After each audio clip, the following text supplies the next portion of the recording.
love wolf spiders. The thing is though, like, so I was in college and I was at like my ex-girlfriend's house and there was like a big spider and we were both like scared of it. Ew, ew. And so she found something and we sprayed it.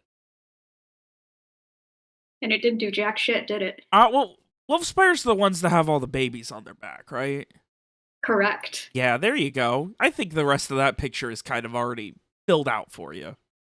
Yeah, so instead of one, you had hundreds. Yeah, hundreds of like dying genocided spiders running around. God. Oh boy, that was a rough night. That was a very rough, scary, icky, pooey, scary, icky night. Yeah, that'll definitely do that. Apologize if my cats are appearing in the background right now. They are either screaming, arguing, or playing, and I can't tell which one's which. I don't hear anything. They ran off into they went through the Christmas wrapping paper in my office and then headed out into the living room, as they are wont to do. So, after a very arduous journey, starting in Leshka, making your way through trial and tribulation to the massive cultural melting pot of Alasir. Many of you went your separate ways for a time, cleaning up on loose ends, dealing with things, meeting with people, saying goodbyes to friends, and eventually meeting back up. The good, bad, and other all came to a head when your very good friend, Cassie, apparently went missing from whence she was to be one of the apprentices of one apparently famed or powerful mage, Elendar Voseri. You hunted, found, and attempted to assassinate. And for better or worse, no death found you that day. No death found Voserian. And once, eventually, the roughest of the day passed, the next one was left with more relaxation and cooler heads prevailing. You enacted a plan and found out that Cassie was being kept for her own safety, her own worry, and attempted to find out what was going on with her and Voserian. And with some very convenient lying and a genuine infiltration expert, we're able to eventually rescue her from the clutches of the NSO. A rough time for Garrett, who, through the pompous words that he spoke, was stuck in jail for at least a few more hours. At the same time, you had worry in the back of your mind. There were people who wanted you dead, especially Rowan. And your new ally, Frey, warned you that staying any longer was going to result in bloodshed. So with no choice but to quickly make your way out of the city, Cassie had something of a plan to say goodbye at the Duke's Dining and Turn. One last night for at least the 6 of you to relax, speak, get things together, and make sure you're all on the same page as you go your separate ways, the 4 of you beginning your journey out of Alasir immediately. And with that, I hope to God I didn't miss anything with our week break. Hoo boy, it was a thinker this time. But I would ask unto you all, as I have so many times before. Rowan, Garrett, Frey, and Strieg. The night has wound down. The celebration and betting and chaos of this very high-end dining and tourney has given way to everyone being lightly encouraged to leave. And it is, oh boy, sometime late at night when you all are back on the road in Alasir. And Rowan, Garrett, Frey, and Strieg. What are you guys doing?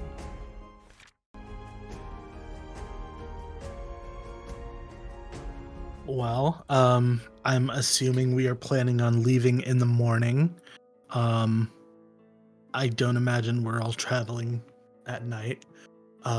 Assuming we're leaving first thing in the morning. I know Garrett also wants to see if he can talk to the Wayfinders in the morning. Is there anything we need to do before we leave? Also, can you remind me where was Molly at the end of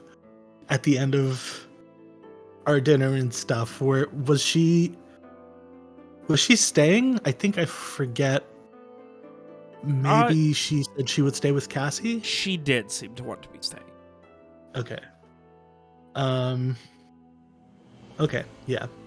I think maybe one thing I want to do before we leave is talk to Molly and see if we can maybe decide what is a better way for her to spend her time. Molly came with us, right? Yeah, she's Okay. at the dinner Yeah, thing. everyone was there. Okay. Yeah.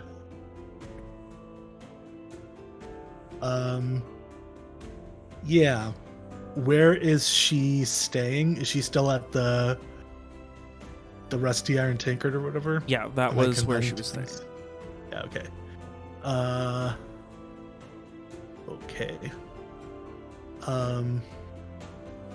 Oh, is that where she's gonna be staying? Because I think Garrett got her that room, right? Where's she staying after we leave? I guess probably Cassie has somewhere she can stay. Up to you guys, what you want to deal with. I think we go to sleep now. And in the morning we can all do our final things. That sounds good. Yeah, All right. that sounds like a Fine by me. plan. So with that, the clock turns over and a new day.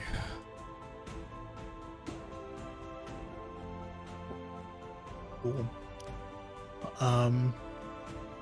Yeah, I think I'm gonna go talk to Molly in the morning. I'm also like grabbing all my stuff. Like I'm planning not to come back here ever to my Okay. flat. So Yeah. I'm getting everything I can. Obviously, like, you know, furniture and stuff stays, but I'm grabbing all the books that we got from Viserian's place and I don't know, any other stuff that's around that I feel like I might need. Then I'm gonna go talk to Molly.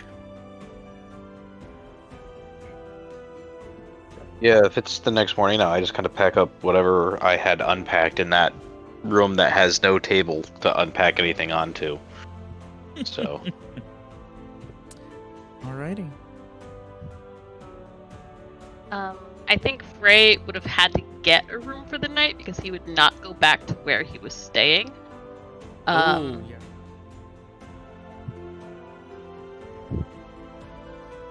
Very good.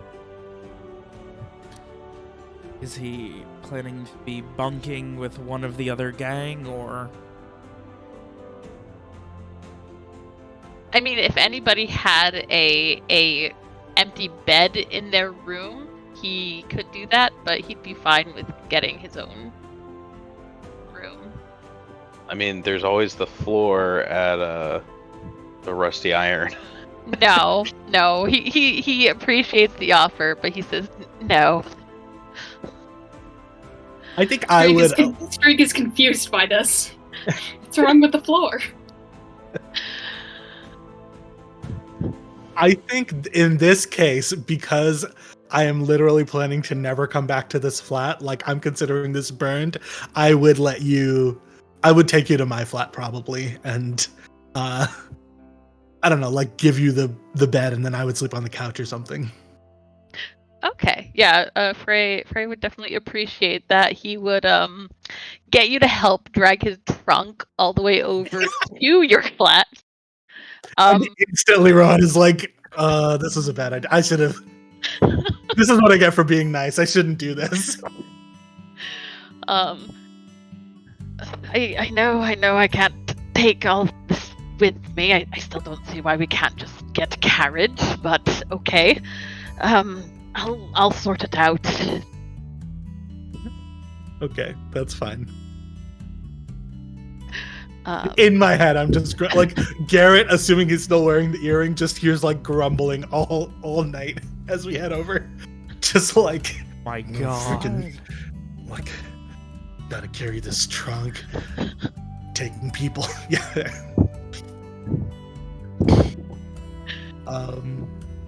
Yeah, cool. I guess in the morning, if you want, you can join me in coming to the Rusty Iron Tankard. I'm gonna see Molly. Oh yeah, Garrett and Strieger are still staying at the Tankard, aren't they? Yep. Yeah, I guess that's right. Perfect. Yeah. Frey will. I think Frey will take a bit of time in the morning to sort out his things and pack what he's actually going to be bringing. It's a bit of a tough challenge, but he does manage it. But yeah, then he'll join you to the Rusty Iron Tankard. Yeah, I'm just like standing over his shoulder, like no, and you're like you don't need us like 8th pair of socks or whatever. Like we will make do. It's fine. You've got all those extra socks from Cass. Yeah. They dry out over time. You can rewear them after a few days. Yeah. I mean, it's not like we'll be able to do laundry particularly often. I can't wear the same thing 2 days in a row or 3 days in a row. Garrett's got a cloak of socks. No, there weren't that many socks. I don't think it was just there were like 30 pairs of unmatched socks. I mean, that's enough for a cloak. So many boots. What'd you guys end up doing with all those boots? Are they in somebody's inventory? No, we returned the ones that we didn't have. Okay. Yeah, we returned them. I think we kept the complete pairs and then left everything else. Yeah. Heartbreaking, but understandable. Note to self: don't let Cass go shopping for anyone except herself. Yeah. So while Frey is packing, I think one thing Rohan might notice if he's paying attention is that Frey does not have anything for like travel supplies and stuff. So he has no like tent or bedroll or very obvious like good walking shoes. Yeah. It is so funny to have a full trunk of stuff you were gonna bring, and for you to still be like underprepared. Like, yeah. There's just like 7 evening gowns, and I'm like, you don't have one tent? Like, He also has a lot of decorative pillows. yeah. It's a thing with him. Yeah, I he feel has like one for every when he time you sleeps on turn his your left back- side for his neck, one for when he sleeps on his right side. Yeah. I feel like every time you turn your back, I'm just like taking stuff out of the trunk or whatever, just like no, this stays. Is it all just You won't being? miss it. Is it all just being dumped at the now to be abandoned flat? I guess so. I Oh mean, my yeah. God. if you want to try to sell it somewhere, you can, but otherwise, No, Frey would he would consider the idea, but I suppose we could drop it off somewhere, but no, to get any real value out of it. Well, all the places you go, they all know me. I'd rather not show my face around right now. Well, I guess maybe we could give it to Molly. If she's gonna do what she's been doing, maybe she'll give it to some people who she's kicking out of town. Imagine getting Yeah, smothered if with you an think expensive she'll, gift pillow. I guess I mean I have plenty of clothing here. Do you think she'll make Yeah. good use of it? I think so. I mean, you can help me convince her because you're like the one person she actually listens to. So All right. Well, here, help me pack up the truck again.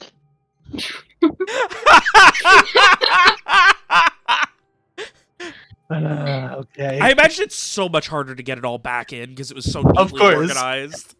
Of course. Oh, All right. All right. Yeah, we pack everything up and then go back over to Molly. I can officially rename that Rowan's X flat. Yeah. Then burned. Not to be confused with Rowan's ex's flat. Yeah. I will never go back there or here. So I guess it's all. Rowan is definitely like, if I'm not going back somewhere, it's dead to me. After So is Leshka dead to you? Absolutely. After a frustratingly wasteful morning of trying to determine what goes and what stays, only to realize it's all going because you're going to have to do this all again at the Rusty Iron Tankard. You load your things up, grab what's valuable to you, Rowan, at your home, and Mhm. get ready to say a permanent goodbye. From the neighbor who stares and is obsessed with people's business, to the small windowsill garden that you saw every time you entered and left, it is goodbye to your once lovely home. Yes. And I feel hello to the nothing. Rusty Iron Tankard. Yeah.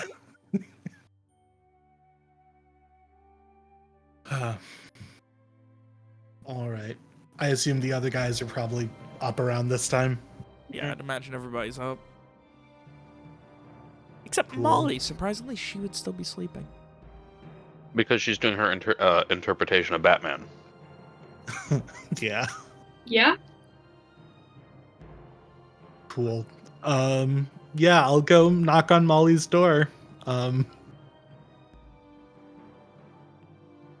After a moment, there's a small creak, and you see one eye looking back at you. But Jeez. Hello to you too. Okay. it's very- I mean, yes, but we're all leaving, and I wanted to see if you had an idea of what you were going to be doing while you're here, you know? Because I know we said we would talk about it before we left to decide how you can, I don't know, help people, how you can spend your time, etc. Stay. That's fine. You can stay. Just, I just wanted to know if you knew what you were going to be doing here. She gives a slow blink and finishes, like, the door the rest of the way open very slowly with her foot. You can tell she's still, like, half asleep. One of her eyes is shut, and she's just leaning with her shoulder up against the, like, frame of the door. Mm-hmm. She said, worry about building her. Oh, that's what I will do. Not worry about it at all. Okay, that's fair. We brought you some stuff. Frey has entirely too many things. Most of them are useless, but we figured if you're going to be staying here, I know you've been talking to people who don't have that much. Maybe they could use it, or you could sell it if you want. We just can't travel with it anyway, so we figured we could give it all to you. Frey does look a little put out when you call his things useless. I think like I look at you like looking put out, and I'm like, there's so many decorative pillows, Frey. But definitionally, they are useless. They are decorative. Decorative At least pillows. Streak's decorative crossbows can kill people. Decorative pillows. Your street very much muffled have their from like uses. 3 rooms over. They're decorative. That's what I'm saying. Well, sometimes you have to look in all places and little joys in life.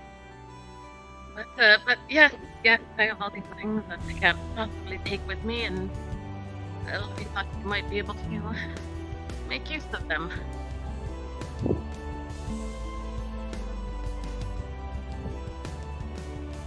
I'll have to have you talk to my wife. She loves decorative pillows. They're all over the house. Sounds like we'll get along wonderfully.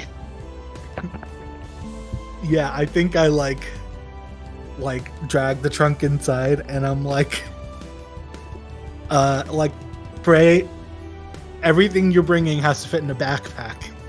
You can decide what you're bringing, but it all has to fit in a backpack. So, just plan as such. I gotta say, I was really hoping you guys would go to like try and buy a mule just to bring the fucking trunk, and then Absolutely have to not. babysit a mule the entire time. My thing is, even if we hire a mule, I refuse to let Frey bring a trunk full of stuff. It's the principle of the thing. You cannot. I love the idea of going mountain climbing and Frey has to bring a trunk full of stuff. Yeah. Alright, so for the next indeterminate but seemingly infinite Event Horizon-esque amount of time, you determine with the assistance of your now allies what is essential and worth bringing on this journey for you and what is not. And it's probably a tough choice to make because Frey does not have a lot of things that would be particularly useful for long-term journeys. But he does manage to get a few changes of clothing, some of his jewelry, other odds and ends. He has a lantern. And he has a water skin, and he has a writing kit. That's what's on my inventory. Amazing. Perfect. And a healer pouch. I don't know why I he think has that. I think after you've like made all of your choices, then I look at you and I'm like, okay, you can choose one useless thing to bring. I'll carry it if you need me to. Frey does go through. He also grabs, let's see, his makeup kit, hairbrush, a couple of ribbons, a mirror, very important. And he will bring one decorative pillow. Oh, and one nice set of shoes. Just make sure you bring a soft decorative pillow, because some of them, they have like that extra embroidering on them, and they're not really comfortable when you're trying to sleep. He does choose his softest pillow, the one that he doesn't like to sleep on. I imagine it's a very sad moment looking at this golden embroidery, knowing this is the last time Frey will lay eyes upon it. It is so funny that I go, you can bring one thing, and you're like, finally, and then you pull out like a makeup kit, a mirror, like. Just... I mean, the mirror is obviously part of the makeup kit. You need it to use the makeup kit. Yeah, definitely. Yeah. I think And also just arguable because it's a full body mirror, just because it's a full size full body mirror. Oh, we absolutely have to show Frey the enchanted mirror at some point. We need to know what Frey sees. Yes. Oh my god. But yeah, okay. I think like I watch you pull all this stuff and I'm like, it's not worth fighting. Okay, fine. Just bring it. He just kind of throws gonna you have to carry it. He just kind of throws you a look as he does, like, manage to stuff this all into his backpack. And he says, well, even if I'm traveling by foot, I think it's important to pay attention to a bit of self-care. I think Yes. Rowan's trying to decide if this is like a dig at him or something. It's just like, okay, fine. He will also pull out some scents and soaps. It is so funny. I think Rohan does respond like, yeah, one thing you definitely don't need for self-care is a bedroll. Who needs sleep? I've never had reason to buy a bedroll.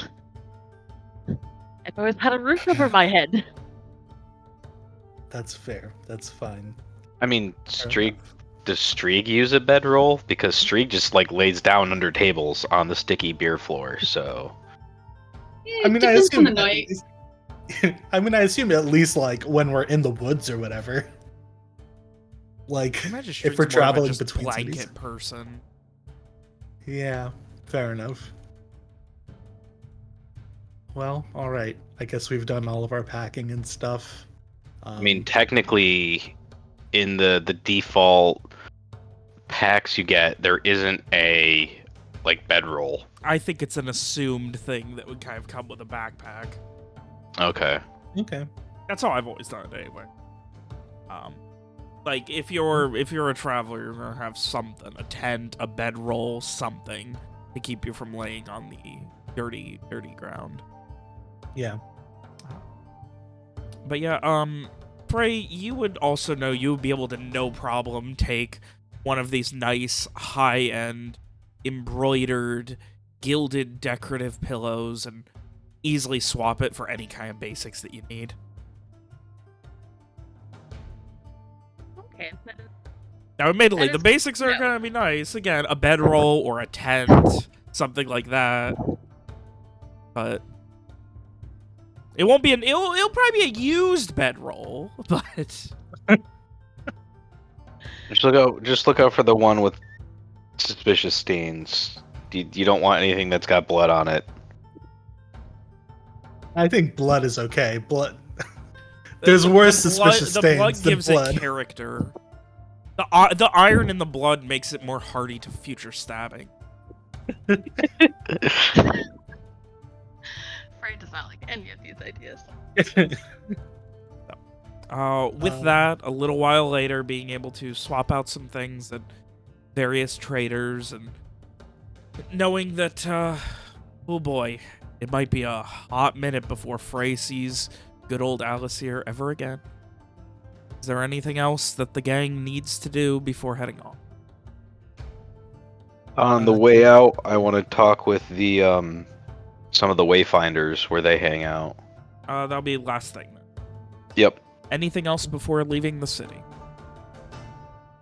No, I don't. Not for me. I'm good. Frey would definitely have some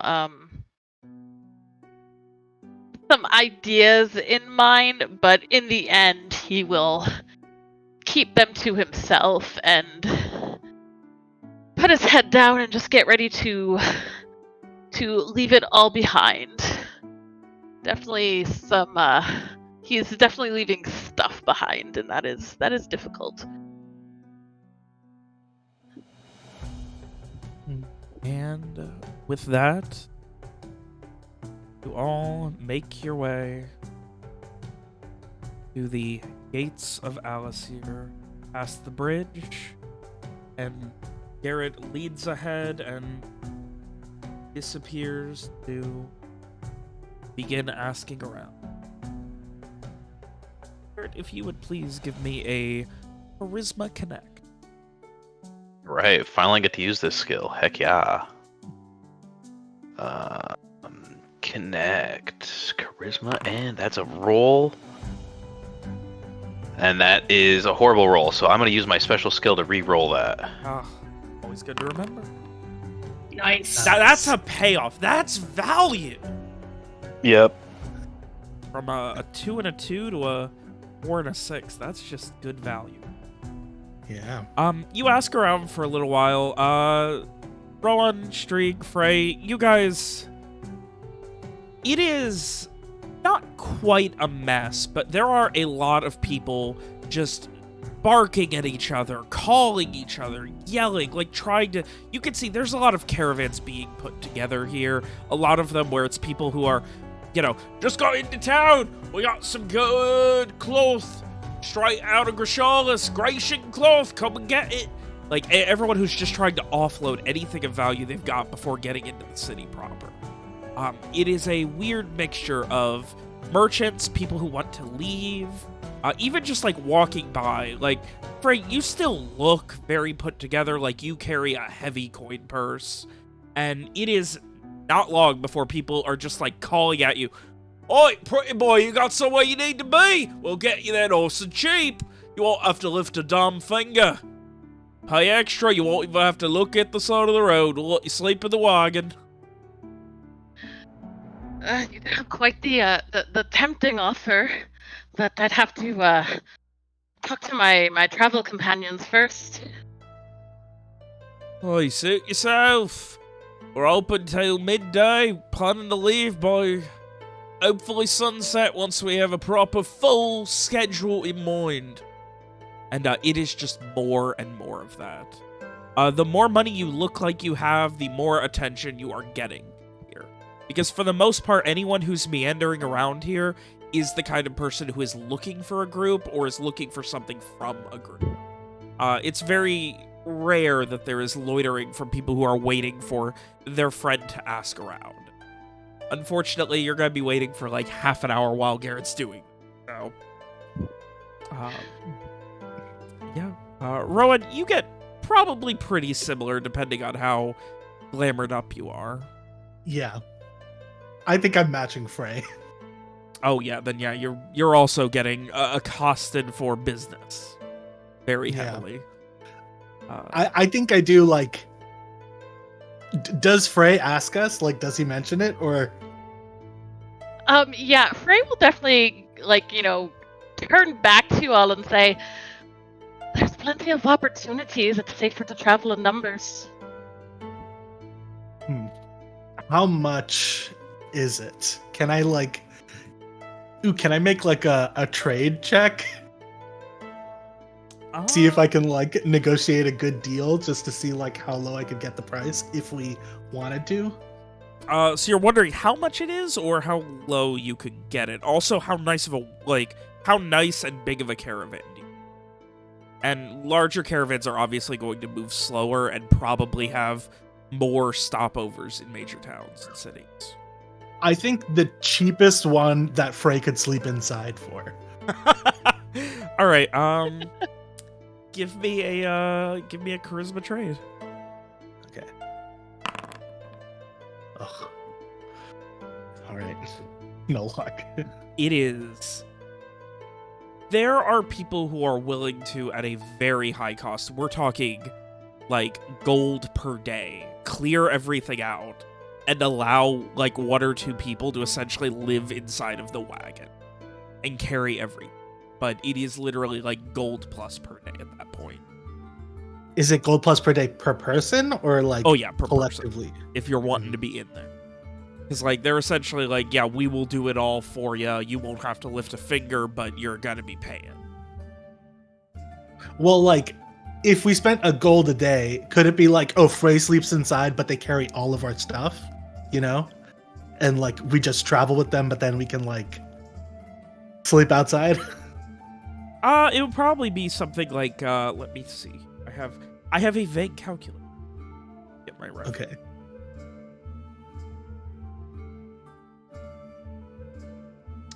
Frey would probably be looking at. This is again a probably lower, because you didn't say you were looking for the cheapest, so it's a lower end caravan that only has 2 wagons, one of which is completely full of supplies. The other one is not full of supplies, but has like a lot of other people's stuff in it that they would essentially clear out and let Frey have. Mm-hmm. It would be a little cramped in there. Like, Frey would be able to sleep, but we're talking, you know, sleeping on a twin-size bed, not a queen-size bed type of room. And then the rest of you would essentially just be members, at which point you would only be paying the tertiary.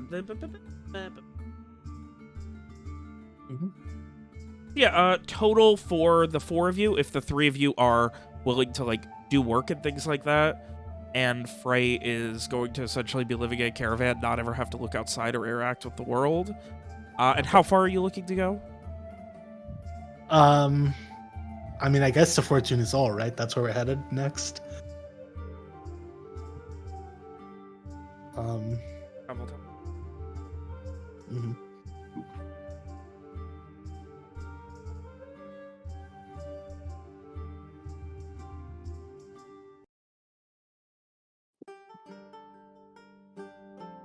You'd be looking at...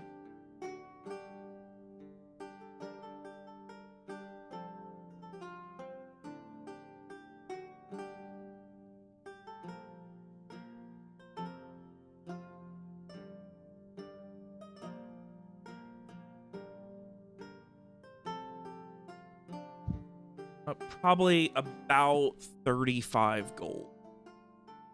Jesus. Okay, never mind. I think the whole time I'm having this conversation, I am like, I'm talking to Frey very much like he's my child. Just like, I'm not saying we're gonna do it. I'm not making any promises. Okay. And then at the end, I'm just like, I'm sorry, sweetie, we just can't afford it. You know, like.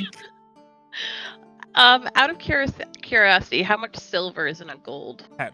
Or 10? All base 10. Yeah. Okay.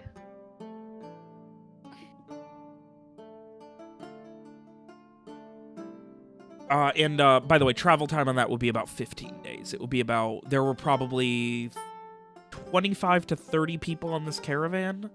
So travel time would be just about doubled because of stopovers and waits and things. So they have about 7.5 days, which would be normal pace. It would be about half that. So... Okay. Yeah, a little over 2 weeks. No me gusta that. Yeah, same. It's not worth it. Yeah, when you get into larger caravans and you've got lots of wagons, it's more stopping. Yeah. Well, it was a nice thought. Yeah. Sorry, bud. No luck. Well, at least I now know that I didn't give away my trunk prematurely. Yeah, fair enough. Meanwhile, in the background, as you guys are having this conversation, Garrett is bouncing from one wayfinder to another. Eventually, you make your way to this group of maybe 6 or 7 seasoned wayfinders, all just sitting around this small fire that's set up and just smoking their pipes and just kind of talking about the various goings-on on the road and such. And they just kind of, like, nod to you as you walk up. A brother in arms, as it will. And then they, one of them finally, "Oh, so well you headed?" We are headed off to, and let's see if I can pull up Western Madeira here because I'm trying to remember the name and it will help if I see it. There we go. We're heading off to Fortun Isol. Fortun Isol, Making our way there. looking for another wayfinder, perhaps? It's been a while since I've been out there, but I've run the route a bunch, so I don't believe anything's changed too much. Well, things are always changing, but yes, you're right on that front. There is not a lot of news coming out of Fortun Isol these days. No? Something about, not a lot of news. There's always... It's still there. Just not a lot of news. You know, new news, if you will. New news. No Yeah, news. no. Yes. No news. Well, I mean, he just kind of strokes his mustache. Just not that... something about, people causing a ruckus against the guilds. SBI is dealing with some sort of incursion from some rabble-rousers in the countryside, but, As long as you stay clear of that and stay on the main roads, I don't think there's much of anything that's going to be causing you any sort of harm, trouble, or otherwise right now. Well, good to know. Thank you for the heads up on that. We'll keep an eye out for that. Rabble rousers. You don't think it's a full rebellion, do you? A rebellion from who? There's no coin there to run a rebellion. Well, that might. SBI has been hiring. They were on a very big hiring spree. Anyone who knows how to swing a blade, shoot an arrow, loose a bolt, swing a hammer, poke a spear, they are taking. And they do not do hiring without need. And well, I have heard that there have been a few dead SBI lately, so. And for context, you would know that SBI is a Sacred Blade Industry, the main securities guild of Fortun Isol in France. So they use PMCs? Yeah. Yeah, they are. It's capitals, of course it is. Yeah. Sacred Blade Industries. They wouldn't. Who was the guy who tried to hire Strieg? That wasn't the same guy, right? That wasn't Sacred Blade, or that was local to Alice here? Yeah, that was local. That wasn't Sacred Blade, I don't think. Yeah, I don't think Sacred Blade's come up yet. Okay, no, because there's the guy who tried to hire Strieg for his security corporation. Here. That was Xavier Securities. Xavier I like how the Securities. quickest way to check that was to move my map because I put it down where they are on the. All right. That was But no, I let them know that as part of the journey, I was expecting to meet an old friend as I was originally coming out of Eindarid. I was expecting to meet an old friend over at Leshka and ask if they'd run into Dorian. I assume you describe him, all that Yeah. stuff, see if anyone recognizes him. I figured he's been on the trail often enough for long enough that he'd be fairly Even if well no one known knows to about most it, of them. They might know someone who does that sort of thing. Right. It's very much like, to be a wayfinder is a bit of like a... I think the best way to describe it is like a, almost like a very individualistic brotherhood. It's rare to, it's not common for a bunch of wayfinders to be able to, spend time sitting around a fire smoking. They all kind of know each other, and they're all like, yeah, we get it. Yeah. Like the service industry and Fight Club. Yeah. Unfortunately, not having seen it, I don't get that reference. I can know. One of my favorite movies. Well, I do not know of this Dorian that you speak of, but there has been no one. You know what? I have someone who I've been waiting for. The company that they work for has been here a while. They're waiting on some more people. They want a bunch of people. A traveling dream team that they want to get something very valuable up north to, not Oslake, one of those towns outside of Oslake, I do not remember which one, there's so many. Just kind of rolls his eyes. But, I will ask him, give me a little bit, see if, anyway, he has heard anything of any Dorian that has kept through here lately. Yeah, I would absolutely appreciate that. It's not normal for him to be delayed, and he was later than usual, so we figured we would get moving on, and just concerned for him. While things are better than they were, it can still be rough out there.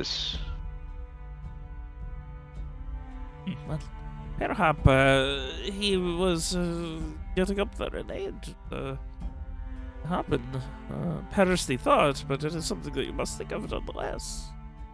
Yeah, no, that's definitely something I've been thinking about. I'm just trying to see where his last stop was beforehand and where he was, if he was still planning on making the usual routes. Whereabouts and proper investigate where you are. You're a looking little for experience, a but very, very small needle in a comically massive haystack right now, my friend. and that's the problem. Yes, well, at least you can keep smalling down the size of the haystack until once it is of a manageable size. Then you can chew through it until your mouth starts. Exactly. And he considers and then heads off.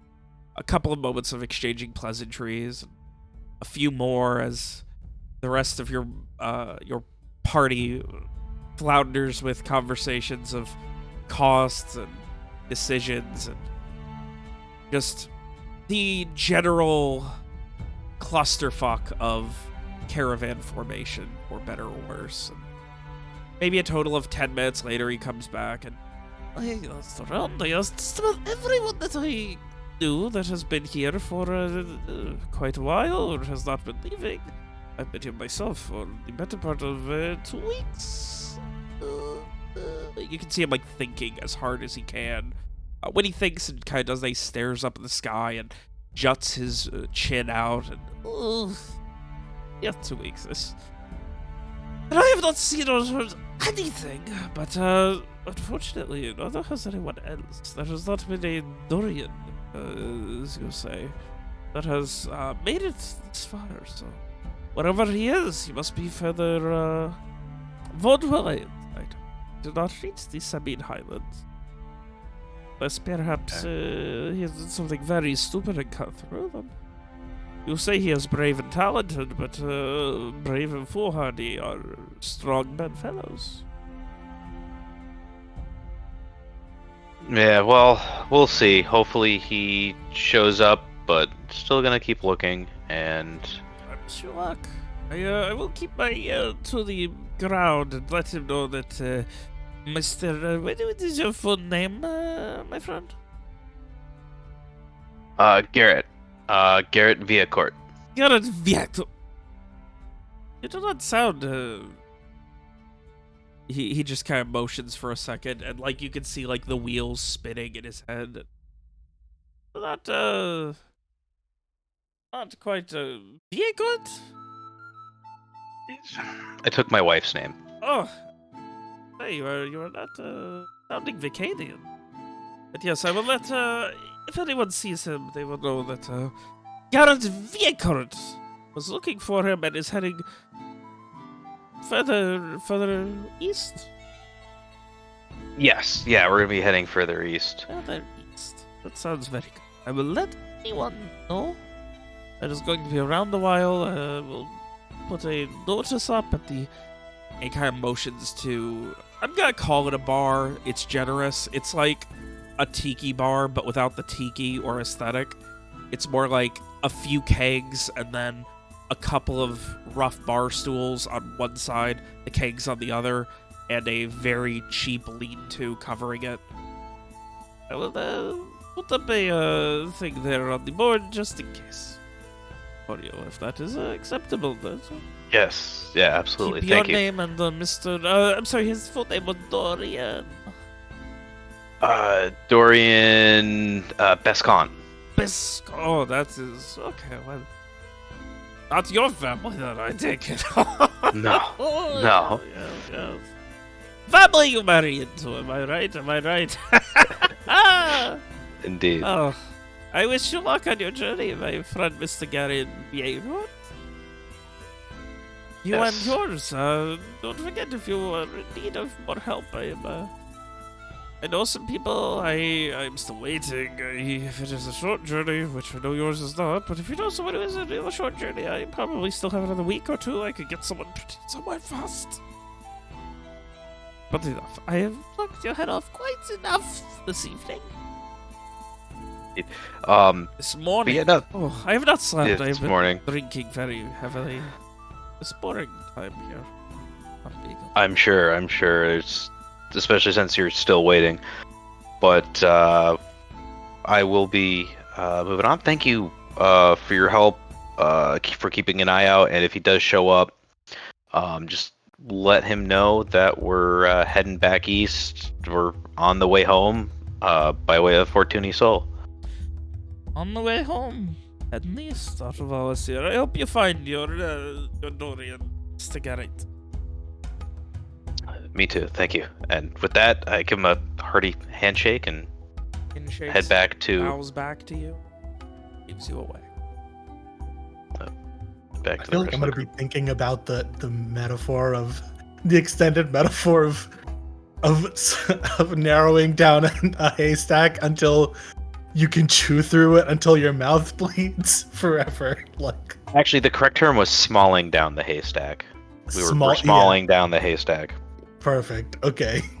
Yeah, I was weirdly proud of Brave and Foolhardy or Strange Bedfellows. Yep. Close Bedfellows, whatever the fuck he... Yeah. Anyway, that was another good one too. Mercifully enough, Bray and Rohan, as you feel like the most popular, like you are treated like royalty to some of these people who are looking for more people for their caravan that you presumably are believed to have the money to afford.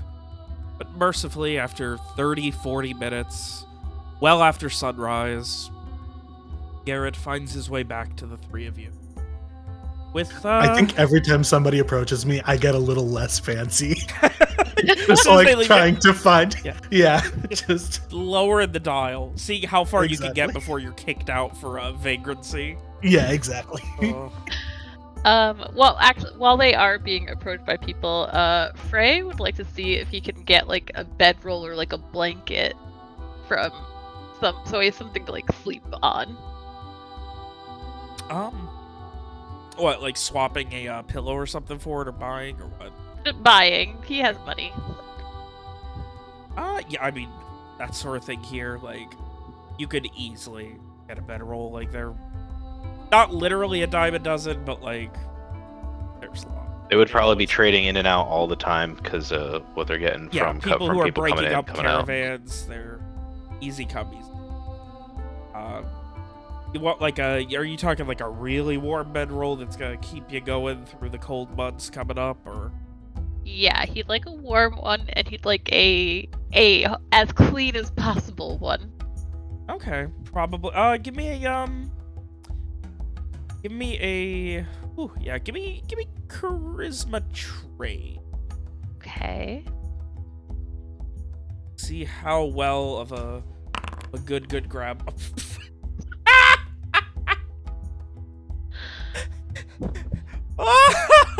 Oh my god! Frey's too freaking good. Even I at something really- Frey has never done, he's so good at. Just that natural animal magnetism. Yeah. It does not take long to find someone who... It seems that they had a client that bailed on them, and they're trying to essentially make their money back.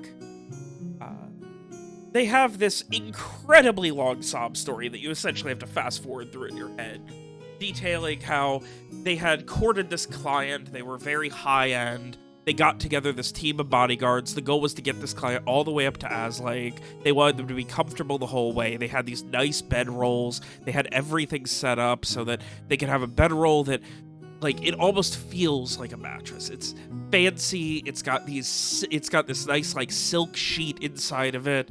It's got, like, it's very nice. It's thermal. It's got, like, a second blanket inside that you can take out. It's on the heavier side, but again, the heavy blanket you can also take out, and they're just trying to get some of their money back. I'm They're jealous of on this you. bag. Yeah. So Frey will like give a very sympathetic listening ear, and yeah, he is going to be very interested in getting that. And that is going to run you 22 silver, and it is nice enough that pretty much any regular cold temperature you would not be affected by in it. All right, excellent. Yeah, so Frey will count out the silver pieces and pass them over, and say, "Thank you for this, and I wish you the best of luck with selling off the rest of the things." Yeah, thank you. You don't need someone in need of a mule now, do you? Been training it to carry all sorts of things. You can see it's got these two little saddlebags and then little wooden chests on each side. Pretty reliable, if I do say so myself. I might be interested, but I think I would have to ask my companions about that. I don't know if I have quite enough for a mule, but do hold that thought. I'll be right back. And yes, he'll go back to the others and be like, Find out how much he's asking first before you walk away. Yeah. "Oh, yes, he will ask how much for the mule." Well, let me double check. It is so funny to have a +2 to charisma but a -1 to trade. And Like Frey's like a total sucker who keeps getting who would fall for any bad deal, but he's so cool that nobody wants to scam him. everyone assumes that he already knows what he's talking about when he approaches. Yeah, exactly. He's very good at sounding like he knows what he's talking about, but he's a good bluffer. Yeah. Oh, And he has a weakness for shiny things. it's pretty hardy. Let's go run you. I'd do 45. 45 silver. Hey, All right, I'll let you know if we have a deal. Won't be long. And yes, he'll go back to the others. Say, well, do you think a mule would be helpful at all? 45 silver for one. Fellow over there is just trying to find it a new home. Would Garrett be back at this point? No. Okay. Would Garrett also know if that was a good price for a mule, having... mules generally sit around 30 or so. They've kind of stabilized after the Black Sun again, back to fairly normal prices, but if it's well trained and as hefty as the man claims, then paying extra for one that's probably a bit on the heftier side is definitely not unheard of. Maybe we can talk him down to 40. I feel like we could do 40, like 1 gold each. Why do we need a mule? I don't know. I mean, we don't, I guess. Well, it could help carry our things. We all just have backpacks. The mule could carry my backpack and your backpack. I don't know if you noticed, but Streak's got the smallest backpack out of everyone. Streak is one of those ultralight through hikers. Yeah. Streak is easily the strongest of all of us, and Streak is okay sleeping on the ground. So Yeah, Streak it's needs basically nothing. it's basically the equivalent of like a bivy sack rolled up and like at their waist, like the stormtrooper's thermal detonator on the back of the armor. Yeah. All Streak's weight comes from the decorative crossbows. Exactly.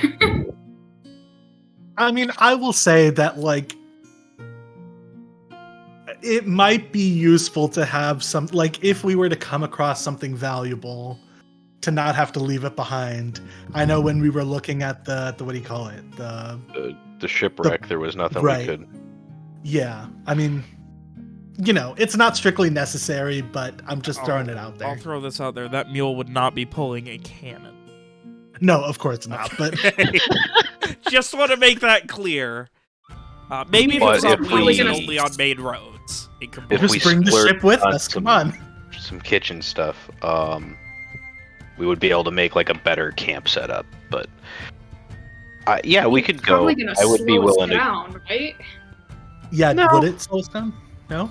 I know mule won't slow you down. No. If it's well trained, Mules- I mean, a mule that's if we're talking like a normal mule, it's not gonna slow you down. If we're talking like episode 1 of Pokemon Pikachu mule, it might not, or it might. That was a really weird way to phrase that, but I think you know what I. Yeah. Well, let's take a look at the mule. Garrett wants to, inspect the mule before making any final decisions. But it would certainly help. I mean, worst case scenario, we've got at least a month's worth of meat on it. Jesus Christ. Frey I will thought you were going to say worst case scenario, we just sell it. Worst case But- scenario, it's great target practice. Like, what? Nah, I just you know what? If it doesn't work out, and I don't mean like we just hey, this mule's slowing us down, kill it. It's like if something happens to the mule, it gets sick or it just keels over from exhaustion or it like trips and falls and breaks a leg. You know what I mean? Like it happened before. We've had to put a couple mules down, and when I was with the brigadesmen, and on one hand it wasn't cool that we had to put the mule down. That's not ever nice. But on the other hand, you got fresh meat for the first time in 3 months. So I mean, that's reasonable. I am just anticipating all of the like mule's looking pretty good right about now jokes. So well, if you've had mule, you would know that's not the case. It's tough, but it's better than gruel for the 3rd week in a row. okay. Yeah, I mean, you want to go take a look at the mule? You should do that. See Yeah. if you, I don't know, make sure it checks out. Maybe you can negotiate the price down a little bit. Yeah, I can try. Yeah, I mean, worth asking.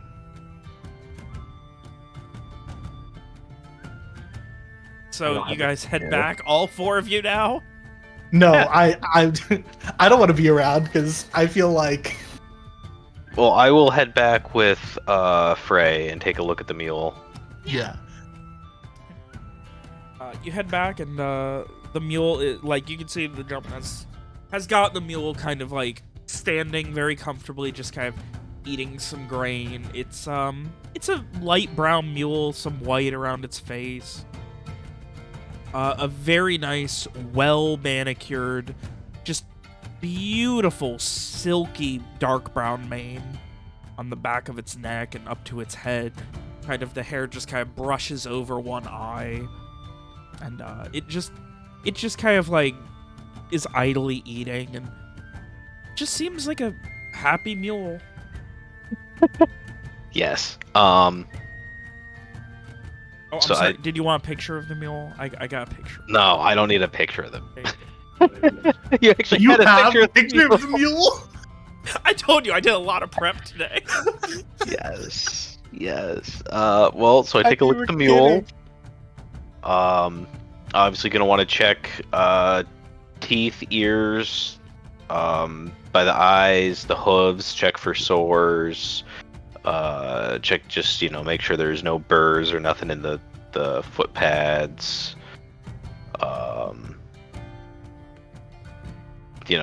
I mean, you said it looks like it's just chilling there. I'm assuming it's got its pack and everything hanging off of it, and it looks like it's just doing fine with those as Yeah, they it has are. everything ready to go. It's not like carrying a lot right now because it seems like he's trying to sell it, but like it's got all the hookups. You can see where there's like these 2 like nice cured wooden platforms attached to the modified saddle as well as the saddlebags to kind of allow it to like with straps, that way you could strap like a small chest or 2 to it. Right. You As gotta if I bring was out the preparing ratchet for the straps. opportunity that you guys would try and bring a large case with you and would need something to carry it with. Indeed. I think I am just like sort of whispering to Strieg the mule probably won't slow us down, but if we don't have a mule, then Frey very much might slow us down. And I'm hearing that, and that's part of what. And I'm thinking Yeah. back. I'm like, hey, you know what? We actually didn't have to get rid of all that crap. It's got I'm like, hey, it's got little like platforms that we could have put Frey's whole bag thing on if we were taking it, but Yeah. So Well, I'm assuming let's after see. the tack all looks in good shape and everything. This and is a like this is a good meal. 45 is probably a steal. Hmm. Mule's in perfect health, pretty much. Great age, very young, but fully grown. We need a new NPC to replace Cassie and Molly. All right, so I after inspecting it, I kind of step off with Frey for a bit. I'm like, this is a good mule. I mean, 45 would be a pretty fair price, but I don't know if you want to try to haggle it down or not. You seem to have a bit of a way with words. So if you want, we can. Otherwise, 45 would be a solid price for this. Well, I can't say I know all that much about mules, but yes, I'd be happy to try and haggle down the price a bit. It depends how much the guy's, looking to sell it like right away, or how quick he needs to sell it, I guess. But yeah, no, I mean, yeah. Well, see what we can do.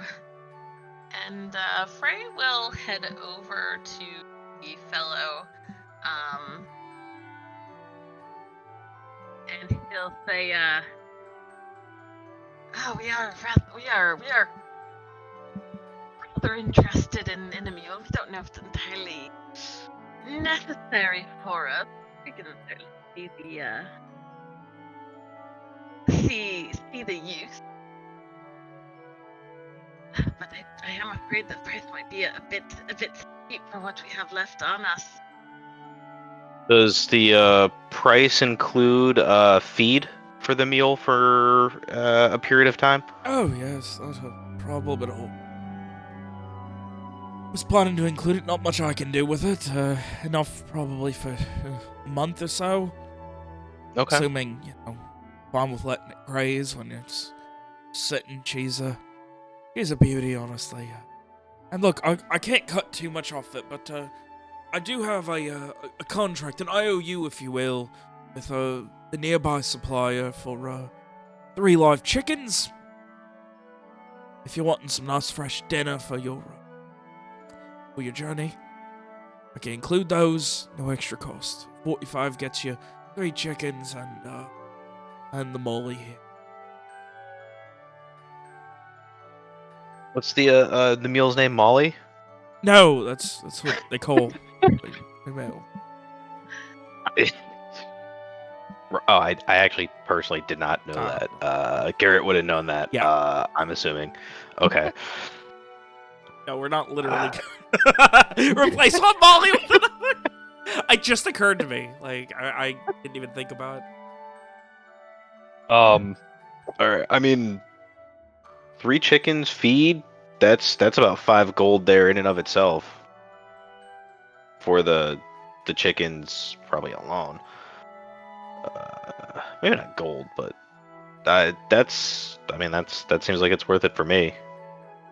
Yeah, I'm okay with it. It's like 11 silver each. Yeah. I think we can agree to that. And he'll say this to the merchant, the guy. I can go and trade in the IOU for you, get you those chickens, or just give you the paperwork, and you can do it yourself. Whatever you prefer. Yeah. Why don't you grab the chickens, or if you've got a paperwork with it, I can go grab the chickens, and then if Frey wants to settle up whatever paperwork for the transfer for the ownership of the the title of the mule. Probably doesn't have a title. It's just it's a car thing. Closest I can think of for probably what it would be. There's no paperwork. There's no paperwork. It just Horses, yeah, on the other hand, horses are incredibly valuable. Those people are gonna have questions. Okay, so yeah, all right. Yeah, so we can settle up. I will, as they are not here right at this exact moment, I will cover Sprieg and Rohan's part of it, and then when we get back, I'll just let them know. And I just kind of think this over at Rohan, like, I'll cover this. You just Venmo me for the for your part. Same with Streak. Yep, I let Streak know. All right, sounds like we've got a deal then.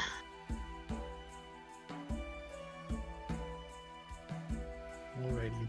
It's I assume we're doing, like, 45. 11 silver each, and Frey does 12. That's fair. Yeah, Frey will hand over his 12 silver then. Cool. Amazing. We acquired a mule, guys. We're doing it. We're living the dream. So, you gain 1 high-quality female mule with a month of road feed. I'm using road feed to specify it essentially is fine for a while, but that does mean that they'd be grazing when you guys are kind of like at camp rather than continue to use the feed. Otherwise, it would go by a lot quicker. So if you were in a place like on a mountain and didn't have anywhere to graze, you wouldn't have as much feed. The feed wouldn't last as ditto 3 chickens with a month of road feed and a small wooden cage for them. Okay. Does the mule have a name? No, it was plotting to allow my client. Okay. We'll keep that in mind, and we grab the mule and head off. Yeah, it's a good one. The Molly. All right. Well, thank you very much for thank you for doing business, and it's to steal a compatriot's phrase. It's been business. It has been business with you. But it's been nice. Thank you for all this, and we will be sure to take good care of her. He gives you a nod, you. waves you off, and you head back to the rest of the gang now with, after a few minutes, with a cage on one side on one of the platforms that has 3 chickens just kind of idly clucking away in it. And, yeah, you arrive back to Rowan and Streak with 4 new friends. So most importantly, the mule does not have a name yet, so we're gonna have to decide on that. I say we give it some thought while we're traveling. Second of all, we're pretty much set here. If we want to head out, I'm ready to go. I don't know if there's any last minute things that Frey, if you needed to get anything, supplies last minute, or Rohan or Streak, if you wanted to pick anything up or drop anything off, now's the time to do it. Nothing for me. Yeah, I'm good. Nothing else I can give either. Okay.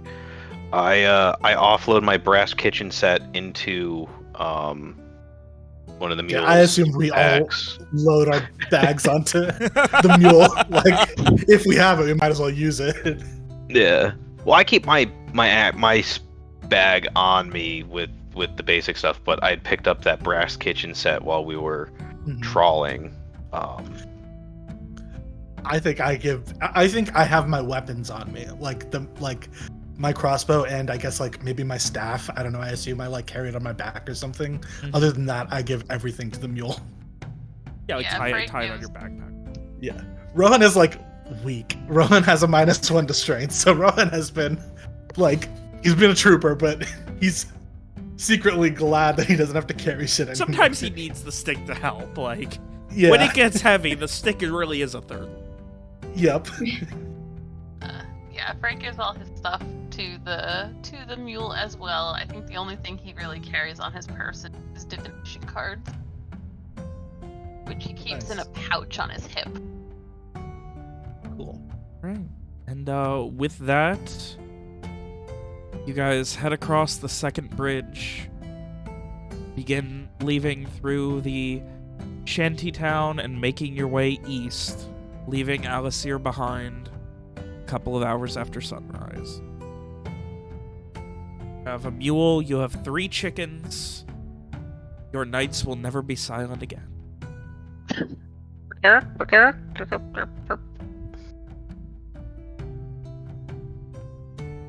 Great. Oh, you have about a day's travel to the Silver Fortune, if you're going to be stopping there first.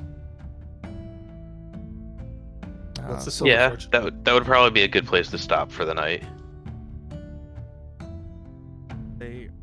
The Silver Fortune is a large, fairly fancy inn. Okay, cool. Yeah, it's We don't have to stop at it, but I'm sure we could stop near it. Yeah. Sure. All right. Off on the road. Garrett, are you going to be wayfinding for us? I would like to attempt wayfind, certainly. Give me that good wisdom notice.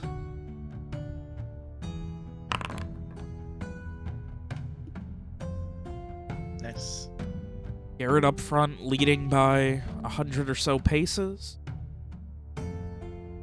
The rest of you comfortably, with your backs very light, walking alongside your new... I assume we're just like talking about possible names. Like Sabine's kind of a pretty name, actually.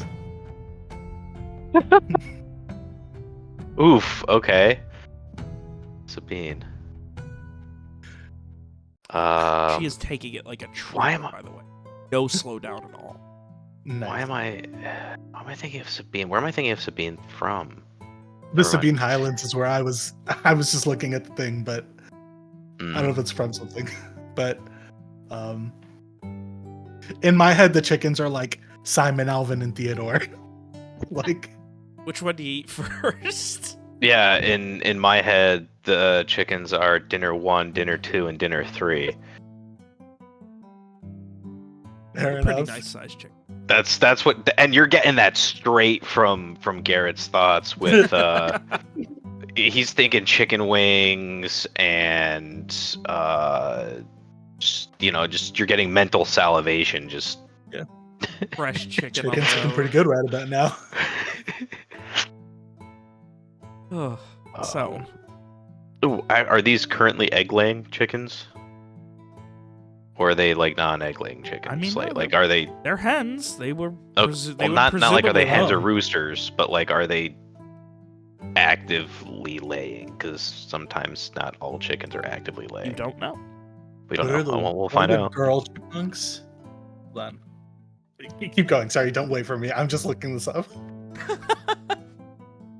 So with that, your day is very much taken up by the impressively cold weather. It is...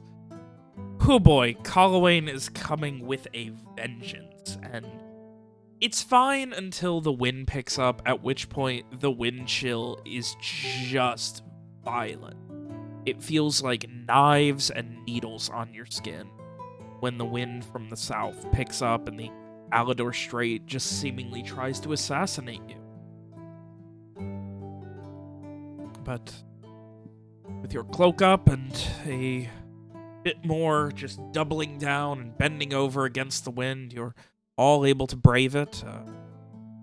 Your mule, she is able to handle it without a second thought. She is fairly comfortable, walking at a consistent pace. Doesn't seem to mind having chickens moving around.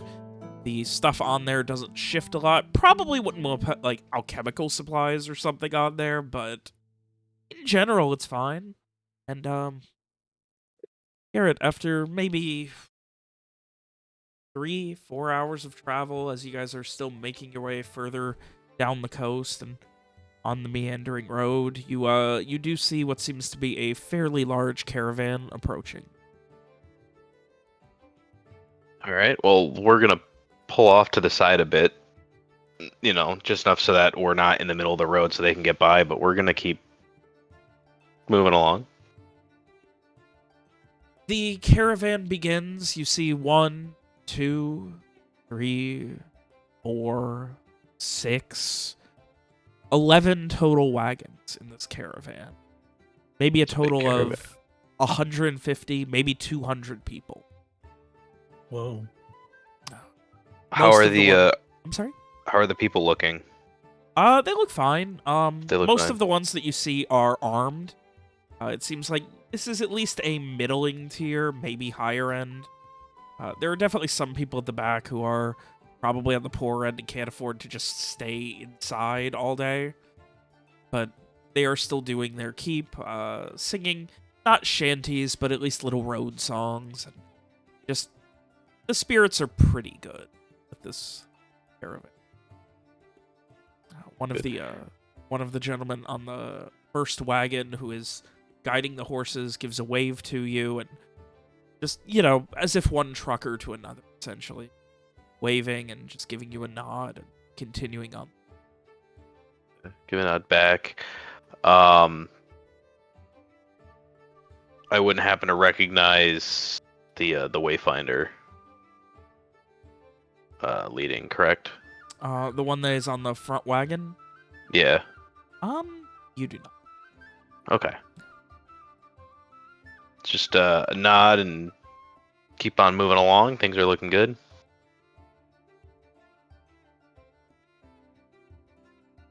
Other than that, there is nothing especially worth reporting as the sun is getting lower in the sky and things are starting to turn orange. You finally turn up and away from the coast and begin making your way further inland, and there's a small fishing village. To call it a village is probably overrepresenting. It's maybe 6 total houses that are encircling this small cape where the inlet. And you can see there are a couple of people on a small dock fishing. One person who is on a back porch is just kind of watching it, but otherwise, there's nothing else that happens during travels from Alisir to the Silver Fortune. And that is a good thing. Yeah, uneventful is great. Uneventful is new. Yeah. Yeah. And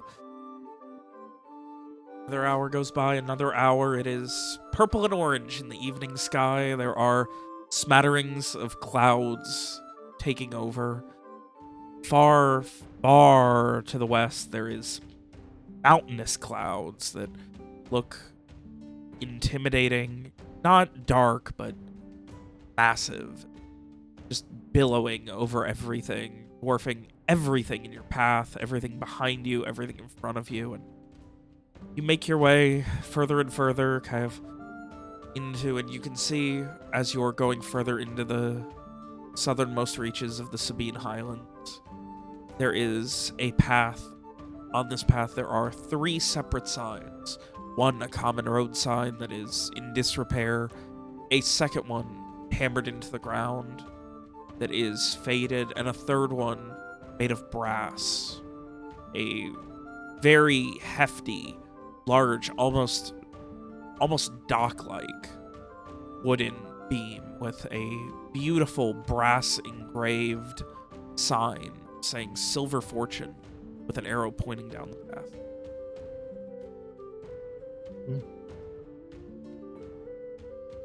Do we want to stay there, or seems nice? I know Frey wants to stay there. Oh, Yeah. absolutely. I think any opportunity to not rough it out in the wilderness is too cold for that. Yeah, I think that's fair. I feel like we're gonna have plenty of roughing it in the days to come. We might as well take the night inside when we have the chance.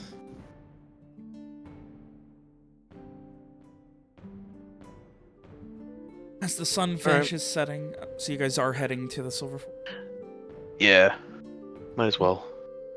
As the sun finishes setting, far behind you, hiding behind the clouds that turn dark and hide the stars, those moments of paranoia that perhaps there's something just beyond your gaze could be the very end of it, give way as you see the lights in the distance, the lights, the fire, the revelry of the Silver Fortune, aptly named for its beautiful steepled blue roofs. The cobblestone paths around the Silver Fortune remind you more of something from Alisir than anything out here in the middle of nowhere. A couple of guards, one holding what looks like a large lucerne, the other one holding a simple spear. just kind of give you a nod, wearing a similar blue tabard to the one that matches the color of the roofs of the Silver Fortune. Allow you by. The sound of hooves on proper cobblestone is very civilized compared to what you've already been used to just from one day on the road. You arrive and the road curves off to the right. There's a gentleman. Oh, you got wagon things. Animals, they go over here, and he motions you off to the right curving. You'll be getting them. What you got? Mule, anything else? Meal and a couple of chickens. Chickens, anything special or just feed? Just feed. We've got feed with us. So. Stay for just the night? Just the night. Alright, gonna run you 2 silver for the mule, and we'll throw the chickens some feed a couple times when we check on them. Alright, sounds good. Cool. 5 copper each. And they take her reins and guide her to a large barn nearby. The barn is probably, you can see it maybe 150, 200 feet away, presumably to keep the sounds of the wild animals from waking any of the patrons of Silver. Nice. They really thought of everything. You head up the beautiful cobblestone steps to the entrance of the Silver Fortune, and as the doors open, there is a gentleman who was waiting, opens them for you, and just, please, you are free.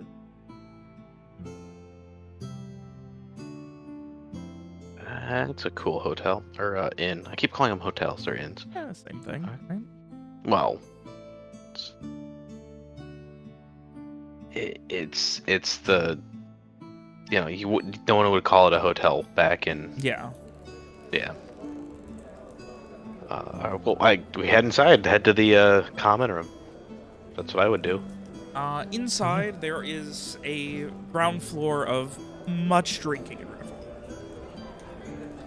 The celebration is very hyperactive. There are a lot of people sitting around trading stories, a couple of people just watching you as you enter. Pretty much every table is full. There are a lot of people who are just standing around, either at the bar or just in groups. It's not quite shoulder to shoulder, but it's definitely a little bit claustrophobic. You have to, very much like a popular bar on a Saturday night, you do have to kind of push through to get to the bar itself. Though, if you are looking for rooms, there is a side room that is much quieter that you can go to off to the left, where there's a hallway that you can see where it says rooms on a small, similarly brassed sign, but this one hanging from the ceiling on a chain. Do you guys want to get rooms first, or do you want to stop at the bar first? Maybe we should get rooms first, because, I mean, I don't imagine they would sell out, but might be nice to just know we have rooms. Sounds like a plan. Good idea. It seems rowdy enough here as it is. Yeah. So, 2 rooms, 3 rooms. We already know Strieg is sleeping under the table in the hall. Or does Strieg want a room? If Strieg is going Honestly, to be sleeping... kind of crowded in there. Yeah, if Strieg's sleeping in a common area, he will be sleeping as a rug more than anything. I don't know. I mean...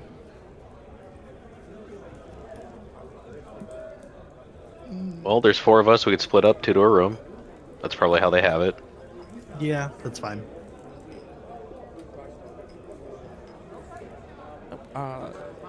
Through the quieter hallway, you make your way past a set of curtains that are silver and silk. You start to notice once you're past the bar that there is much more silver as the accent color. All of the various curtains, all of the... anything that is accented. There is silver on the kind of like gilded... whatever the silver word for gilded is. Silver-leafed accents on the picture frames for any sort of paintings. There's a lot more silver now, and it feels much better. Much more like you would expect than the bar did. And this gentleman approaches you and just gives you a very deep bow, wearing a very long coat. Hello there, what an auspicious evening we have. May I ask, are you traveling to or from Alicia this evening?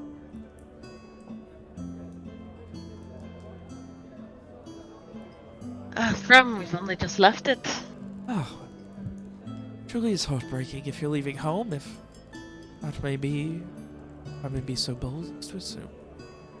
Hopefully you'll return shortly, and if not, then I hope you make it to your pauses.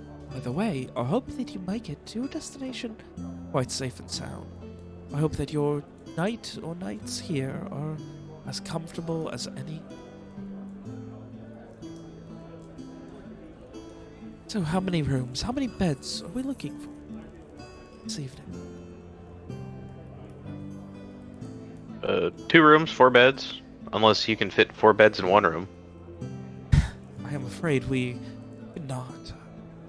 I'm sure we could, but to do so would be most uncomfortable. Of But we course. do have rooms of 2. Perfectly Oh. fine. How long will you be staying? Just one night? Or Just the night. Well, I hope you see this as your celebration away from Alicia while still in Alicia. One last night of civilization before you brave the wretches of the wild. Anything, how high quality are we looking for? Are you looking to have a party, bring guests up, have a full-on after party, or just something simple to sleep and know that you're safe and comfortable? Just looking for a good night's sleep, I think.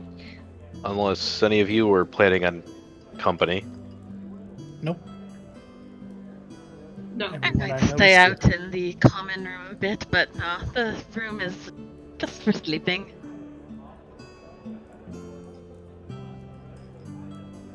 Two rooms, 2 beds each, going to run you. Oh. Would you like the complimentary dinner and breakfast? Drinks or nothing? Sounds delicious. Very well. The complimentary, all of that, making sure that you have 2 nice, comfortable rooms. Let me see if perhaps I can get you 2 that are next door to each other. And he begins flipping through a very hefty, leather-bound journal.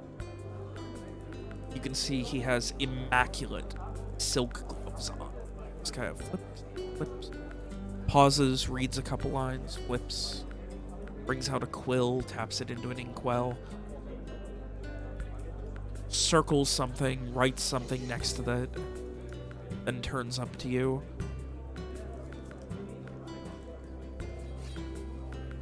It'll be 12 silver for the night for the 2 room.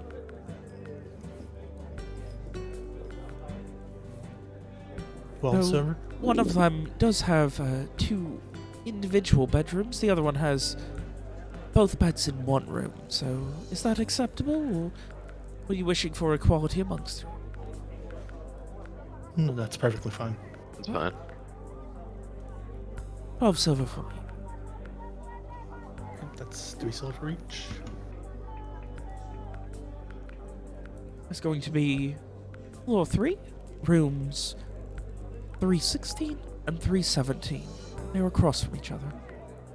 Perfect. Thank you.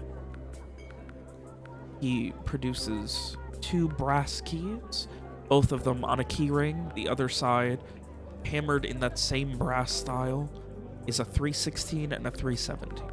317 is the one that has the individual rooms for each of the beds. 316 is the one that has them sharing. Okay. Collect the keys. We'll decide amongst ourselves who gets which rooms. But for now, why don't we head to the common room and see about that dinner? Just make sure to bring the keys with you to show. Perfect. Thank you.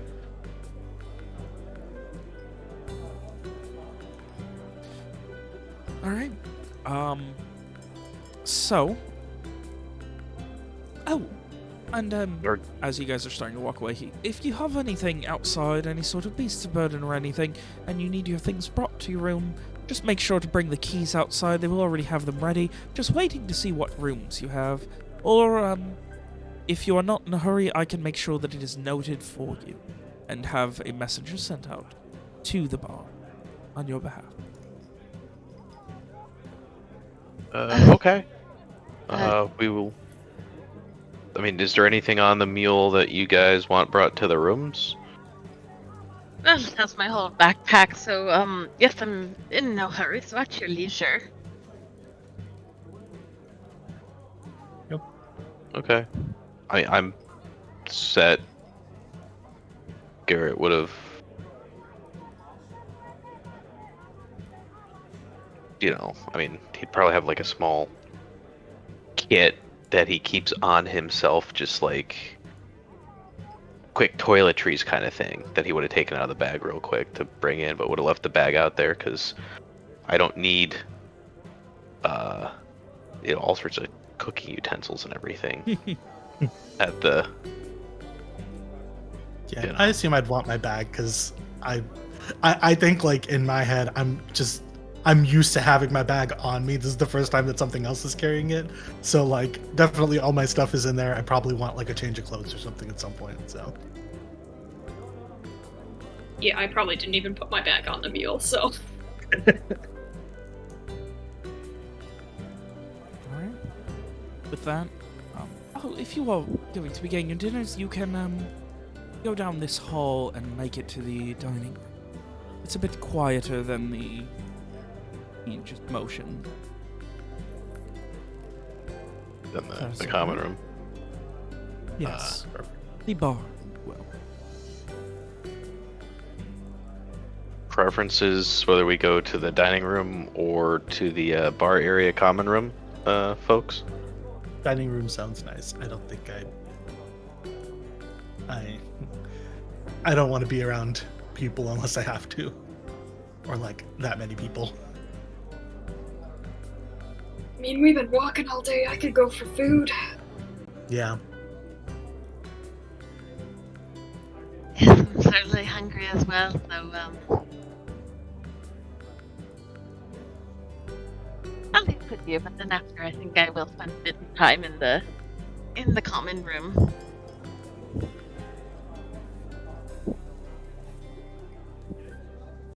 Sounds good. Maybe Rohan, maybe you'll find some dice games.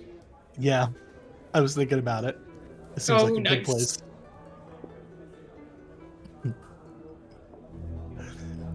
Yeah, but dinner first. Alright, so are you guys eating in the dining room then? Yeah. Yeah. That's right. Yeah. You head down the hall where he mentioned and make your way where there is a small foyer, and you just see a gentleman give you a bow and hold the door open, where you come to a very long dining room. It is almost like cafeteria style, but very high end. There are 12 total, a 4x3 long, like 4 long by 3 wide, of these very long, just very beautifully ornate, each custom tables that could probably fit 12 or 14 people each. And then a couple of the tables have benches. Some of them have individual chairs. No two chairs seem to be the same. They all seem to have been either custom made in some way, custom crafted, something. And as you kind of enter, there is a gentleman over on the side who motions for you and just, hello there, you're looking for your dinner? You have your room keys with you? Yes. I hold up the 2 keys. Got them right here. Ah. There's about doubles. That will take care of all 4 of you. We have a 2-plate rule. You're allowed to have 2 plates. We have the full, and at this point he motions and you kind of get the full thing. Behind him is a full buffet. You can see there is a large turkey that is mostly picked clean, and as you are standing here, there's a second one being brought forth. And someone immediately comes and grabs one of the 2 chicken legs from it. You can upgrade to unlimited for another 5 silver. If that is your No, wish. 2 plates plates is sounds fine fine. for me. Yeah. You can see there is a very nice, very large wooden bowl of what seems to be a very hefty salad of mixed greens and onion as a base with some sort of sauce that's just kind of dripping off of it. It gives this kind of very strong, almost tangy smell. There is, on the far end, a very, very, crowded table of what seem to be various desserts. The turkey seems to be the main focus. There is also a fresh platter of bread. There is a bunch of freshly churned butter set up. They have a variety of spices as well in small vials that you can shake out at the buffet. There is a smaller, seems like baby chicken. There is a rack of what seems to be fresh soup that they are just racking by the bowl set. Like there's 6. Once they're gone, they pull it and they bring 6 more out. It is a very quiet but impressively done cavalcade of food options. This is the second session in a row that I'm really regretting not having eaten dinner yet.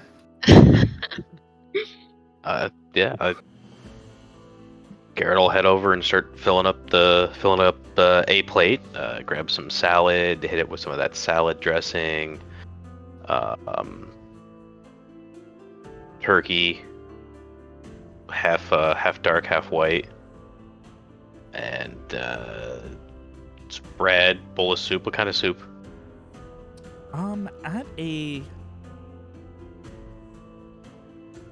At a glance, you can't tell. It seems like some sort of hearty, very thick stew. You can see some carrots and potatoes in there. It seems like some sort of beef-based stew. Okay, a little bit of grab some of the stew. Are there any non-salad vegetables, or just that's the vegetable of the night? It seems like it's a focus on salads. There is like a I forget the word, but there is a display of fruits as well if you're looking for more greenery. Mostly apples, a couple of bananas, what seems like slices of orange. There's a lot of high-end.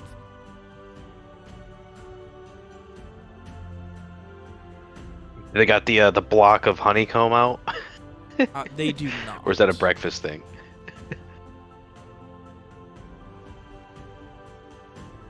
So, yeah, I grab that and make my way over to an open table.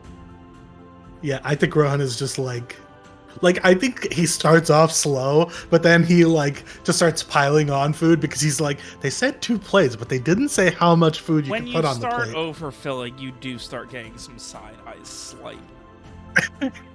I think I'm I don't think I go crazy, but I think it is stretching the probably the limits. I think I'm just trying to push the limit of when people will start talking to me about it. I'm just all right. And then after I have all my food, I go sit down.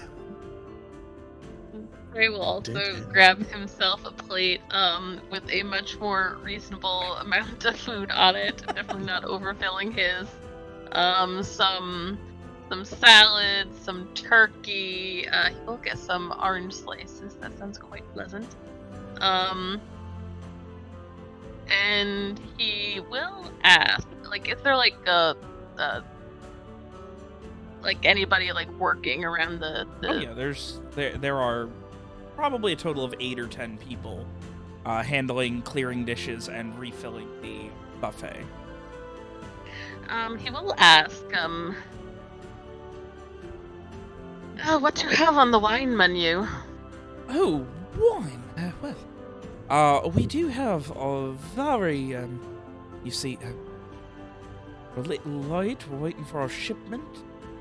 We came here to get here, but we do have some very looking for red or white, and how high end are we looking?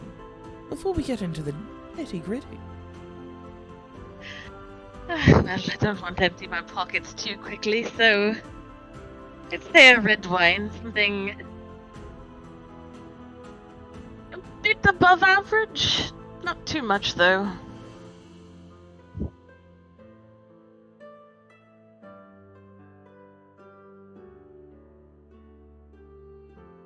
He considers for a second and begins flipping through a small journal.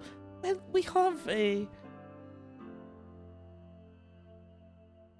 very, the Fleur 52, it's one of the newer ones. It's, from a newer vineyard. It's shown promise. There's an expectation that it will be going up in price as it becomes more popular and they get some older years that have more time to ferment and really grow. But right now it is more than reasonably priced, and frankly I believe one of the best deals we have. At that, we're looking at no less than... Are you looking for a full bottle for you and your compatriots, or just per glass? How much would the bottle be? Full bottle, we can do... Considers for a moment. We could do a bottle for 14 silver. He'll look over at the rest of the group a moment. How much was it again? Sorry, I missed it. 14 silver. 14 silver. And what kind of wine is it? It's a Red. red wine. Red. Okay. Like a Zinfandel, a Pinot. He don't only know. referred to it as a red wine, a very new vineyard's take on red wine, just called a Okay. Fleur 52. Or 52. All right. Sure. Yeah. Why not? Sure. Why not? Of course, All right. the bottle runs about 8 glasses, doing an average. Okay. And you said that was 14 silver. Yeah, Frey will hand over the coin for it. Very well, I will have that and full glasses out to you momentarily. Thank you so much. And Frey will take his plate and go and join the others. Like how you guys went from a fancy eating place to another fancy eating place the next session. I especially love it because of how it started with you guys going, maybe we'll just stay outside of the inn. Yeah. Yeah. Yeah. Forget it. But I hand Bray over some coin to cover the Yes. cost of the wine. The wine that costs as much as your night's stay. Yeah. Frey, I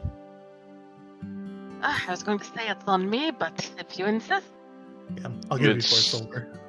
4. Yeah. I gave brace and a half. Cool. Oh yeah, you can do halves. I forgot. Okay, well that's fine. Whatever. I give you. Wait, 4. how much did Garrett give him? I gave you 3 silver and 5 copper. Okay.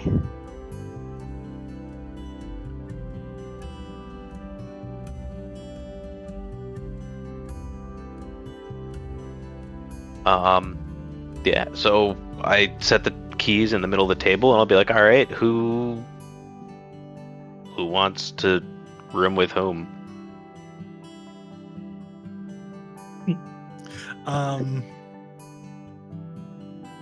Whatever. I'm I fine don't with care too much whatever. either way. Yeah. Well, aren't we an indecisive group? Jeez, what are we gonna boulder parchment shears here to pick a side? I'm gonna assume Frey is gonna want one of the single rooms. I certainly wouldn't say no. I mean, Frey Who and I snores are the the ones loudest? who are more useless at combat, so maybe we should split up for watches or whatever. I mean, not that like I anticipate us having any issues, but I don't know if somebody tries to steal our stuff or something. We're in literally the best inn this side of Alice here. Like, I don't think we're about to run into anything. I mean, isn't that where you would Famous rob if you last were somewhere words. poor? Yeah. I love the idea that you guys come here just to stay up and be paranoid all night.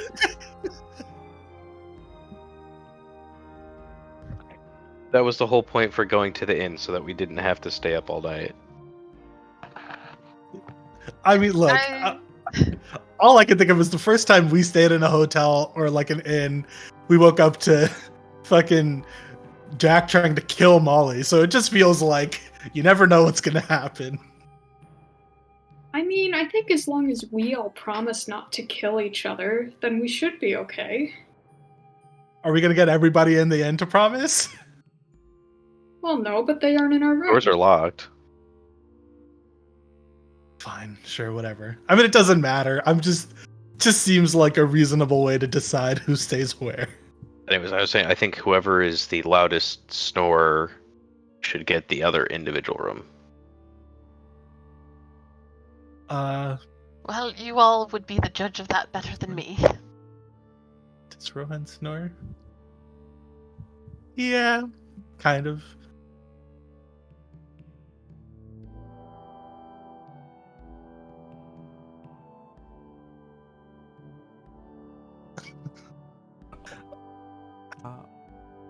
Sure, I guess I'll take it then. If we're not... I'm still trying to decide how loud Garrett snores, because I know he does snore. I just don't know if it's a loud snore or not. Yeah. Is there anything else you guys wish to do while you are eating your fancy dinner? And having your very good red wine? Nice. I would like to know how Frey is faring after a full day of walking Yeah, me too. in bad shoes. Frey is definitely feeling it. He was a bit quiet during the actual walk. His thoughts definitely lingering back with Alasir and everything there. He is very happy to be sitting now off his feet. He's just kind of like lounging back in the chair, one leg crossed over the other. Just idly rubbing his leg that's still sore. And I don't suppose we'll have a convenient inn on the road tomorrow either. Well, let's see. From here, doesn't look like there's gonna be much of anything big, unless we go out of our way until Dalaford. We'd end up having, if we go out of our way a bit, we can hit Oakheim.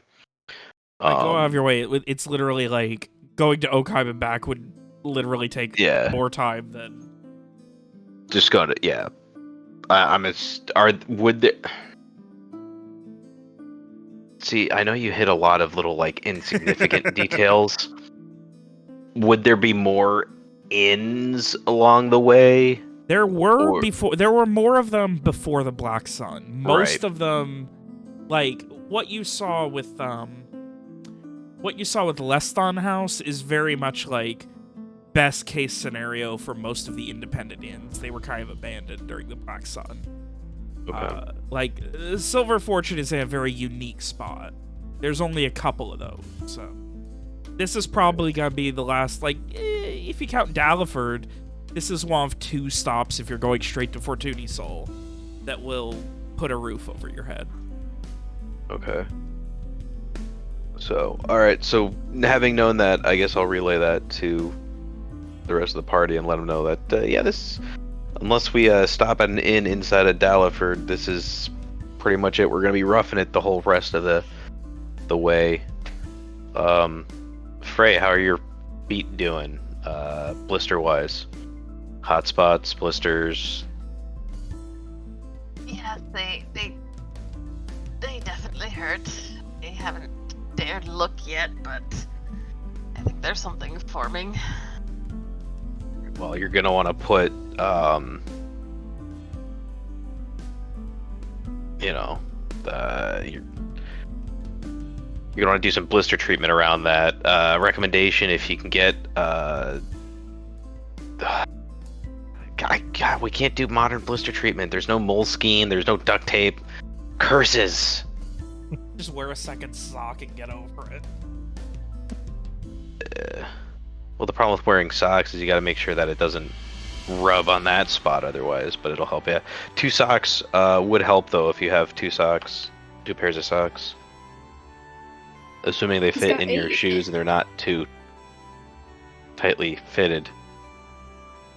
Well, I have another pair of socks. I could give that a try. What kind of shoes is Frey? Like, is Frey wearing like hiking, traveling boots, or is Frey wearing like city shoes? It is. I have been headcanoning that Frey has heels on this entire time. He does not have heels, but he is wearing, I mean, technically he's wearing boots, but they're not travel boots. They're definitely more like stylish boots.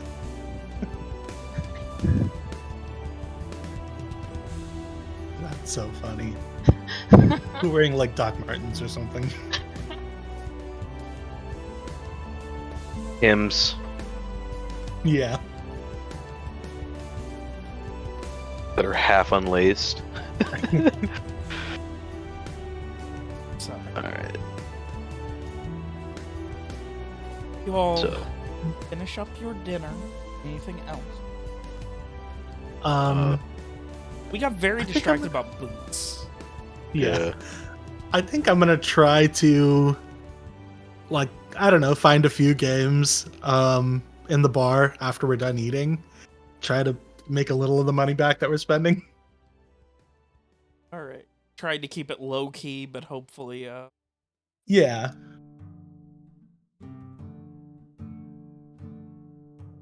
Sweet Fresh Hell, what did I have you roll last time for this? I don't remember either. Let me see. I can find it, I think. load dice. Yeah, I have no idea.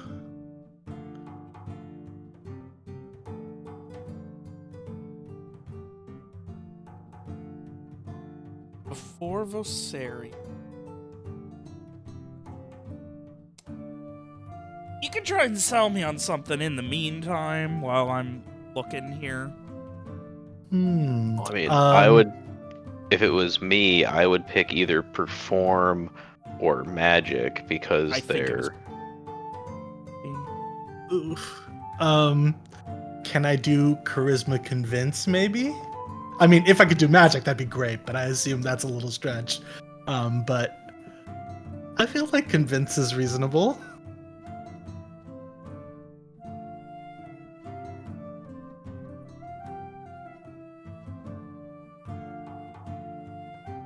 I feel like Convince is saying like, oh yeah, no, that totally wasn't skewed when I rolled, or it was skewed when I rolled, so I had to re-roll it.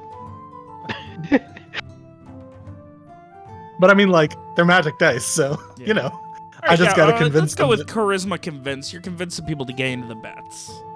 Yes. Let's okay. see how well you can convince people to go. Well, Come on! Why does everybody else get to roll well?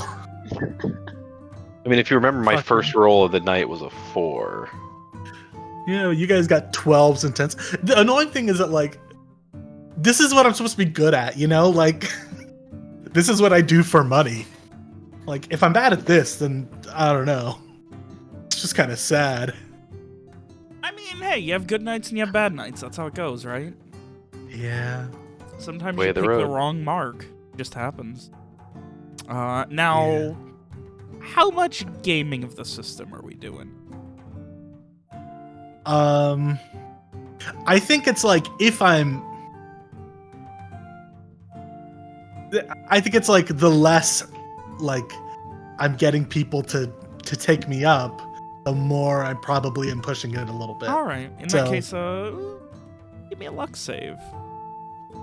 Hey, please, please, please. Oh wait, please.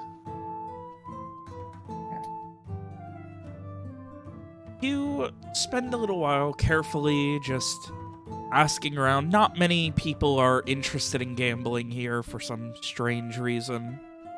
But eventually you find a couple of people and you get a table set up. There are no chairs, everyone is standing around, and you get your dice out, and someone else is like, I brought my own lucky dice. And you're like, oh, motherfucker.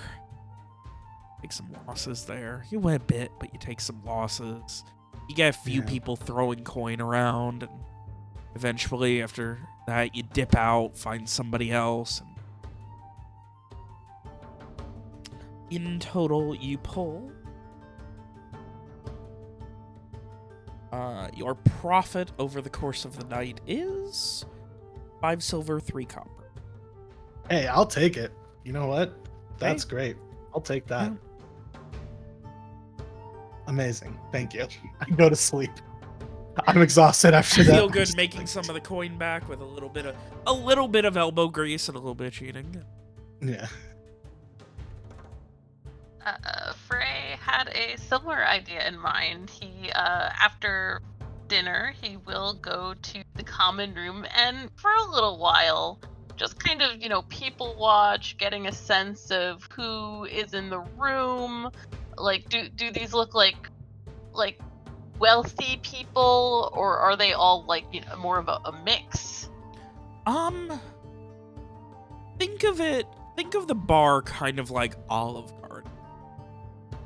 There's a lot of rich people, and there's a lot of people who are like, kind of like, they're splurging type of.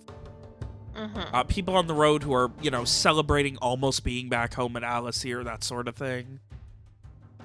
You'd imagine people who are not well off of coin do not stay at the Silver.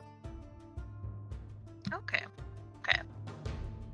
So after kind of, watching for a little while, getting a sense of who is here, how they're interacting with each other, he is going to set himself up and offer some fortune telling to the room for coin. All right. It's fortune time. Give me that charisma perform. Okay. I hope Frey rolls bad. Technically, I don't Frey think rolled Frey can roll really that. bad. Like, that's a 5. That's as bad as your charisma convince. Yeah. This is what Frey do. Yeah. And Frey, you begin just kind of carefully making your way, telling stories, letting these people see what fortune may hold. A couple of people get very interested and are more than willing to double down on these stories, on these intonations that you have. When all is said and done, very carefully, are you trying to really clean up here, or are you just trying to make some spending cash, or what? If he's attracting mostly wealthy individuals, he will definitely push more to try and make some good money. He also might try and encourage and nudge some people to go join Rohan's games. Okay. Being like, hey, you're gonna have like a really lucky night or something. Oh my god, you guys could team up at like a big city that you're not gonna be in ever again, and really Amazing. clean up with all this Really bullshit good. between the magical Absolutely. cheating and the fucking silver tongue. Absolutely. You convince them they're not being cheated and they just need to spend a little bit more. Yeah. It's just Parasite with extra steps. Exactly. Yeah. Alright, so I will say give me a luck save as well. Let's see if you hit any of the real good clients. Alright. Frey doesn't roll bad. Frey doesn't Okay, roll in bad. the That's what other we've game, learned. though, I've rolled a lot of crit fails, so I don't know what's happening here.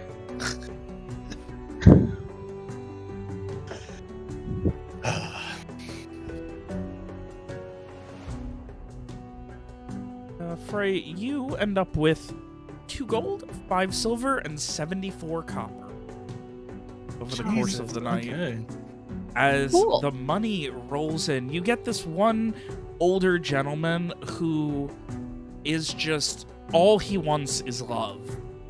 And you convince him that you can see love in his future and you know where he can find it. He just needs to spend a little bit more. You just need to focus a little bit harder, and it just needs your coin purse to be a little bit heavier for you to see that far. By the time you're done, you have cleaned this man up. And All he right. is- Whew. And Frey will tell him that once he reaches his destination, look for the color yellow. Color. Now that's some fortune cookie shit. Oh. When you have reached your destination, yellow will be. Yes, follow the color yellow. All right. All of the yellow brick road. Follow the yellow brick road. It's gonna be real funny if the guy like meets like his future husband while like in an alley behind a bar peeing. Oh my god. Okay, He'd be you like, said holy that shit, that guy at the end was really good. All right, you said that was 2 gold, 5 silver, 7 copper. Yeah, you can click the roll to get it to like expand so you can see what the separate things are. Oh, that was says a self roll. Whoops. There you go. Oh, thank you. Yeah, did I do that with the other one too? I did. Yeah. Oh my god, that is It's all not good. bad. I still had set a self roll for some stuff I was doing before the session. It's all good. Both rolls.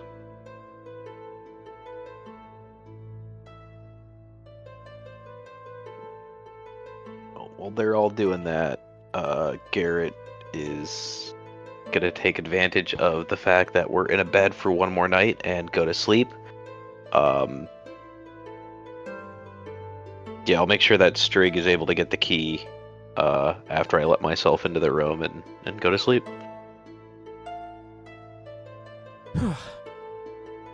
Streeg, what about you? Anything special that he's going to be getting up to here at the Silver Fortune? Is the bar area just as crowded as when we first went into it? Yes. And are people very drunk? People are pretty drunk here. Like, there's a lot of the bar is people who are like, you know, high-end wayfinders, bodyguards who are celebrating about to be home, that sort of thing, or about to be back at Alasir. I want to pickpocket the really drunk people. Oh my god! Wow. Okay. Oh, all right. Street, give me a int connect. Let's see how. Well. Oh, come on, isn't not this a connect. dex? This is int notice. This is a dex. Yeah, well, int notice to figure out who you're gonna be going after. To Okay. figure out who seems drunk and rich.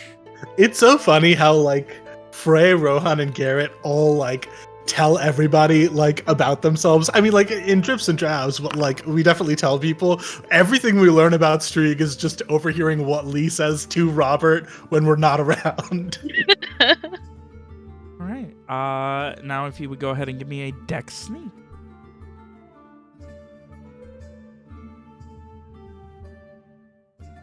Baby, don't let me down. Yeah. Are you going for whole coin purses or just like loose coin? Like, Whatever I can grab that won't get me caught. right. So you are playing it safe. You're definitely not wanting to risk getting caught. Yes. I'm just kind of walking around, doing my rounds. Every now and then, if I bump into someone, I'll just kind of slide my hand in their pocket. If they seem really into it, whatever Frey's doing, I might kind of sidle up behind them and slip my hand in, you know.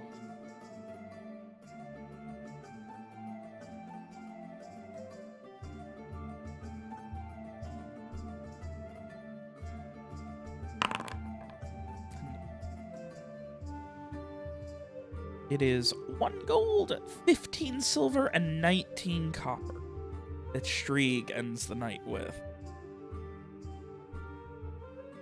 Very nice. carefully and adeptly drawing yourself into a very, like, there's a bunch of drunk people arguing, and you kind of, like, get over there and just kind of very carefully make sure to, you know, lean in, get under their cloak, and just kind of, like, you know, very quietly cut off the coin purse, unload it into your hand, and drop it on the floor, leaving just a couple of coins on it to scatter as you walk away.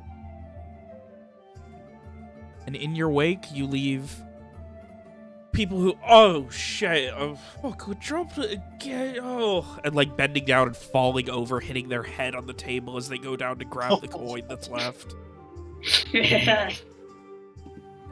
Which is precious less than they had, but seemingly just as much as they expected, given how drunk they are.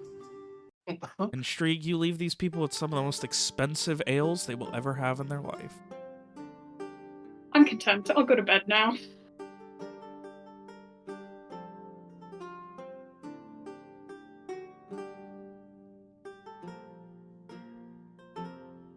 Yeah, and Frey's heading to bed as well, also quite satisfied and happy to finally be totally off his feet. Rohan is also heading to bed, slightly less satisfied, but resigned. And Garrett doesn't have any moral qualms with the fact that he didn't have any illegal things he committed to doing tonight. Nope, because he's sleeping like a baby. All right. Such a dad. You all head off to bed, and a new morning comes. You are awoken. You are given, when you head to bed, you are given the request of a sunrise wake up, or to be allowed to sleep in.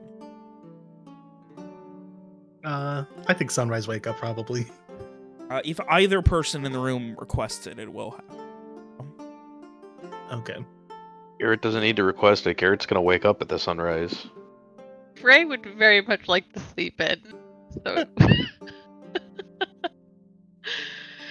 someone will probably have to get him up in the morning. He's not a morning person. You know what? I think hearing Frey like realizing that Frey wants to sleep in, I'll be like, you know what? I'm also gonna sleep in. Garrett will be our wake up call. It's fine. Oh, when he gets too annoyed to wait, he'll wake us up, and it'll be fine. So, with that, the night grows long. You all get a very comfortable sleep between very soft silken sheets with feather pillows that are heaven.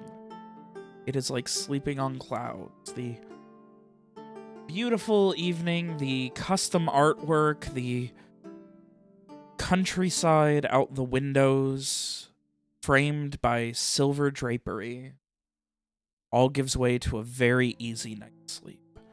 There is some sort of potpourri that gives this nice, faintly nostalgic smell to everything. Like the first day of spring. And that is what you fall asleep to, and that is what you awaken. And that is where we are going to go ahead and take a quick break.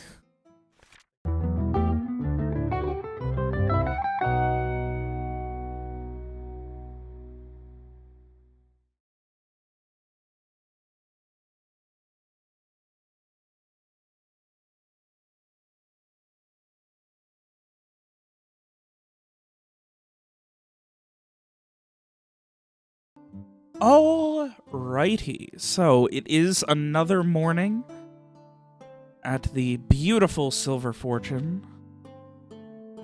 Heading down for your complimentary breakfast? Yep. Alright. The first thing you note is there is a special. There's a board mentioning the current special of the day, like a sandwich board type of display near the entrance to the dining room. It is not part of the complimentary breakfast, but it is fresh baked breakfast ham with honeycomb. It seems like it is it was like fresh slaughter, fresh bake. It is like the pig arrived this morning type of thing. It is like there are people lining up. There is a cost, but it is they are also going to be doing bacon. So, bacon will not be part of the premium breakfast, which is the honeycomb baked ham. You're so interested. But otherwise, the breakfast is sweet bread with a sugared kind of like almost like glaze on top, and the bread itself also being very sweet. There are some fruit pies, which are by the slice, of course. 1 plate for breakfast is covered by your is covered by your room and your complimentary breakfast. They also have what seems to be blueberry and blackberry muffins. And there is a very nice display of what looks like grapes, strawberries, and a couple of other various morning fruits. Some sort of melon that you don't immediately recognize. You would presume either on the rarer end or even possibly foreign and imported, which is incredibly rare, or grown somewhere with arcane assistance, which is how most things that cannot be imported anymore to Western Madara are acquired. And really on the very expensive and inconvenient to do side. But otherwise, if there's nothing special that you guys are looking for, you can have a breakfast as you see fit, and the expectation is that if you guys are not paying for a room, to be out by midday. Okay. I'm assuming Garrett has to go knock on doors to wake up certain party members before heading down to breakfast, or no, you know what? Garrett just goes to breakfast first, and then you guys get some. That's fair. I go with Garrett. Yeah, it's continental. My guess is that I probably wake up sometime like while you guys are down to breakfast. Like, I don't think I'm sleeping in that late, but it is just like, all right, I'm just gonna leave Frey where he is. I'm like a little late, but you know, I do show up at some point. Freya's just gonna sleep in the morning. Yeah. The question is, did Garrett and I place bets on how long Rohan and Frey were going to sleep? Definitely Frey. Definitely, I bet on how long Frey would sleep. Knowing that we have to be out by noon, Garrett is betting for 11:30 unless otherwise interrupted.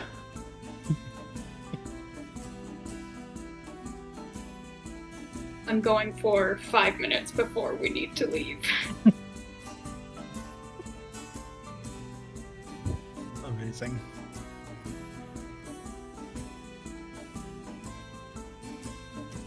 Yeah, no, Garrett just gets the regular breakfast, grazes across it. You know, a little something from everything.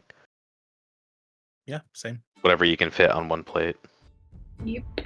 Oh, I forgot to mention that last night Garrett's whole second plate was dessert. An important detail. You know, you gotta get it where it's available. Yeah. Especially in the this time period, sweets would not be freely available probably.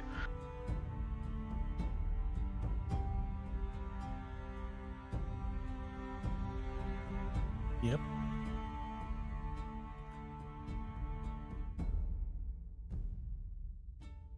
All right. So, you guys have breakfast and await victor of the bet.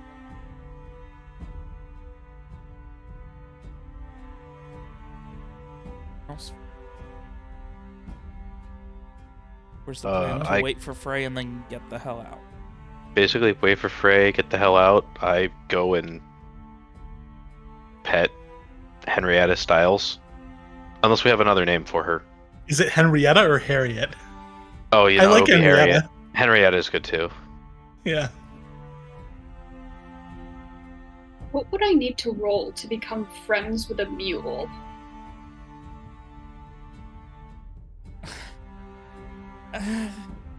That would definitely be Charisma Connect, because Connect is finding or knowing people who are... no, maybe not Connect. Convince... No, I mean, mules are Connect. useful for our purposes. I'd make that a Charisma Connect if I was the DM. That's how I would roll it. But Connect is much more about interacting. Like that's true. it's much more. I don't think it would be Convince either. Work? Ride? Charisma Maybe work? it's a ride. Ride an animal? But I want to be friends. This skill I am also going to say includes- in this scenario, Probably includes animal it handling. would be right? ride because that includes competence at care and tending. Yeah. Are we going ride dex? No, it would be like ride wisdom. Ride wisdom. Interesting. Because you're Can I trying do to ride convey charisma? your feelings and make it understand them. That you want to be friends with.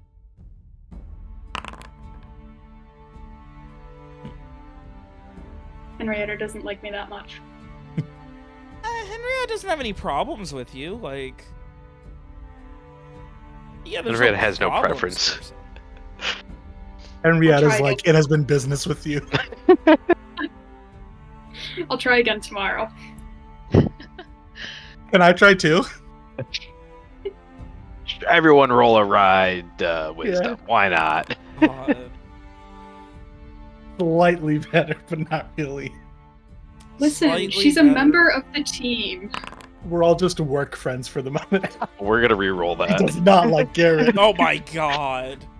Alright, Garrett, reroll. Oh, this one's worse. Yes!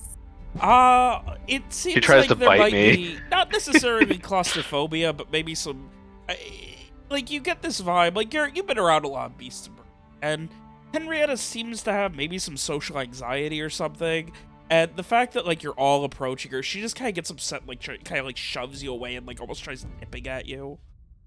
Okay, well, I'm gonna go back inside then, because apparently, clearly, I'm not the favorite, so...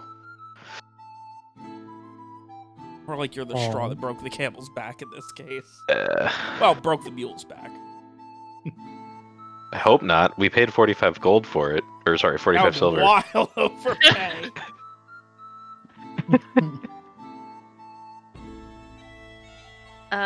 So Frey will eventually get up on his own. I think he spent a little time just kind of staring at the ceiling, feeling a little wistful. Like, this is a fine room, fine surroundings, good food, and he can almost think he hadn't left Alistair at all, but he knows that this is the last night of that feeling. But he will eventually get up, get himself ready for the day, and head down to meet the others at probably about a little before 11-ish. Are they still serving breakfast? Yeah. They are serving it until around noon. Okay, yeah, he will go and just get something light. Bacon and eggs, essentially.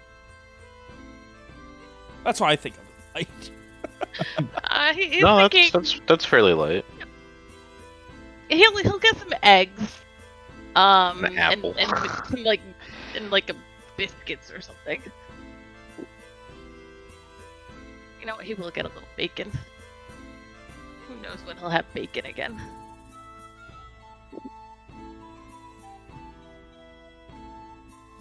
Are any of the others still in the dining room? Garrett is probably just walking in at this point from having been told to go away by a mule. Frey will... I think Strieg and I are like competing to become friends with Henrietta. Frey looks up, just kind of putting on a very practiced smile, and just say, "Ah, good morning. Why the long face?" I just got rejected by a mule, so, you know. Well, it's only the first day. I'm sure you'll have plenty of time to make things up to her. We'll find out. What time did you get down here? About 15 minutes ago or so. Alright, sounds about right. I thought link over to Rohan. I won.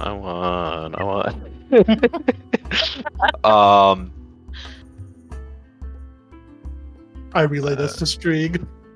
I wasn't even here for the bet, so I don't understand. But I'm like, yeah, Aaron let is Streak saying know he I won. won. yeah, okay. I just sigh in disappointment.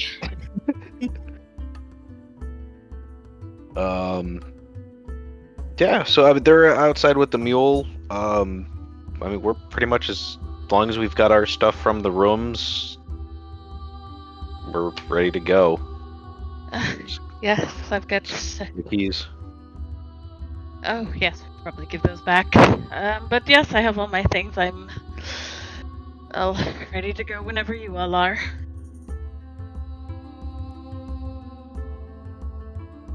So I guess I will. I'll grab the keys. I'll bring them back over to the desk there while you head outside. Finish up with your breakfast and head outside and meet up with everyone else. Alright, well, I won't be long. And yeah, Frey will finish up his breakfast and he will head outside. And after a moment of staring at the chickens, he's going to try and feed the chickens. You take some of the feed that is on a bag that is... There's just like a sack of grain and various chicken feed that is like tied off on top of the wooden cage, and you take some of it out, toss it in, and they just... Or are you trying to hand feed? No, he's just gonna toss it in. He does not know how much to feed chickens, though. They are ravenous, just immediately like, and then just like looking at it, just eating more, looking for more. He will throw them some more. Eating. And he just kind of crouches there for a moment looking at them and kind of addressing to the others who I assume are still nearby playing with the mule. Mm-hmm. Have they had enough? Are they still hungry? Should I keep feeding them? I don't know. I mean, I guess fattening them up is you fine just for our throw down a handful. You spread it out a little bit and let them peck at it. You don't want to overfeed them because you're just gonna waste your food. Okay, yeah, fair enough. I like relay this. Garrett's a farm boy, so he knows how it goes. Nice. Well, I guess I gave them a little more than a handful, so we'll call it a big breakfast. Sure, that's fine. Oh, Big Breakfast is a good name for one of the chickens. Oh my god. Yes. I love the idea of naming chickens like racehorses. Like, Big Breakfast at the back, and here comes giant explosive sunray. Racehorses don't have rules for their names. It's really frustrating. yeah. All right. So with that, you guys are on the road again. On the road Get your again. things. Ryder, I barely know her. You pack up. You say your goodbyes to the Silver Fortune, and within a all too brief few minutes, the cobblestone path, the sounds of your newly deigned Henrietta Styles clopping against cobblestone gives way to the sound of packed dirt again. As you finish the turn, leaving the Silver Fortune behind. One of the later people to leave the Silver Fortune this morning, a couple more behind you, most ahead of you. Most heading seemingly towards Alasir, some leaving. super special. You have a fucking travel ahead of you guys. Yeah, I was gonna say, if we left early yesterday morning and we made about 42 miles or so, if we want to make the same time frame, we would be about here-ish because of the turn, I would say, kind of about here to make that same rough time frame, and we've got to do it in half the time, so we're probably not going to make that. Would I be correct, Man, Sir Checking GM? I'm checking my travel times right now in the because I know I have one for it. Silver Fortune to Daliford. Yeah. It's about 2.5 days travel. Yeah. 138-ish miles is what it says. Well, we'll get the half day done first. Yeah.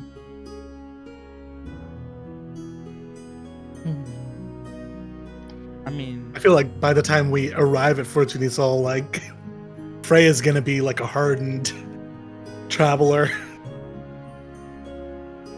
We will have worked the pretty boy out of him.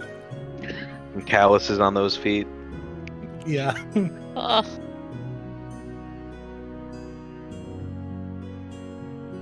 Well, I think only like a few hours into it, and he's already limping a bit. Yeah. there you go. Wow. Okay.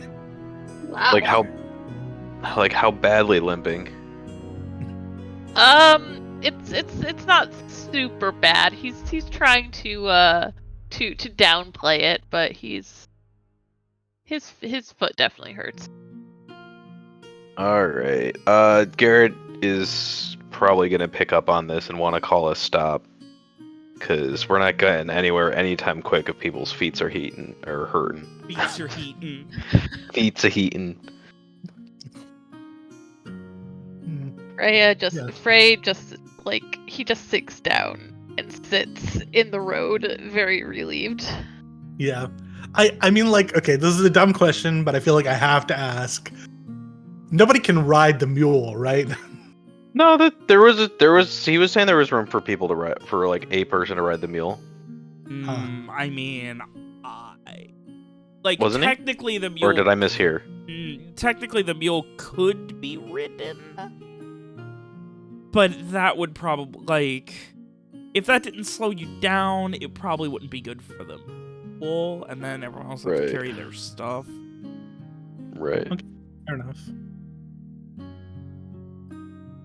Well, I want to take a look at Frey's feet, see what we can do to not have them limping, and see what we can do to get moving here. Yeah, Frey winces as he pulls off his boots and his socks. Alright, wearing both socks, so at least that's a little bit of a update. Garrett just does a basic, I guess, check of the feet, make sure that if there are blisters are not getting too bad. Does a little ye olde trail, not so much medicine, but like, whatever they would do for blisters to help make it a little easier. Ad hoc salve or something. Yeah, they're the old like wives' tales and stuff. Like, if you wrap your feet in cabbage when they hurt, your feet will then smell like cabbage. Exactly.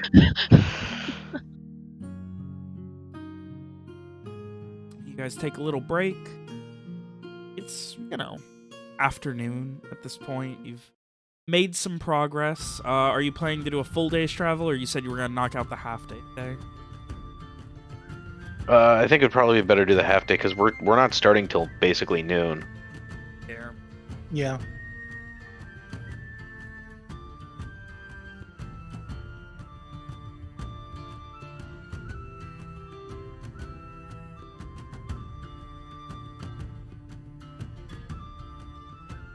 While Garrett is looking at Frey's feet, he will say to him, well, tell me how bad it is. Will I have to lose them? It's not quite that bad. Is it like one tiny blister? It's one tiny blister, but even a small blister can be problems. But I don't tell them that it's one. I think at Rohan that like it's nothing. But do my best to kind of pat around it or put some kind of salve or something on it to help with it. You're gonna have blisters for a couple of days here. We'll try to keep them to the minimal, but we'll just keep an eye on them, and your feet are gonna have to toughen up a bit. So all the fun of walking around Physically, outside. not emotionally. They will literally callous. It's not like you better just toughen up, like. Well, I'll try not to slow you all down too much. It's okay. We're proud of you. I know this is not what you're used to.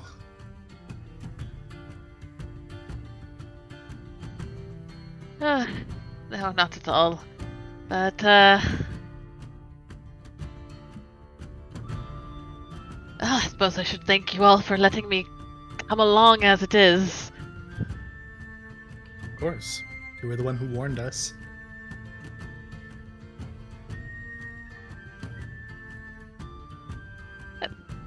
True. Even if I was involved from the start, but,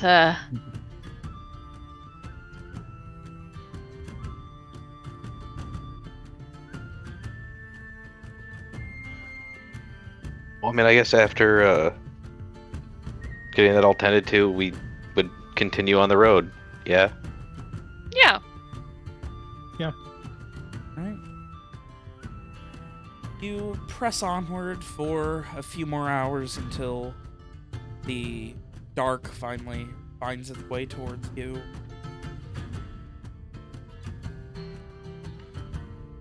Half-dated it. Probably gonna land you.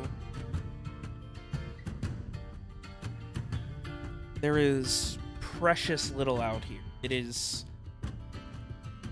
flat, slightly hilly to the north, but south of the road is very much flat land. Maybe a vague slope sometimes. There are very little tree.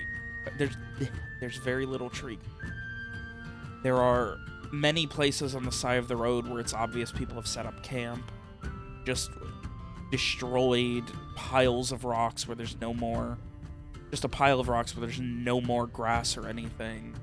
Just sitting up. You can see evidence of tracks, people sitting around, just all over the place.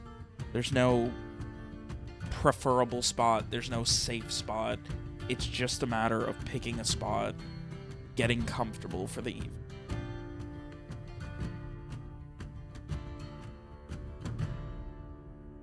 Would you guys have brought firewood with you for camp? I mean, I'd like to think we'd probably have a small bundle. Probably wouldn't be carrying a ton of it everywhere, but it would be, important to have with us to have like a small bundle. I mean,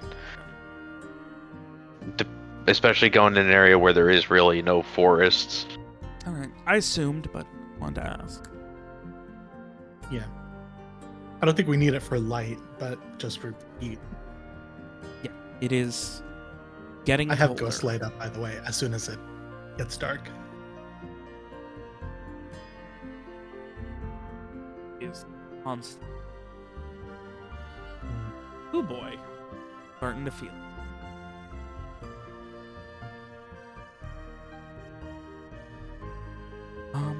Otherwise,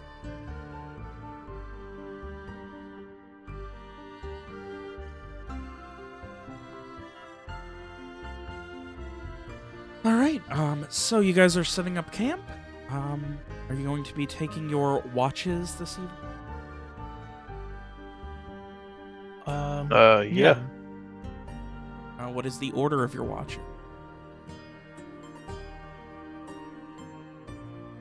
I'll go first. I slept in relative to the others, so I can stay up. I went to bed early, so I'll go second. I think we probably let Frey sleep for the night, maybe? It's up to you guys. Mind that. But though, of course, if you need a fourth set of eyes, I can stay up or wake up.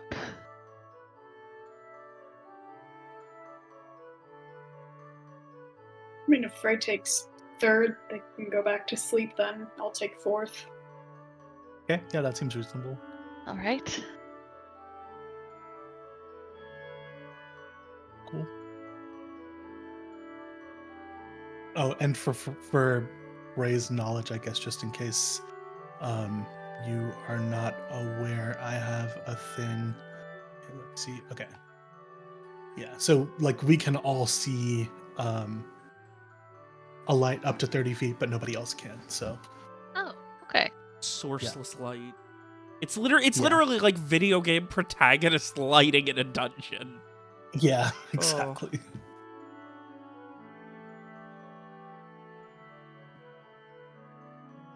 So yeah. Which is quite handy. Did we use that against the Kyrovore? No, we had the lantern. We didn't use the ghost light. Yeah, I think I maybe didn't have it yet. Oh, because we Maybe leveled I leveled up. up. Yeah. I think that might be right.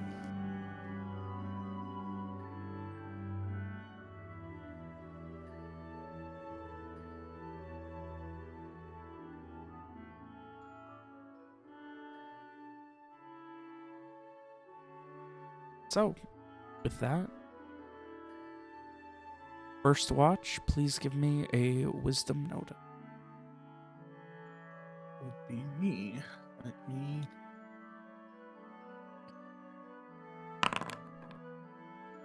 Thank God, finally I rolled once. Well,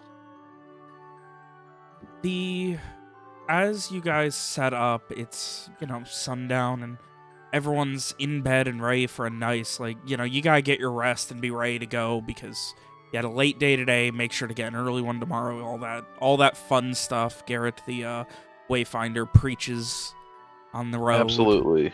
Always the Yep. fundamentals on the road. And for better or worse, what that means is you get to bed at shortly after sundown, and you feel something horrible on your face, Rowan. It feels like a needle just fell and cut your cheek as it begins raining. Oh, Jesus. Okay.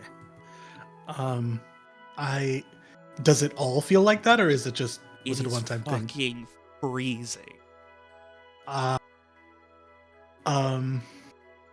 Well, I find something to I don't know, put over me for cover, and I guess are the others all covered as they're sleeping, or Garrett's got a tent up. okay? That's part of his kit. Would be a tent. If anybody is not covered, and also probably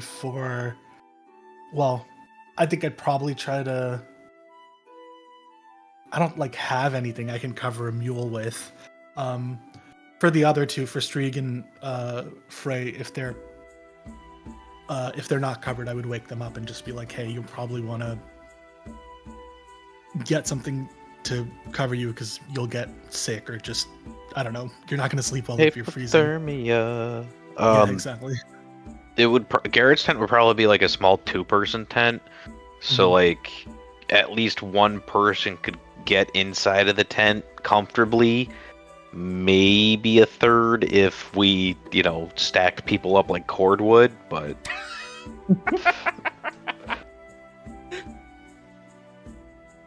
Oh my god, Frey's very nice sleeping bag immediately pays off.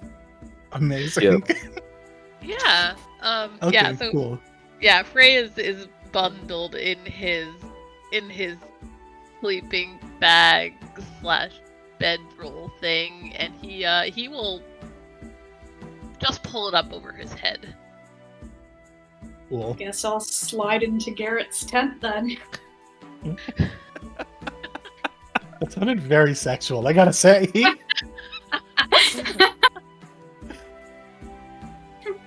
I was imagining String literally like sliding, like pushing himself with his back feet like a slug. See, that's what I was imagining too. Because he's not gonna like fully wake up. He's like half asleep. He's not gonna wake up. He'll just like, eh. Yeah, I think after they're all, taken care of, I have it? I don't have anything that I can actually like cover myself with. I mean, I probably have like a cloak or something, right, that I can just put over my head. Yeah. So I'm not literally getting hit by it. Yeah. Yeah, I think after everybody's back to sleep, I just keep watching.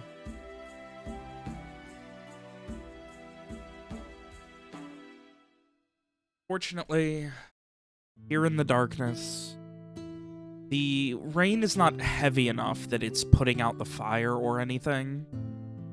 But, God, it's just so cold. You cover yourself and you get close to the fire and it's just every drop that hits you feels like a needle. Eventually, you do kind of like almost get used to it to the point where you kind of shrug it off. Even then, it just, when you get complacent, it reminds you. Yeah. It's like 50 degrees and now it's raining. It's rough.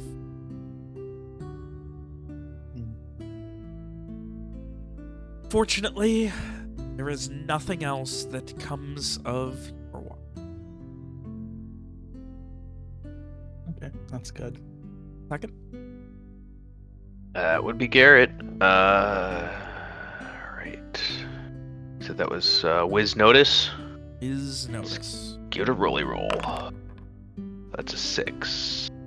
I am gonna re-roll just to see if I can do better. Alright. Because why not? Yep, we'll go with that. Hell yeah. Waking up, getting out of that tent, and oh, fuck me, that rain is awful. Shit ass fuck, that's all. Takes a hot bit to get used to, and mostly just cuddling up next to the fire where you can. Making sure to get as warm and dry as you can, and cloak up, head blocked, doing everything you can to watch around you, but it's dark and the surroundings are not exactly covered. Keep your eyes whence you came to the west, from whence you're going to the east, with the occasional glance north and there's nothing. It is a quiet couple of hours for Garrett Viacord.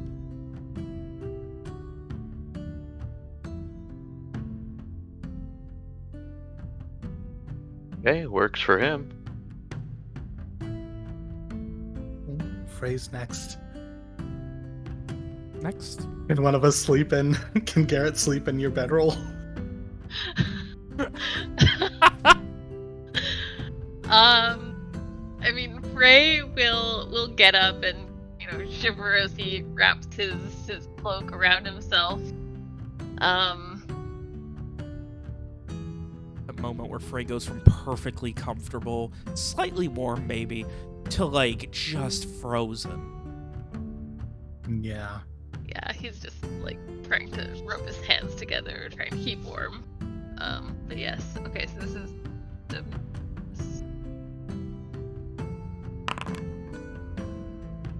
Thank God. Finally get to see Frey roll badly at something.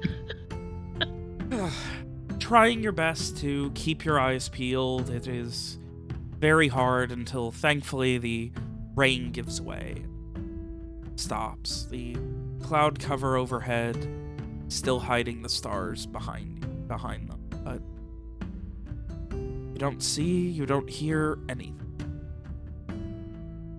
Whether you consider that good or bad is up to you. he is too busy focusing on how cold it is to really, realize that he is probably not keeping the best watch right now. Never really He's had to just deal kind with of sitting huddled around there. a campfire while it rains, just being shivering, has he?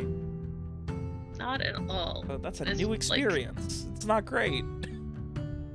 the puff of cold air as he shivers, and the creeping cold sensation up his spine that he doesn't know what to make of.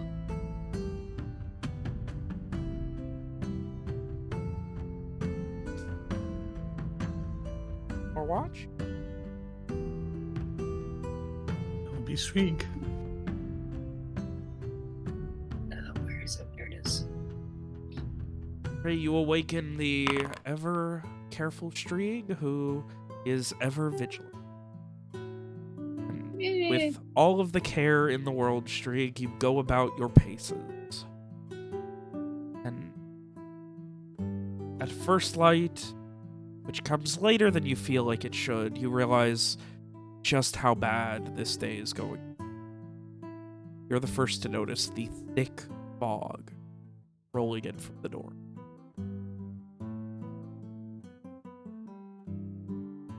Otherwise, That's not fun. it is a clear and empty morning.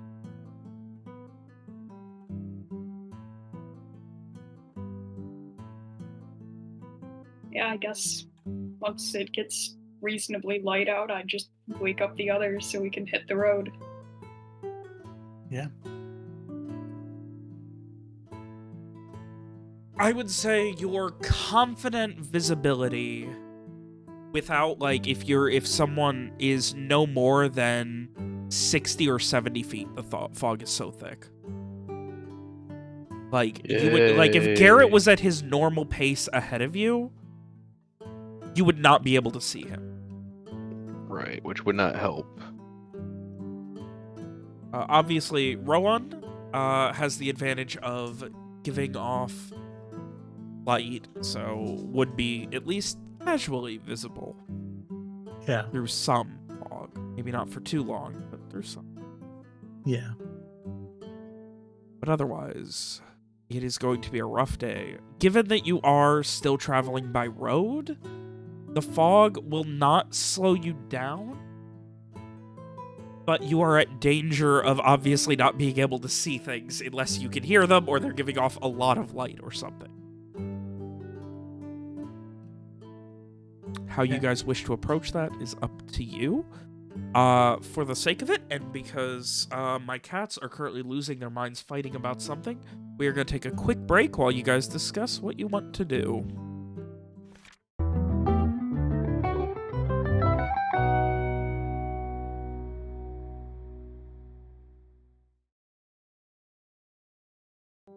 Alrighty, so decision time. Are you continuing on as you were?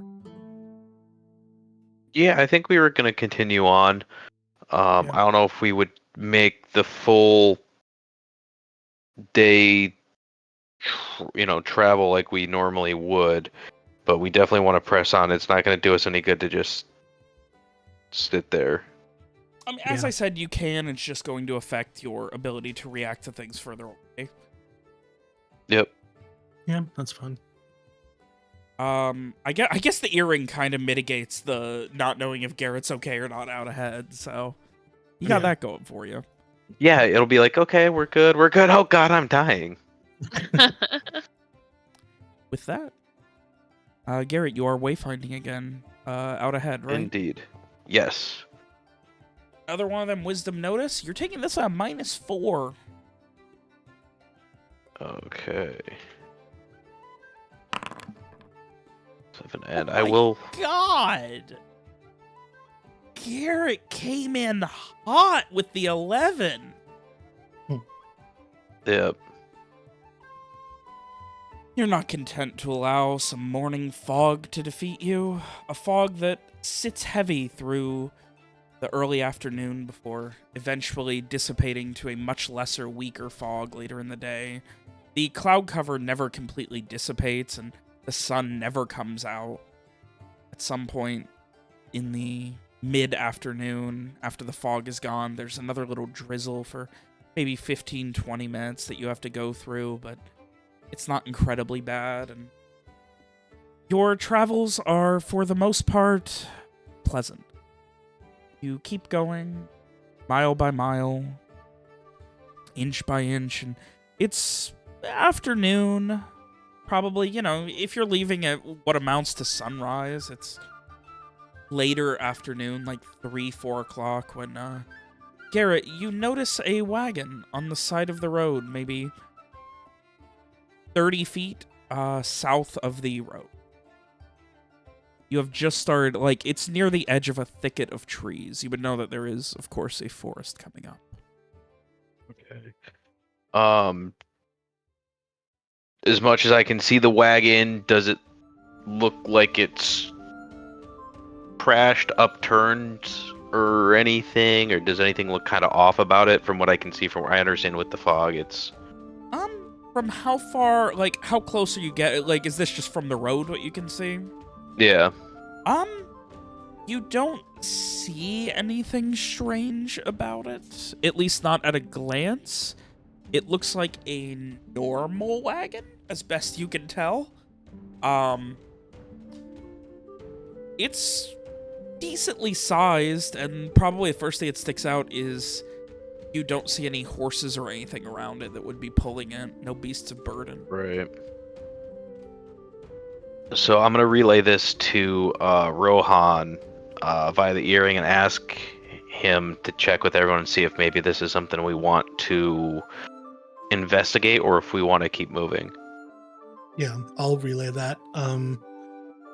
I think I'd want to at least get close to it and see if it looks like it was, I don't know, if there's somebody hiding out in it, if it's abandoned, something, I guess, just see why. Right, was it Why a assaulted or random anything? wagon is here? Does the road where I am at look weird at all? I don't know what that means. Super scuffed up, there was a big commotion there, or... Not really, from what you can see. It Are just you looks looking like for the road. evidence of tracks or anything? Anything Yeah. weird, they were forced to pull over or something? Basically, yeah. Give me a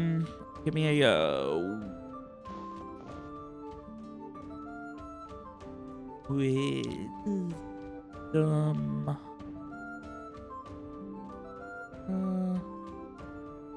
Yeah, give me an int notice.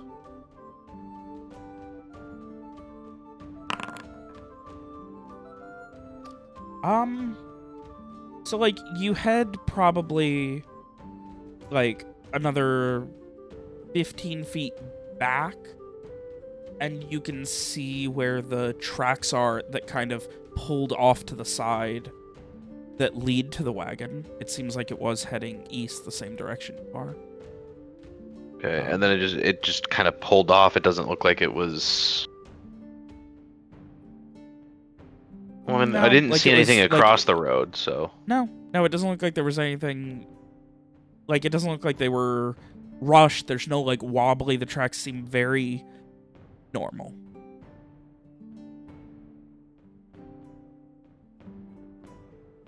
Okay. You don't see anyone at the wagon. You don't see any evidence of a beast of burden to pull the wagon.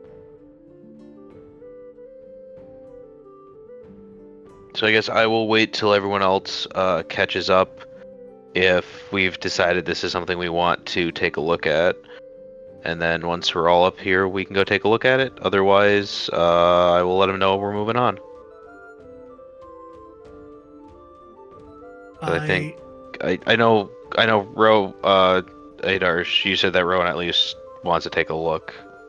Yeah, I think because we can't see ahead of us, I think more than anything, I'm worried that somebody is, I don't know, waiting to ambush and rob our stuff or something, because it's they're taking advantage of low visibility.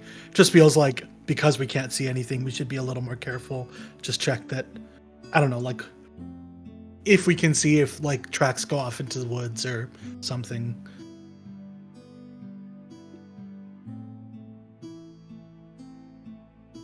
And Frey's Alright. just curious about the wagon, so he's fine with checking it out. I'll just follow. Don't remember what happened last time you approached an abandoned. Same. Yeah. I wasn't here for that. It wasn't good. It was fine for you, Streeg. We ended up fighting a bunch of goblins. Long story Oh. short. Fun. And then I died. Well, I didn't die. I Yeah. almost died.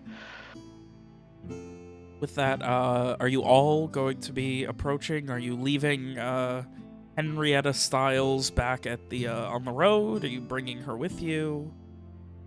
I think we leave her on the road, right?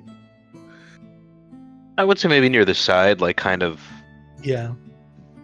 You said there were trees around?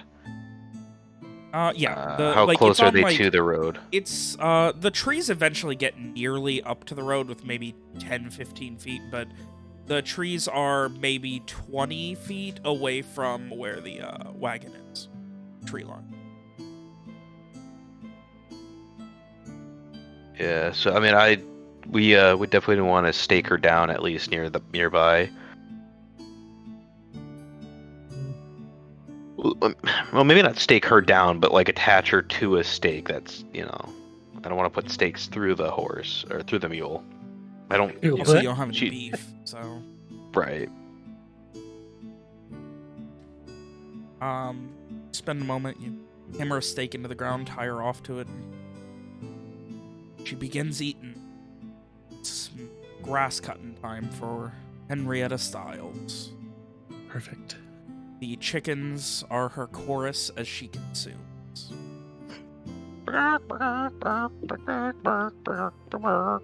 That'd be like an AI music generator we can use for this. We need to get like one of those old Yamaha keyboards that like has random sound effects and find one that's just a chicken sound.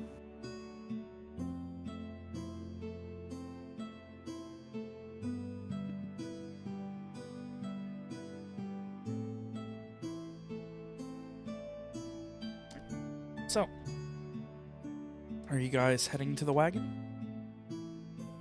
Yep. Yeah. Yes. Alrighty. You approach it, you can see where the reins for what seemed to be, well, I guess Garrett would immediately, being the roadsman, would immediately recognize the reins, like the hookups for 2 beasts of burden that are not currently there, obviously.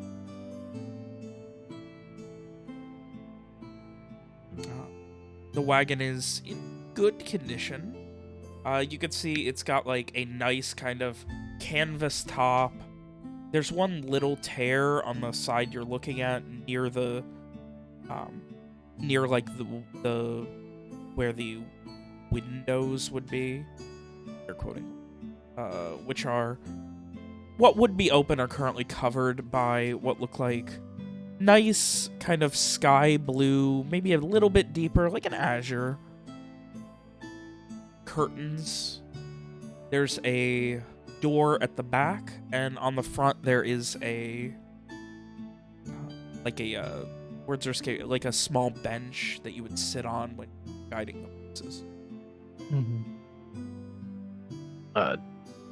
Does it look like there's been like any kind of camp setup that's nearby that we can see? Looking beyond, you can see what looks like a couple of large branches, like, like someone had chopped down a tree and found some good branches that would hefty bits of tree sitting on that are surrounding what looks like a stone circle that once was a fire. Okay, but there's no like tents or anything on the ground outside of the wagon. Does anyone want to go peek inside through the window? There I are. will. I apologize. There are, in fact,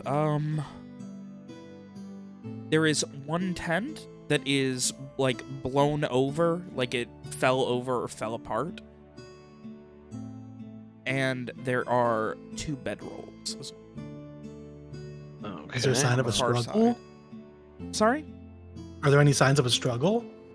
Give me an int notice. Okay.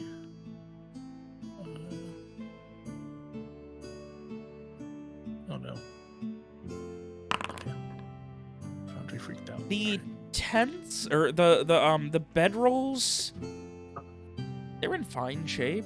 They're in as good shape as your guys' bedrolls. Well, maybe not Frey's, but the rest of you. While the tent looks like it was slightly torn through, like there are tear marks on it. Hmm.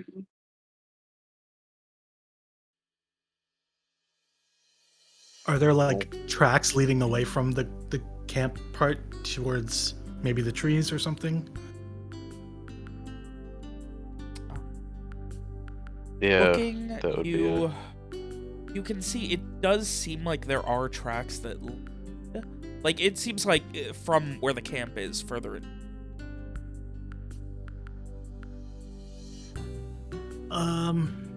Yeah, I mean, I relay this to everybody, and Let's check the tent and then see if, or not the tent, the wagon. Yeah. See if anyone or anything is in there. Yeah, I think Frey was already going to check it out while you guys were checking out the campsite. Okay. Head into wagon. It has a door on, as I said, it has a door on the back, and there's also, if you wanted to like climb up, you could get in through the front where the bench to sit on it. He'll check out the door in the back. It's unlocked. Latch it. Open it. Yeah, he pulls it open and peers inside. You are immediately just like almost. You are startled by like this, like of like just all of these birds just chaotically moving around, and you kind of like catch yourself for a second. The rest of you would hear this where you are. And you can see that there are hanging from the essentially rafters of this wagon, there are 5 small cages. Small-ish cages. Transportation cages. 3 big white cockatoos, each in their own. A large red and blue parrot in one. And then in the largest cage is a very large raven with silver feathers around its neck. Is easily the first thing that gets your attention. Okay. Frey definitely he jump startles the sudden cacophony of the birds.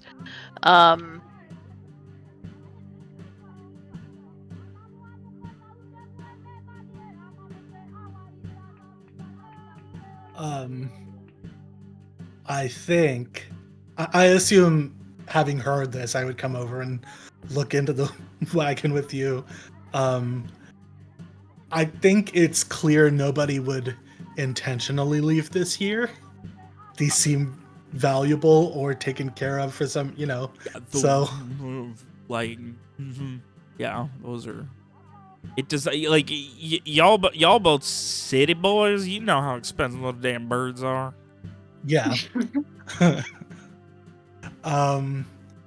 So between that and the signs of a struggle, possibly, and tracks going off into the woods, it kind of feels like somebody was taken against their will. There's no evidence of ransacking in the wagon, by the way. Sure, yeah. Do we feel like we want to go help? Or do we want to keep going? I mean, I'm willing to take a look. Yeah, I mean, with the fog how it is, like, I feel like, we traveling is like dangerous anyway, so maybe it's not the worst idea to, I don't know, see if we can find anything here. Yeah, no, I'm willing to take a look, see what we got going on. Yeah. Maybe leave my bag at the camp and unlimber the bow. Yeah. Though, be careful. I imagine the fog will make things a lot more difficult if we go off-road. That is true. I don't want to get lost out here.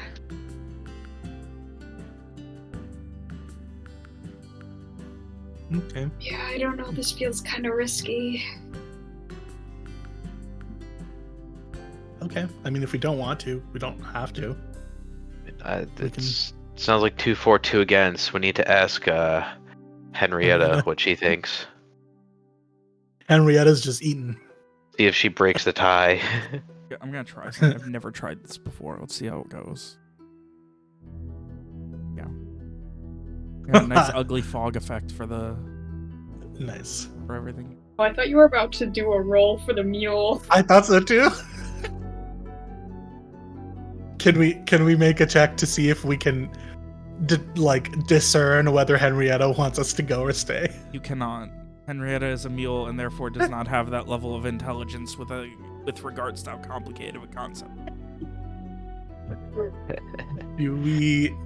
If we're leaving, do we want to take the birds? By the way, that looked like shit. I'm so sorry. Okay. It looks good on combat maps, but I've never tried it on a world map. That looked awful. Yeah, fair enough. Like I smeared white all over everything. We could just let the birds go. I mean, that seems like the worst of both worlds. If we take the birds, we can sell the birds.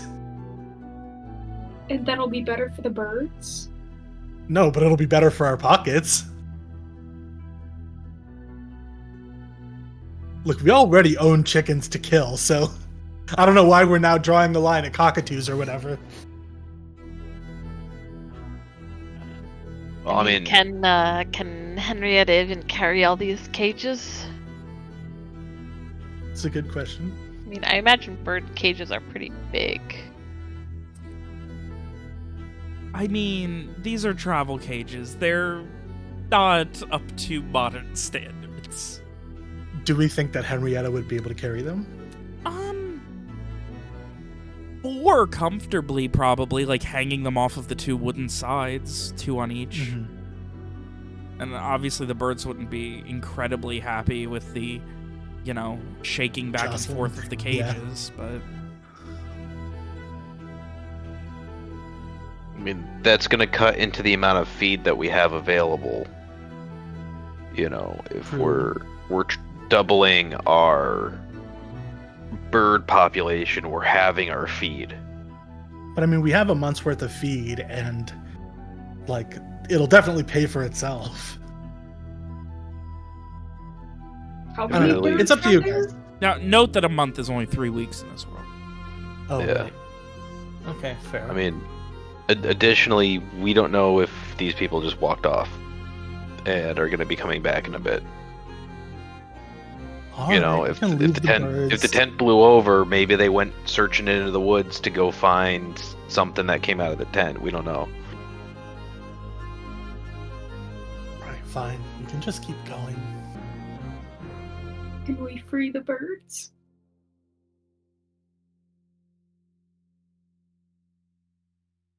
I'm gonna leave that to you guys.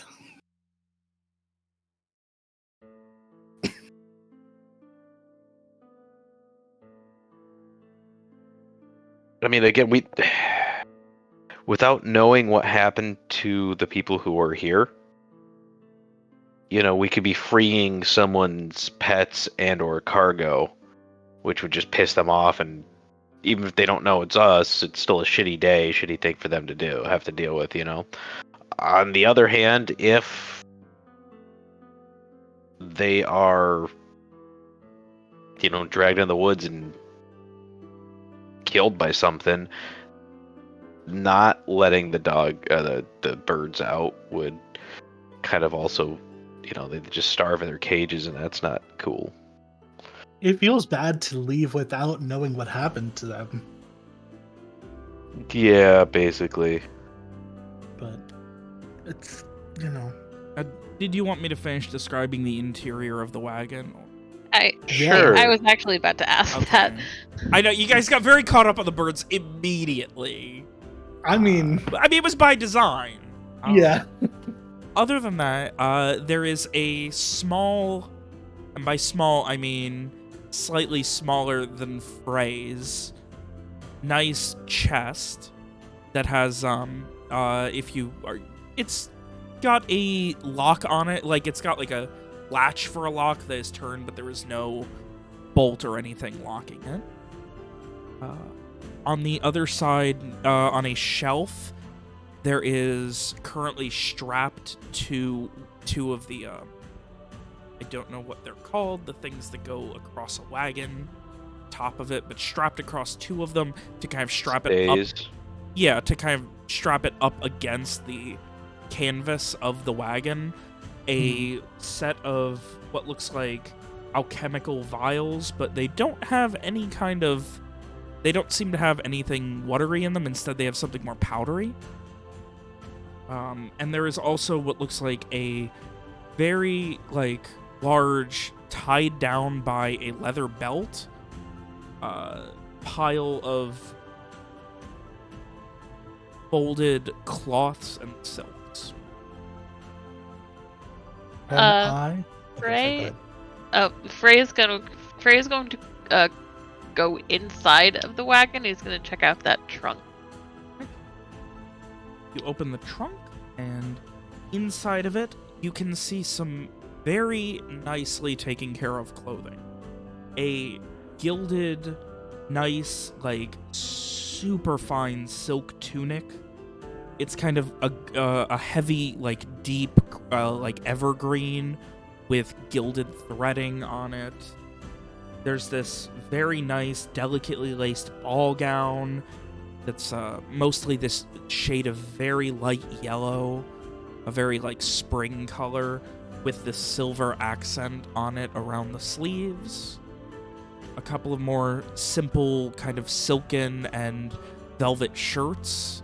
And then at the bottom, there is what seems to be a never worn by the fact that there are pretty much no wrinkles beyond the folding. Fancy kind of dark gray ruffled shirt, and then next to it, a black and gilded velvet waistcoat seems to match it. Based on the yellow ball gown, I'm like, we definitely have to go save these people now, because this is definitely the woman who that guy is supposed to meet. He's gonna be single forever. Yep. No, I'm kidding. Yeah, so Frey spends a few moments looking through these things. Does it look like this is the contents of this wagon? Does it look like it's somebody's personal belongings, or is this more of a merchant sort of setup? The vibe you get is much more independent merchant.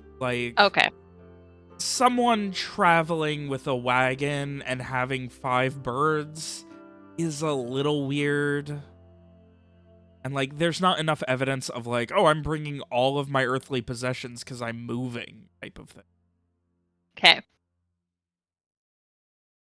Can I run back to the mule and grab the alchemical book that I got from Viserians and see if I can try to identify the powders? Sure. I would like to do that. All right. That is going to take a little while. That's fine. I mean, Frey's looking through the trunk at these clothes and stuff. I will see if I can glean anything.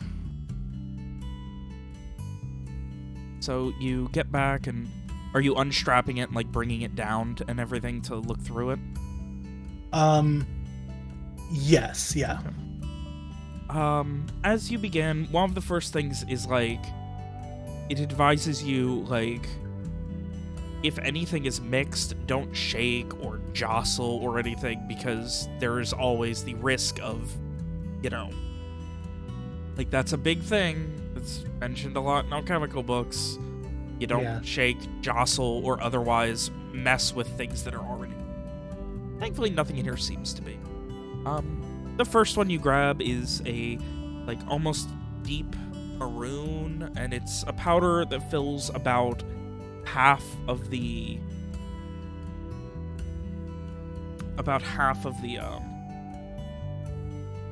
roughly, I'd say, sorry, I'm like eyeballing it with my hand right now. Roughly 3-inch vial. Okay. It's a lighter, but I would say slightly maroon. And you kind of like move it around a bit. It seems like it's very consistent, something ground up.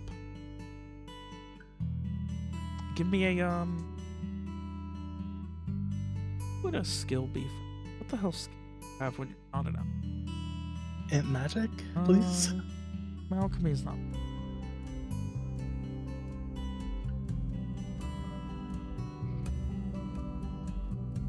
I will say in this case, give me int administer. Yes. Wow, I can't believe I finally get to use this. You are going through paperwork and comparing stuff. I have a point in administer. I can't believe I finally get to use this. Yeah. He's off. And at any point, if I'm not 100% confident, you can try and argue a skill. Okay, cool. So, you can always try and sell me on this. Alright. After a little while, you're kind of going back and forth, comparing any kind of sketchings or descriptions, and, like, none of them exactly fit. One of them is, like, and then eventually it's, like, you can always, like, just see. You can pop the top off and just see. It doesn't seem like there's a lot in the way of powders. Most of what it mentions are things like saltpeter,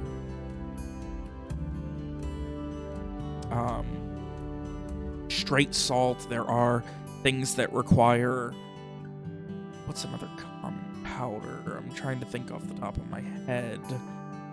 There's not really a lot when it comes to powders, when it comes to alchemy. Do I have a sense of, like, in general, like, are whatever powders there would be, like, are they reactive with air? Like, if I open this, is there gonna be, I don't know, like a big boom or something? Almost definitely not. Like, the powder had to get in there somehow, and it hasn't been mixed with anything. Okay. Yeah, fuck it. I'll open it. You get this incredibly strong smell of cinnamon. Oh. I mean, is it cinnamon? It smells a lot like cinnamon. Is it the Winnemon?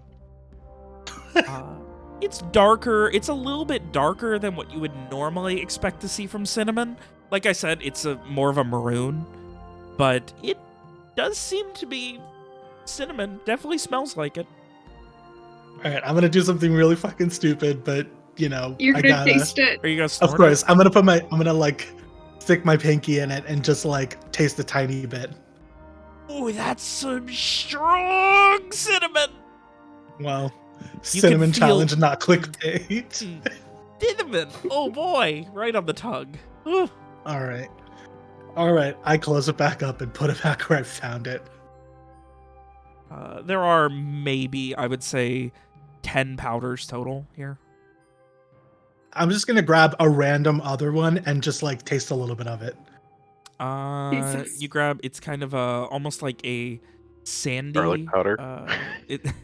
It's almost like the consistency of like beach sand, like nice, very fine beach sand. Okay. Oh, that's ginger. Oh boy, that's strong ginger. Okay, I put it back.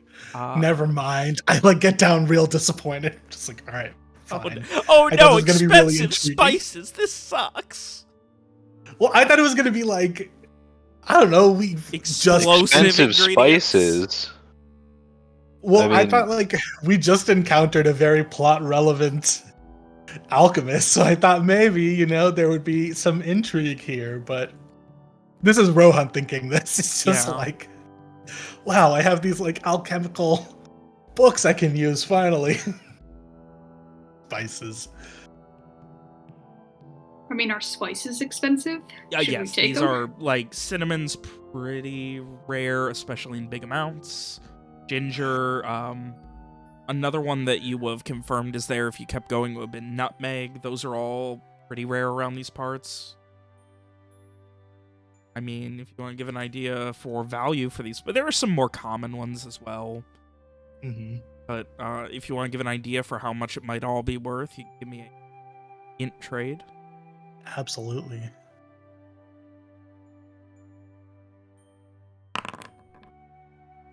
Probably shooting somewhere, depending on where you sell it, probably in the 5 to 10 gold range. I tell Streak this. I'm just like, if you want, you can take it. It feels arbitrary to me how like we're deciding what's okay for us to steal and what's okay for us to like let these people to die.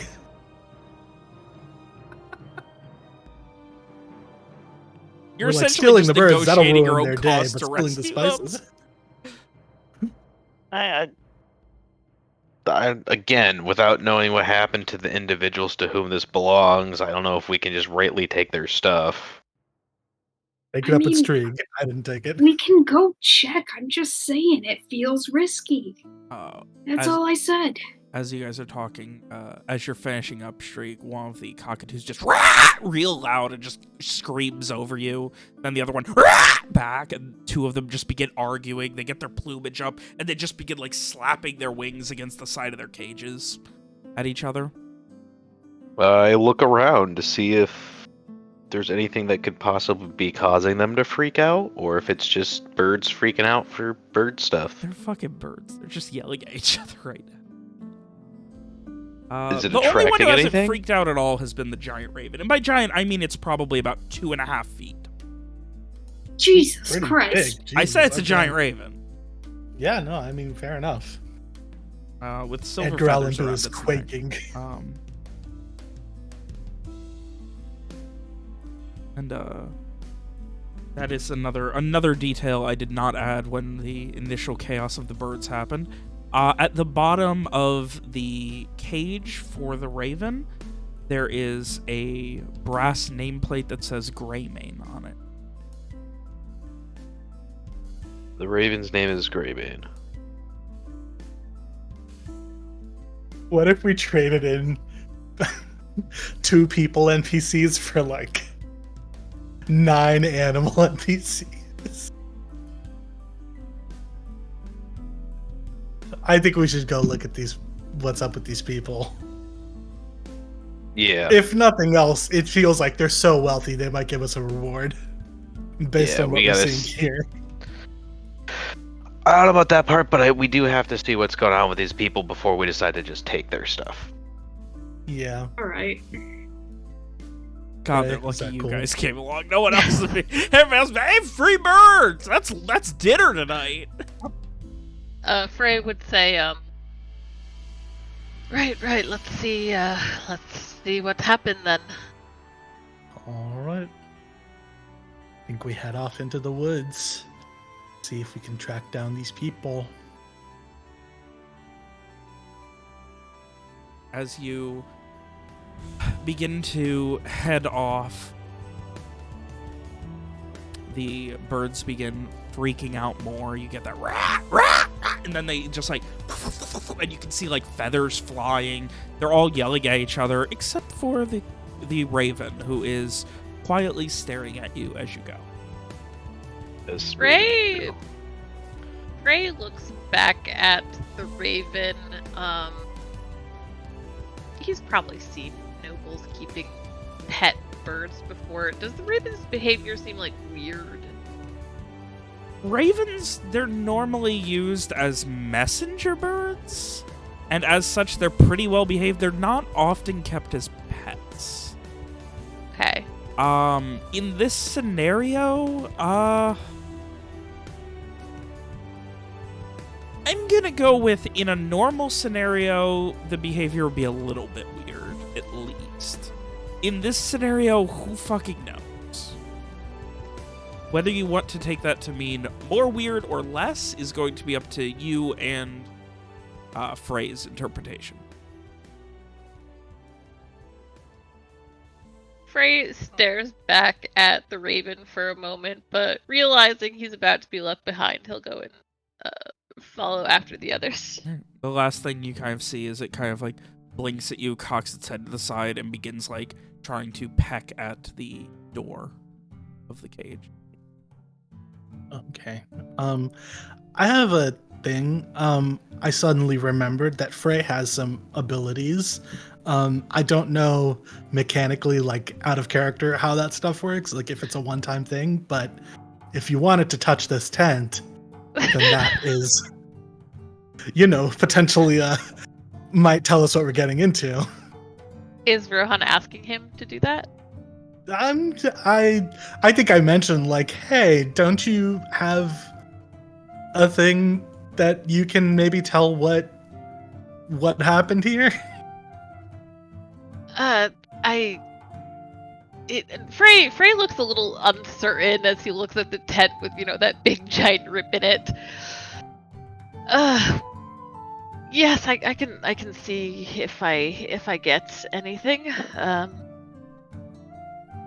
He will approach the tent a little cautious as he reaches out his hand, and he will press it against the canvas where it's torn. That is his emotional resonance. You focus. Is everyone else waiting? Yes. Yeah. You focus with your hand there on the tight canvas of the tent, correct? Yeah. The tight canvas of the tent has been torn and seemingly trampled. Make me a wisdom magic. All right. And the vague description and the strongest emotion and feeling you get is one of hunger. You get like starving. Oh boy. Somebody got Ed. Okay. Unfortunately, you're not going to be able to ask. Okay, that's fine. Yeah, I think hunger tells us a lot. Yeah, Frey pulls his hand back very, very suddenly, and it wasn't much, just a flash, really, but just a sense of hunger. Oh, you also get a vague description of who the emotion belongs to.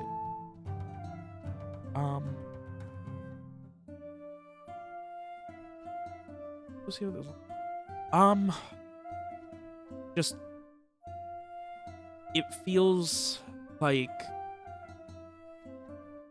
a. This is so short. This is so hard to try and do. How do I do this as a vague description? I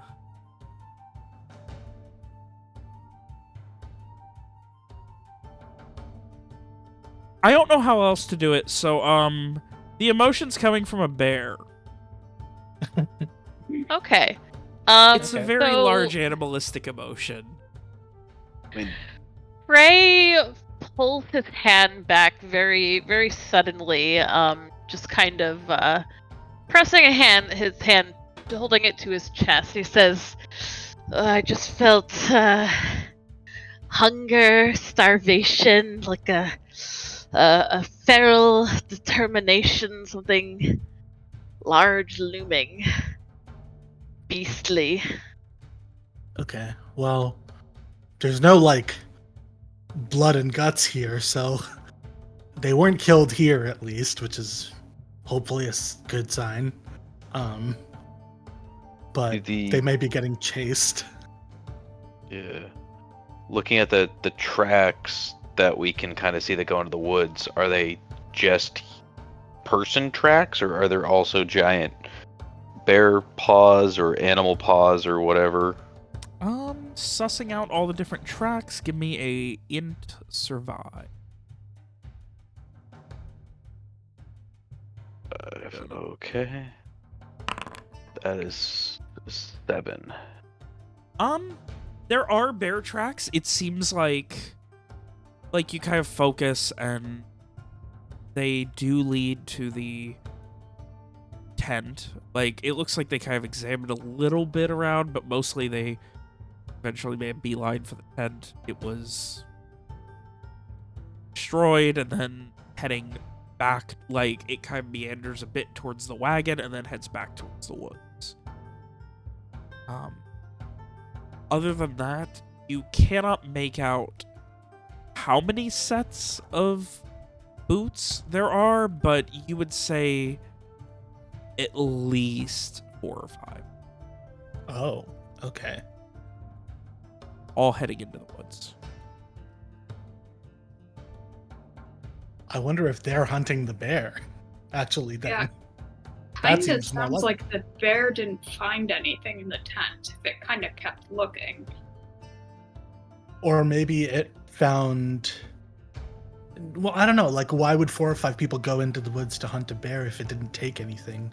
It seems like maybe it must have kidnapped somebody, or I don't know. I don't know what. Doesn't seem like a bear would kidnap somebody, but Bear that silently and conveniently with no bloodshed kidnaps the man. yeah, I don't know. But it feels like it must have taken something, unless Bears, they're man. just horrific people. Wait, there's definitely. The wagon is definitely not big enough to have held 4 or 5 people. No. It could probably comfortably sleep. Okay. Okay. I mean, it might be that the other people are sleeping outside and stuff, but I mean, there was a fairly Yeah, large a trample tent and tent stuff. into. right. Okay. Yeah, I'm still okay going in. Yeah, I mean, heck, who knows what we'll find. We could probably take out a bear, I would like to think. Yeah, we can only hope. Unless Rohan tries to read its mind. I mean, maybe I can enlist it in our service. That is a possibility too. Yeah. What are you guys gonna do? Are you bringing Henrietta with you? I think we have to leave her, right? It's not like a real road going in, so No, there's no road. yeah, it feels like Yeah. we're just The gonna. only thing I have would be her worried broken, about right? is if the bear comes back and finds her all tied up. Also, the sounds of 3 chickens, who are very Yep. rarely quiet. I mean, the birds are gonna take care of that anyway, so it seems like if the bird noises were gonna draw people, then it would have found something already, but I mean, I think I'd rather take the chance of leaving her here than having her break her leg going into the woods. Right. No, I'm with you on that. Do you think we should untie her though? That way, but I don't know how But I far mean, she'll get. is she gonna but- stay here? Yeah. I think we should leave her. I like how As you is. thought a mule and it immediately becomes the hardest thing to deal with. Just like we joked at the beginning of the session. Oh. She's not just a mule, she's a member of the team, okay? Yeah, she's We Henrietta. have to take care of her, yeah. The team has to stay together, right? Yeah. I mean, if we're worried about Henrietta, I could always wait here with her. I mean, you're talking about chasing down a bear, or people being chased by a bear. Frey, do you wear earrings? Yes, he is currently wearing earrings. Time to I'm gonna give Frey hand an you. earring. Okay, cool. I'll give him my earring. Here, put this on. You can. Have we explained the earrings already? We have, right? Yeah, you have. Okay, yeah. I just hand it to you. I'm like, here. If you can stay here. If we need you, we'll call you. All right then. And he will take out one of his own. He has dangly earrings. He'll take out one of those and he'll replace it with this earring. Cool. And I just think into it. I mean, think. You just even start if you don't- hearing.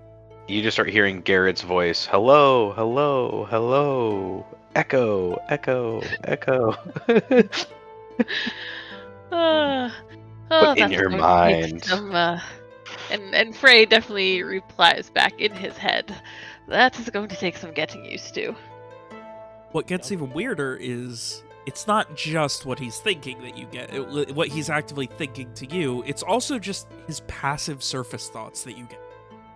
Yep. If he's like, oh god, And vice my versa. foot itches, like, you're gonna think that. You're gonna know that. If you're thinking, dang, that blister hurts, you're gonna think that. He's gonna know it. You're also getting the fact that Garrett's like, yeah, your feet really aren't that badly hurt. Just kind of suck it up. Sorry. Frey, They'll get better. They'll get better. Frey, so as he realizes this, the extent of the thoughts being shared, he definitely, you realize that he becomes very conscious of his own thoughts. Yeah. And he is going to, probably not long after you depart, he's going to start just, like, reciting poetry in his head, just something so that he won't, like, his thoughts won't wander. Better You than guys Molly's remember- songs. Frey Yeah, casts fair mind enough. control on himself. You guys remember when those like speech jammers were all the rage and like you couldn't talk anymore because you were hearing yourself like reflected back at like a delay? It's like one of those things where like you're like thinking about what you're thinking so much that you can't think anything. God, I love the idea of fucking Garrett having poetry stuck in his head. Oh. Garrett's fine with that. He's used to He's- hearing poetry. Yeah. Yeah, it's a little It's more like his wife distracting is when you're here. apparently hunting a bear. Yep. So, without further ado, you're splitting the party. Garrett Yeah. starts thinking back limericks. Exclusively dirty ones. Oh yeah, absolutely. The dirtiest limericks that he heard in his time in the service. Frey gives a mental roll of his eyes. Yes, we are splitting the party. Frey is staying and the rest of us are going, but he is just one phone call away. Yes. And I think Frey will sit down in the back doorway of the wagon, feet hanging out while he waits. Nice. Alright. Being stared at by a very large ring. Yes. The creepy raven.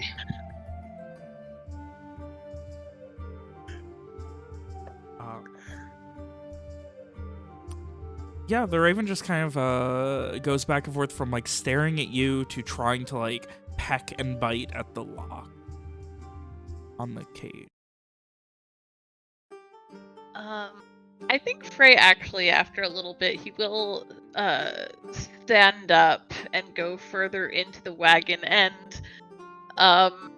definitely a little curious and Garrett you might get from Frey a bit of uncertainty how this even is working. But he's going to press his fingers to the cage to see like if he's gonna get anything from that. The Raven's cage.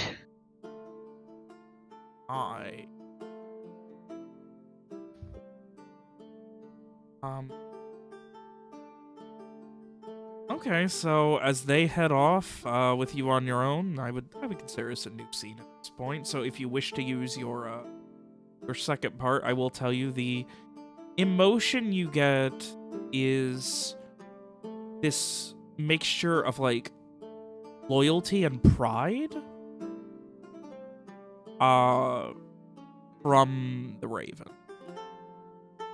Okay. And yeah, I'll use the second part.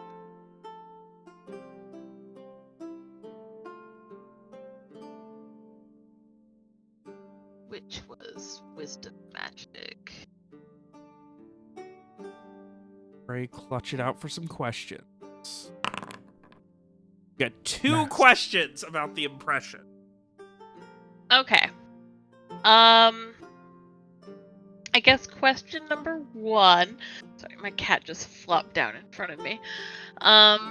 Question number 1 is The Raven is concerned about the cat that just flopped down. okay. Yes, that Even was though it's very bigger than important the to know. cat. Who's the Raven loyal to? That's what I'd be thinking. Yeah, I think that's my first question. Who is the Raven feeling these emotions? Loyalty and pride. Yes. That would be his master of 30-odd years, Thaddeus Keon. That is Keon. I will spell. Does the Raven spell it for Frey? No, I spell it for Frey's notes. I imagine that when Frey is getting this sort of information, it's coming to him in like fractured images, words, sounds, nothing that kind of like, it totally fits together. And so he has to kind of like pick it apart himself. Yeah. And then my second question is going to be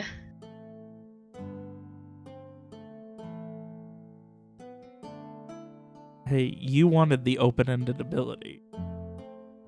oh yeah, no, I'm just thinking. Yeah, I know. That's a hard thing to like. Oh God, what else do I ask him? And then for his second question, he is, or I am going to ask if his master was, what happened to his master? They're separate, obviously. He abandoned him before sunrise without a word. Okay. Greymane is very concerned about his master. Also, I think master is probably the wrong word. Let me rephrase that. Friend. Okay. Fun fact, Okay. Garrett got all of this. I like the idea of Garrett also kind of getting like the same like fractured. Yeah, Garrett's getting the raw information the same way Frey does. And then like Garrett also gets to follow along as Frey has to understand it. Yeah. Garrett's out here in the middle of the woods having a brain blast. Meanwhile, Frey has kind of like crumpled to his knees in the wagon, just kind of like overwhelmed by all this that has suddenly hit him. But as he works his way through it, looking up at the cage, and he senses the worry, he senses the concern, and he's going to open the cage. It's locked. Yes. Oh, it's locked. Yes. Okay, Can you pick it or he's something? going to search for a key. All right. You begin hunting around for a key. Please give me a int notice. All right. Looking around for stuff. This is not Frey's strong suit. Oh, Nope. He can't convince this key to show up. Not terrible. You begin looking around with everything you've got.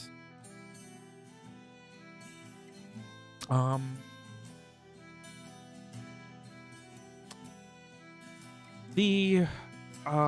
keep saying the Raven, Greymane, the Raven, kind of keeps, like, looking at you and then looking forward to the driver's seat, as if guided.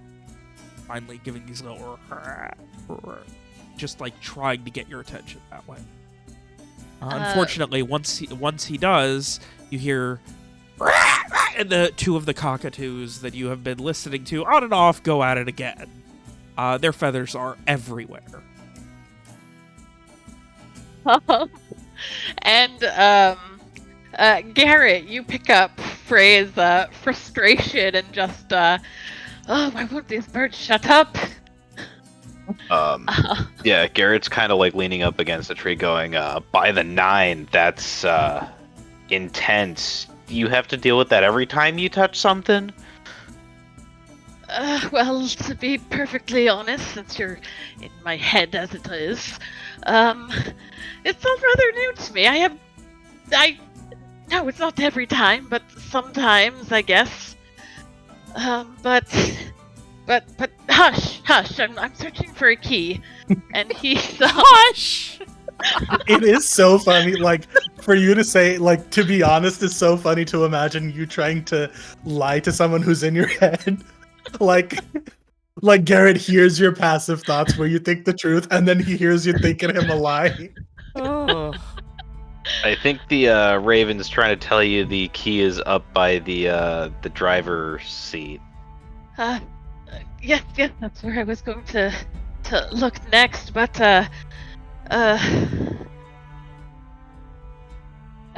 someone out there that you're looking for, say, a Thaddeus Quillian, so hopefully the fellow's still alive. But yes, Frey is going to crawl through to look around the front seat for this key. And while he is looking, that's right, we're gonna hop back and forth. But not before we take one more break, because I need to get water, and I also need to replace the water in my water cooler, because it's empty. So we're gonna take one last break for the night.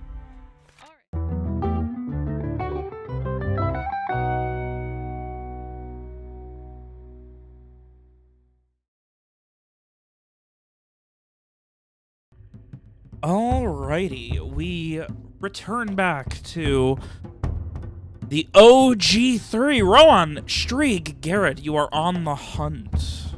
After maybe 10 minutes heading further south into the woods, Garrett, you spend a moment up against the tree, sharing some thoughts with Frey, who is trying to find out what's going on with this raven, letting it free.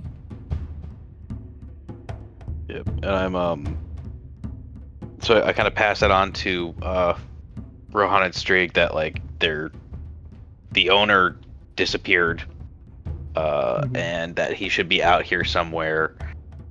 His name is Thaddeus, and apparently he has a raven who loves him. Okay. Nice. It's a lot of information for Frey to have gotten talking to no people. Well, she did that, or sorry, he did that thing where Yeah, no, I'm impressed. I'm not questioning it. Just that's cool. He touches stuff and learns things, I guess. Yeah. So yeah, so then we're gonna want to keep on moving. We're gonna want to try to move quickly but quietly. Oxymoron time, yay! Yeah. Especially Especially given you are going to be moving very slow because it's still foggy. Foggy, right. We want to move quickly and quietly, but we also want to take our time and keep our eyes open for the surprise. Like, oxymorons. The fog is definitely thicker in the woods, by the way, because, oh boy. Like, there was never any sun here today. At least there was some heat going through the clouds. Yeah, as you get deeper in, it is thicker, and especially, like, right off the ground, it is so thick. Keep your eyes out for anything at all that looks like more paws. Like the big paws for like a Yeah. bear, if there's any side trails, and listen for lots of crashing. Bears don't move through the woods quietly. If there's a lot of undergrowth. Is there a lot of undergrowth here, or is it just like that big open, like Lord of the Rings forest where there's like 100 feet between each tree? Yeah, no, there's some. It's not like massive evergreen. There's some undergrowth. Mostly, oak tree. Yeah.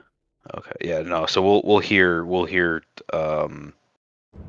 moving through the underbrush. But I've got my bow and arrow out and at the ready, and moving along.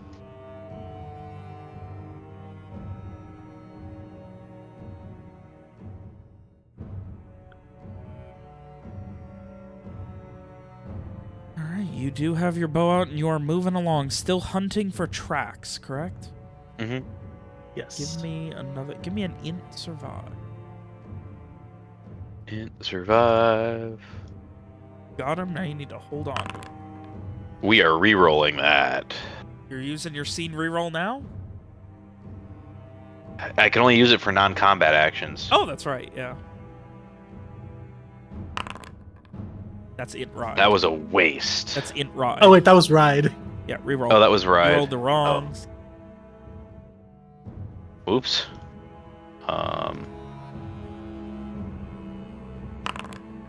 There we go. Okay, much better. Whoa. Nice. The full Damn, for a 2 to a spectrum. 12. Oh. Awesome. By the way, here, just in case you need some vibe for the forest, Yeah.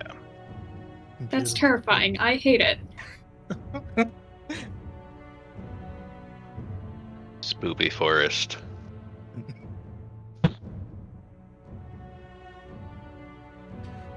You continue on further in the forest of this thick fog, keeping your ears peeled when your eyes will fail you. There's not a lot in the way of your traditional bird chirping. There's not a lot in the way of your traditional, the weather and the fog, it is so oppressive and has kept so much from really making its way to a normal day. The same nature isn't out that normal. And the occasional just waves of cold that take over you just with how just humid and wet the air is with this fog just gets to you. Every time you brush up against a leaf and it just has cold condensation on it that just rubs up against your arm or hand, it's just all awful. And sometimes you just step on a chunk of moss on a rock and it squelches a little bit and just everything is so wet. And the fact that there was never any sun to dry it. But thankfully, Garrett, you keep following. You're following the tracks of the people, correct? Yeah. After no more than 2 minutes after your foray into mind melding with Frey, I had a thing I was gonna do it. The tracks are completely opposite. The bear meanders off further to the east. The tracks of the people, this group, continue on almost due south. Are there the same number of people as there were before the bear meanders off, judging by prints? Seems to be, and you haven't found any evidence of a fight. Okay. Again, you can't say for sure because of the, you don't have, convenient, thick, slightly wet dirt in which to make a good impression and compare different boot sizes. But you can say with confidence 5? At least 4 or 5 sets, just based on what you've seen so far. and they are continuing to head south. There's no long strides to them. It seems like a very, not casual, but like the same pace you guys are moving at. These aren't running, they're not hurried. Like, as you continue to follow them, there hasn't been any like evidence of like running past little branches and breaking them or anything like that. Is there any sense like I'm trying to think of why they might diverge from the bear if the bear tracks were what they were following? Is there any sense that like, oh, the way they went, I don't know, like the woods are less thick, or it seems like there's more of a clearing or opening that would be easier for them to travel through or something? Fuck it. Garrett got a goddamn 12. He got a natural 12 on his in survive. I'll give him. The bear tracks are much more recent. Like, the bear tracks are from no more than earlier this afternoon, no more than a few hours before you guys arrived. The other tracks are if Frey's abilities and a Braven are to be believed from before sunrise. Yeah, okay. Well, I relay off to Frey that the bear wandered through after the people. Yeah, okay. So Streak was right, okay. Came by. What Streak said? Right. I think Streak said that maybe... The bear didn't find anything. Yeah. Yeah. Yeah. And I was saying that, like, why would they all follow the bear if it didn't? But the bear came way later. That makes sense. Cool. Okay, I guess we keep following the people then. I mean, technically speaking, aren't black bears just giant raccoons anyway? They're the true trash pandas. Yeah, they get into your trash and then they run away if you yell at them. Basically. Cool. So you keep following the people's tracks? It's rough. It's real rough. It's, thankfully you do have, like, Rowan's, visibility here to help. Yeah. Because the deeper you get, the thicker this fog gets. And you can see little more than shadows beyond Rowan's ghost light.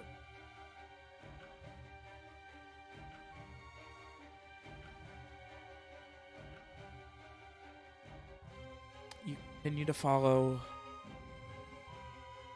You've been traveling for 45 minutes at this point.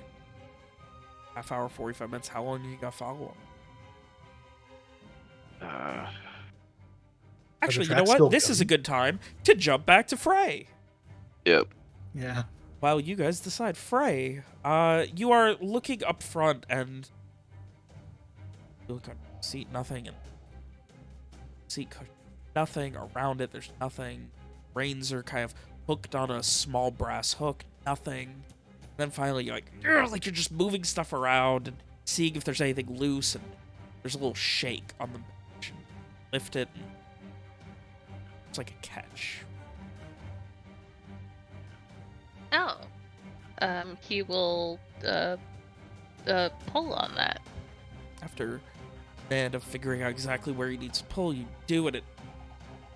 You lift it up, and it looks like the bench itself at the front had itself some stuff below it, including a set of keys on a key ring and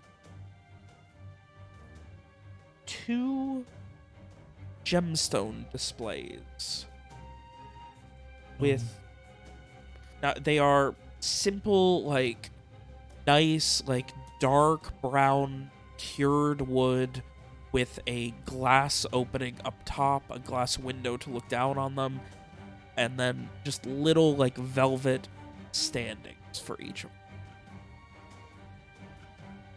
You can see total across them.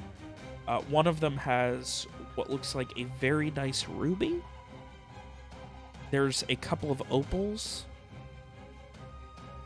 A couple of other uncut gems kind of leaning against the side that seemed like they, at one point, were wrapped up in another piece of, like, raw, unfancied, and unthreaded velvet.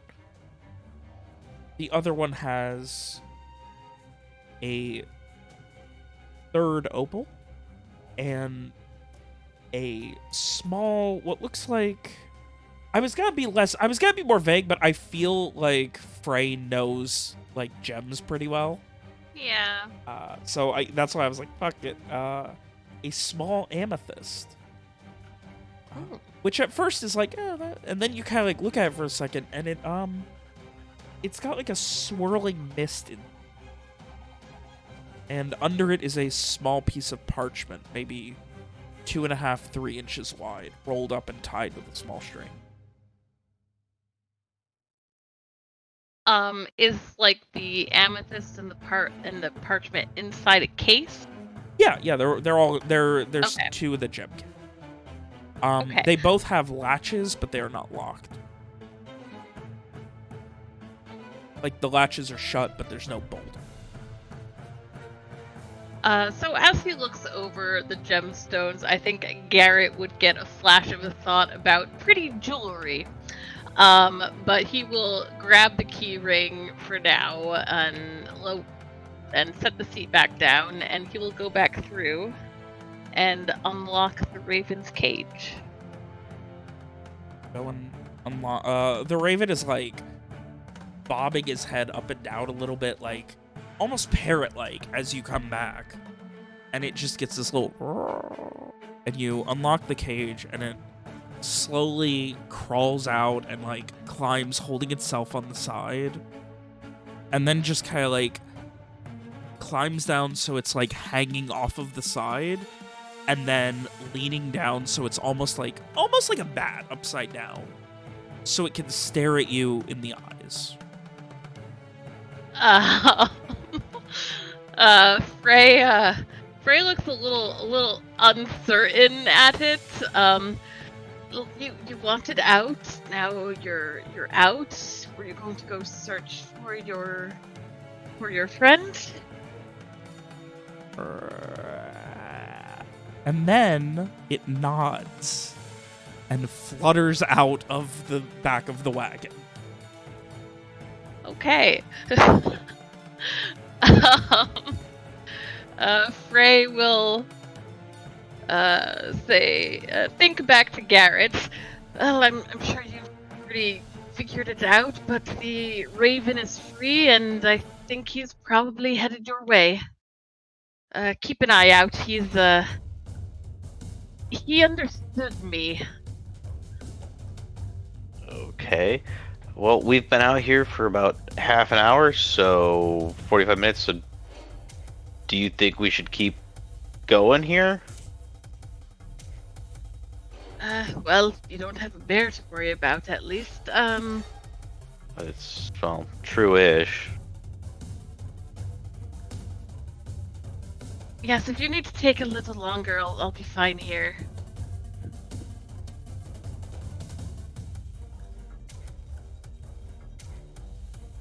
I think we keep going. As long as we can still see the tracks, I think we keep going. All right. Personally. We'll keep going. We'll keep in touch. We'll keep an eye out for that Raven. What is his name again? Did you say? Greymane. Greymane. Okay. Greymane.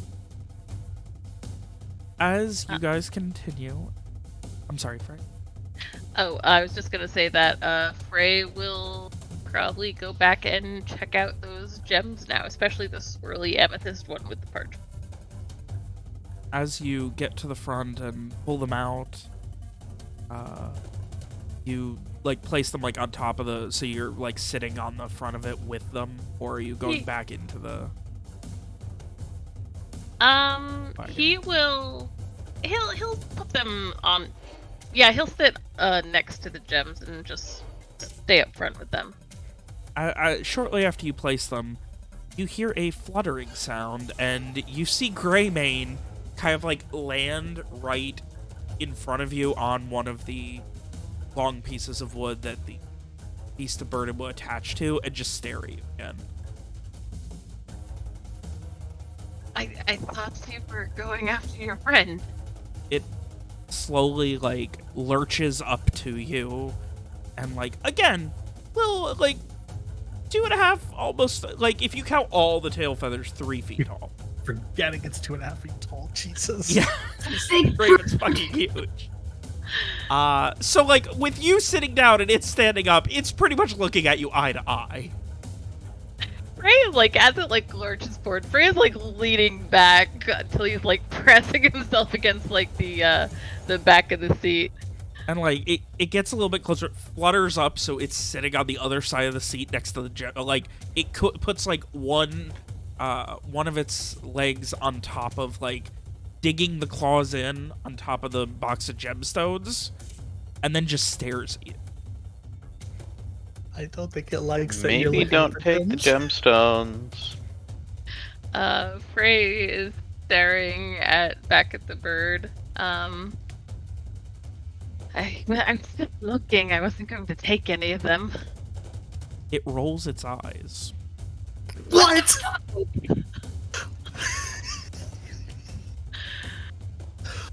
It rolls its eyes? Jesus Christ.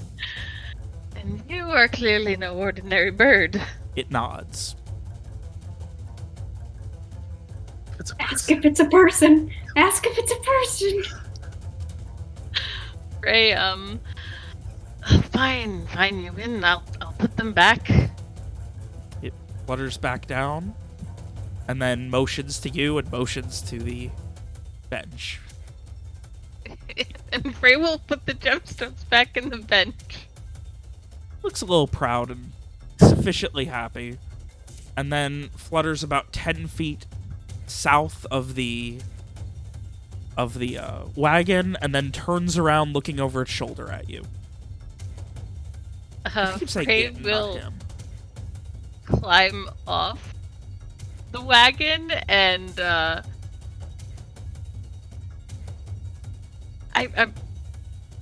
please say you don't want me to follow you. I'm sorry, what was that? He's basically said, please tell me you don't want me to follow you. It nods. He nods. And he will say through his mental link back to Garrett, never mind, the bird is back here and I think it wants me to follow him. I don't know what's going on. Okay. Have you tried asking it if it's a person? It seems really smart for a raven. I mean, ravens are smart to begin with, but it seems like really smart. Like, if maybe it was mentally enhanced. Perhaps. Went to Harvard. But he'll Just, magic. Kablamo. You're smart now. He'll look back at the raven. Are you beneath all the feathers, are you a person like us? It kind of like stands up a little bit straighter and shakes its head no. And then flutters over to you, and like once it's maybe 2 feet away, it just walks with big determined steps, grabs your pant leg in its beak and begins pulling you. Okay. Frey is The general vibe you get is that he does not seem to trust you around the wagon anymore. okay. Frey throws up his hand and says, Fine. I wasn't going to steal anything if that's what you're worried about. It just kind of like chitters under its breath. You were totally gonna steal stuff. He just wanted to look and see what the parchment said. Same. I want to know too. We must keep Greymane around. I love this character. Well, we got our new NPC. Yeah. But Frey will say, Sassy. just go find your friend. I'll I won't touch the gems, I promise. Greymane nods and continues walking, looking over his shoulder to make sure you're following. Thank God. Okay, Frey is looking a little uncertain, but sure, he will follow the dirt. Follow the bird into the woods, where it is thick with fog and you can barely see. After maybe, 40, 50 feet in, what's Garrett's opinion on all this? This is really weird, but if the bird wants you to come this way, I guess you better come this way. All right then. I guess we'll see where this all goes. Oh, I don't like this. But yeah, he will keep following the bird into the foggy forest by himself. So the bird is walking? So I wanted to give Garrett a chance to talk first, but after maybe another 50 feet or so of the bird doing a mixture of walking and then occasionally hopping, fluttering, flying, Greymane eventually flutters up and carefully stands. Do you have your backpack on? Yeah. With one claw on your shoulder and the other one on your backpack.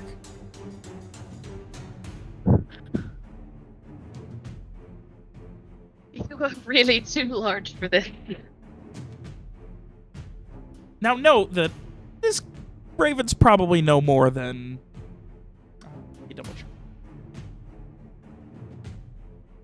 probably no more than 5 pounds.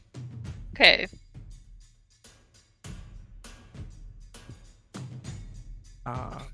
But he just kind of like... when you say that, he does lightly peck your... Frey kind of like reaches out trying to like bat at the bird with his hands. I'm going, you don't have to peck at me.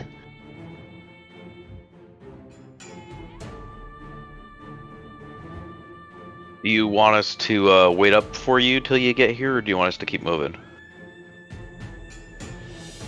And I don't even know if the bird is taking me to you. Are you taking me to the others? He asked Greymane. Greymane shakes his head.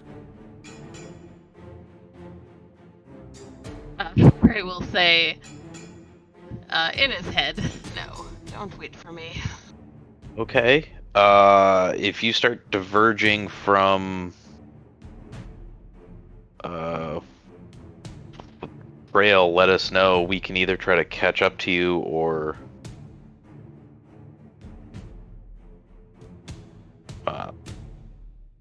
you know what I'm saying. Yeah.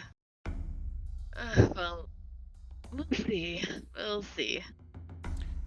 After maybe another 2 or 3 minutes of walking, still heading vaguely due south into the creepy, foggy woods, Frey, it is, Greymane seems like he's settling in, standing on your back. He moves, so that both of his claws are digging into the top of your backpack now. And then he kind of begins, just very lightly, almost pecking, at your jewelry and things like that, before honing in specifically on a certain earring. Oh no.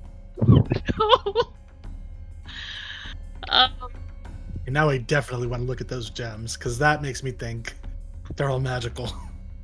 Obviously Frey? that one amethyst was, but... Frey, again, tries to bat Greymane away, and he says, be careful with that. Greymane kind of just up in the air and just...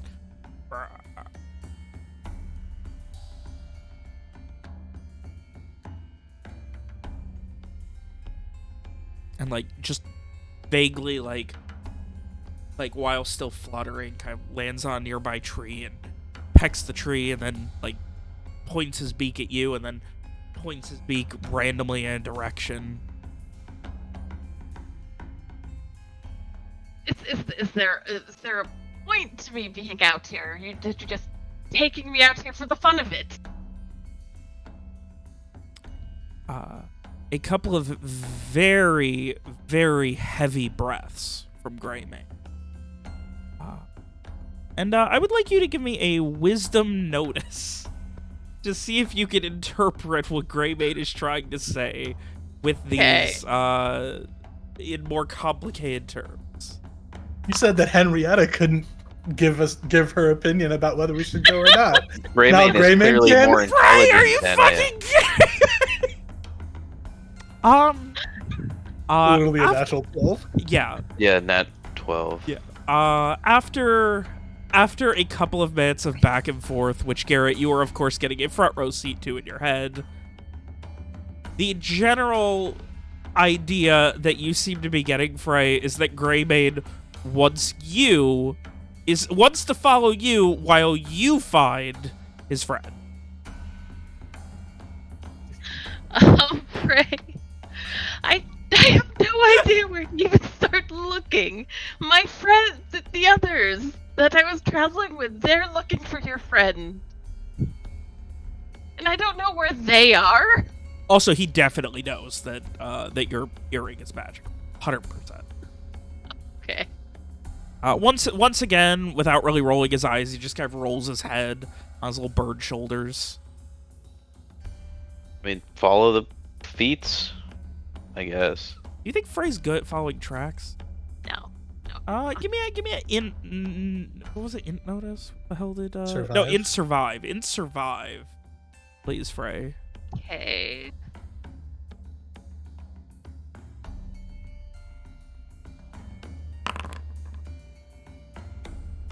I mean, you can follow him. It's not super easy, but you can.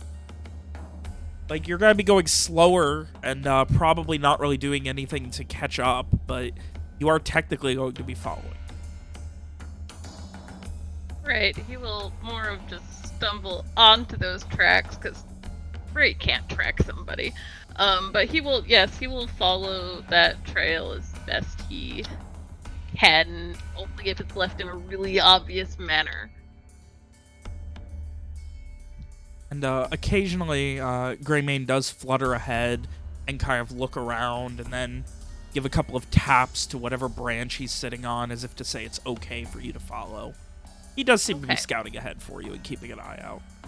Okay, that's nice of him.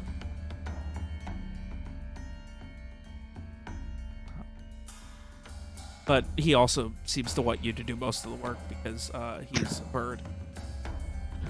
I mean, I feel like that's fair.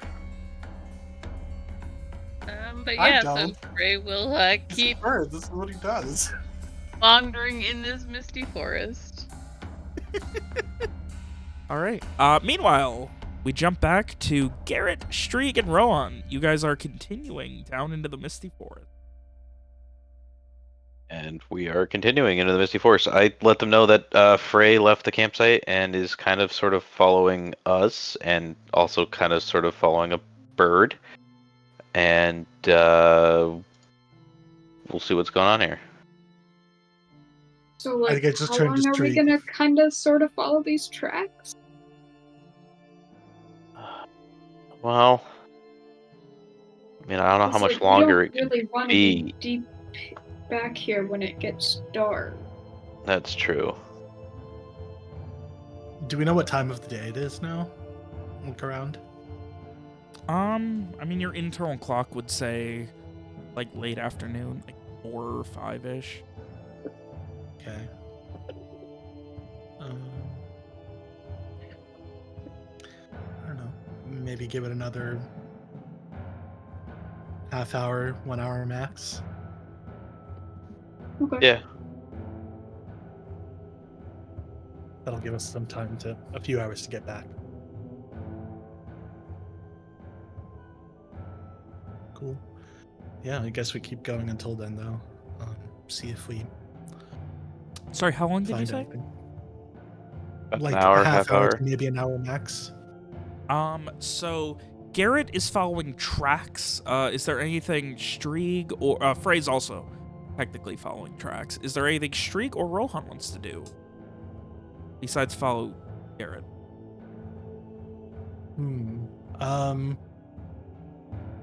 I think like outside of tracks, I'm trying to see if like I can get any sense of I don't know, like what the people who came through here were doing. Like, I don't know, where they does it seem like they were like destroying things as they were going through? Do I think they like had weapons, like where they were moving as a, I don't know, like a hunting party or something? Or like I don't know that like I have any way of knowing that really, but like I think that's probably what I'm trying to think about and figure out. Okay.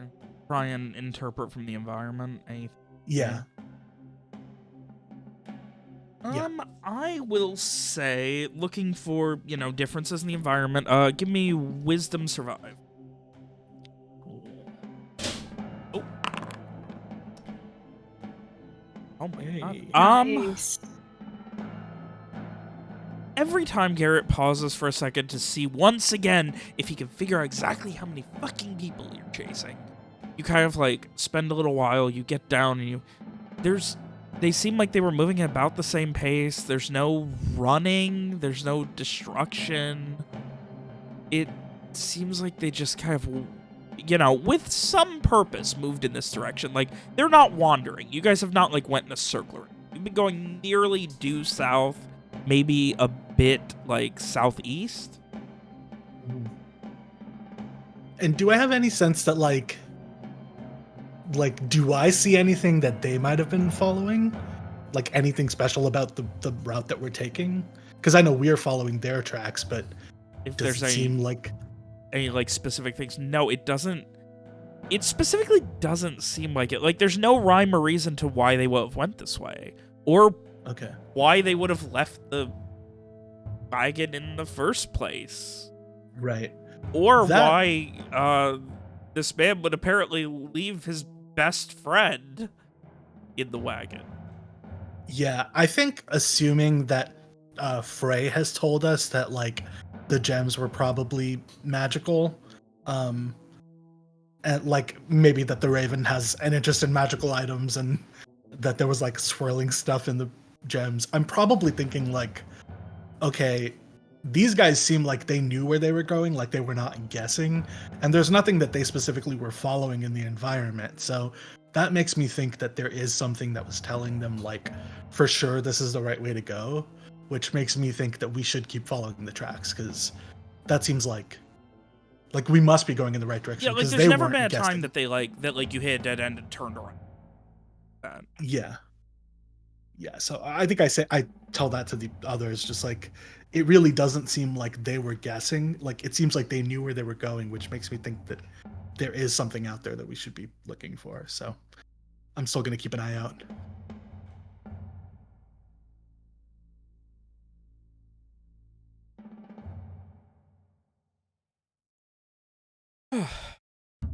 Oh boy, they're getting fun now as you guys wander once more from an abandoned wagon into nothing. Yay. Yeah. I think we're developing a pattern. Time is a flat circle.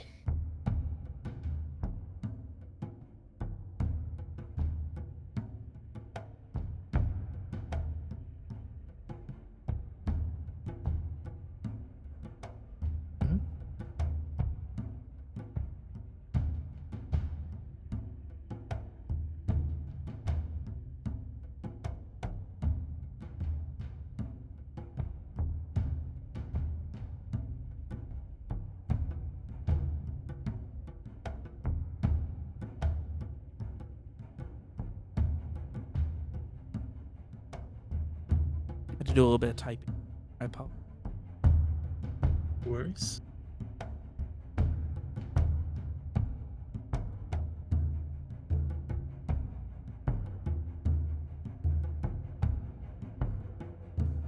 Sorry, I'm getting PMs. I have to go back and forth.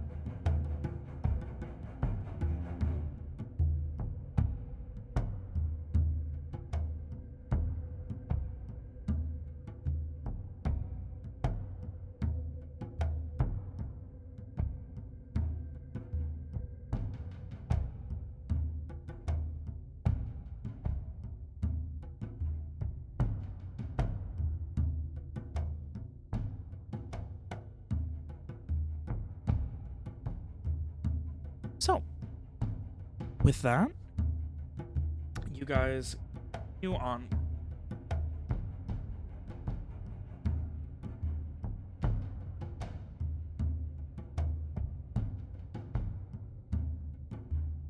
Making your way, little by little, following Garrett's lead. Garrett, you continue to guide them into the... Garrett starts picking up the pace a bit.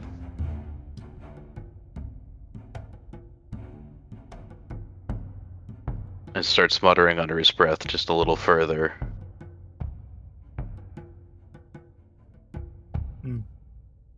We're almost Okay. home. Okay. And, you continue to travel. The wind picks up for a moment and you hear the heavy creaking of oak branches over heavily just wet and thick fog. The air and as it does, it kind of like stops almost like instantaneously, and the branches head back, and you just hear that shh of condensation turning to droplets falling onto the forest floor. Then you just need to get a little bit further, that you are definitely there. It is obvious to both Strieg and Rowan at this point that Garrett is no longer following tracks. They were going in a singular direction pretty much without fail, unless there was literally something blocking them, and he is now going still at that confident Garrett pace, just continuing to move. Does it feel like Garrett is himself still? I mean, he's moving. He's Well, probably I think a I little bit try to further. make conversation with him. Does it I don't know. I don't know. He's what's responding conversa- normally and everything? Just define conversation. I think I'm just I don't know, maybe talking about the Raven and how weird it is that Frey is coming out and asking what else Frey told him and stuff like that. I'm not really sure what you're going on here. I mean, we're almost there. We're gonna be there soon. Almost where? It's we just gotta keep going. It's it's foggy. It's kind of murky, but we just gotta keep going. Okay. I think Street comes to a dead stop. And just Yeah, I think I look again, over at Strieg. Going where, Garrett? Where they went. We're almost there. Not following the tracks. I can just feel it. We just gotta keep going.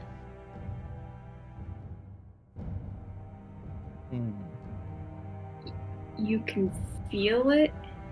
I kind of look at Rohan. Yeah, I think I'm I think turn and I start going further. It's just up ahead. I just know it. We just gotta go. There's no time. It's almost there.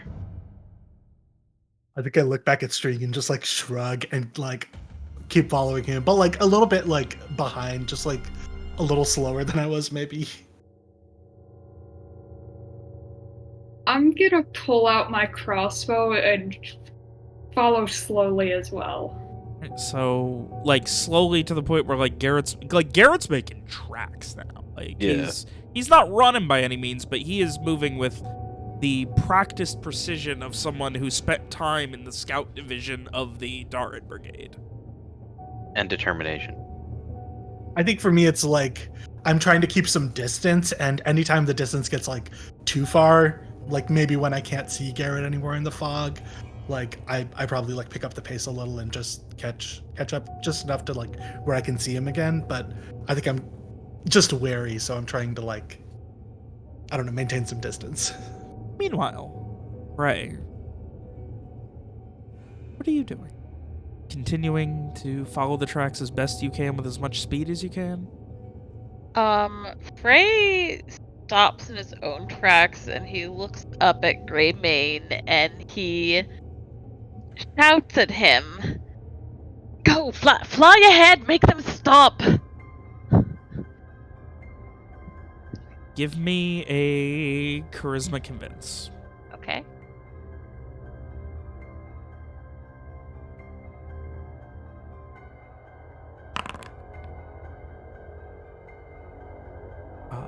A very concerned looking Greymane, just kind of eyes wide, looks around, kind of flutters a bit, and then like, for better or worse, Frey, you're learning how to understand this strange creature that is definitely not just a raven. And he kind of like looks around as if just confirming the direction that you've been going, and then nods and with almost fear in the way he moves, flies ahead as quickly as he can. And Frey will hurry after as well, doing his best to keep following the tracks that he totally can't track. Hey, I mean, he's not doing a bad job. It's just really slowing him down. But he knows the general area, so...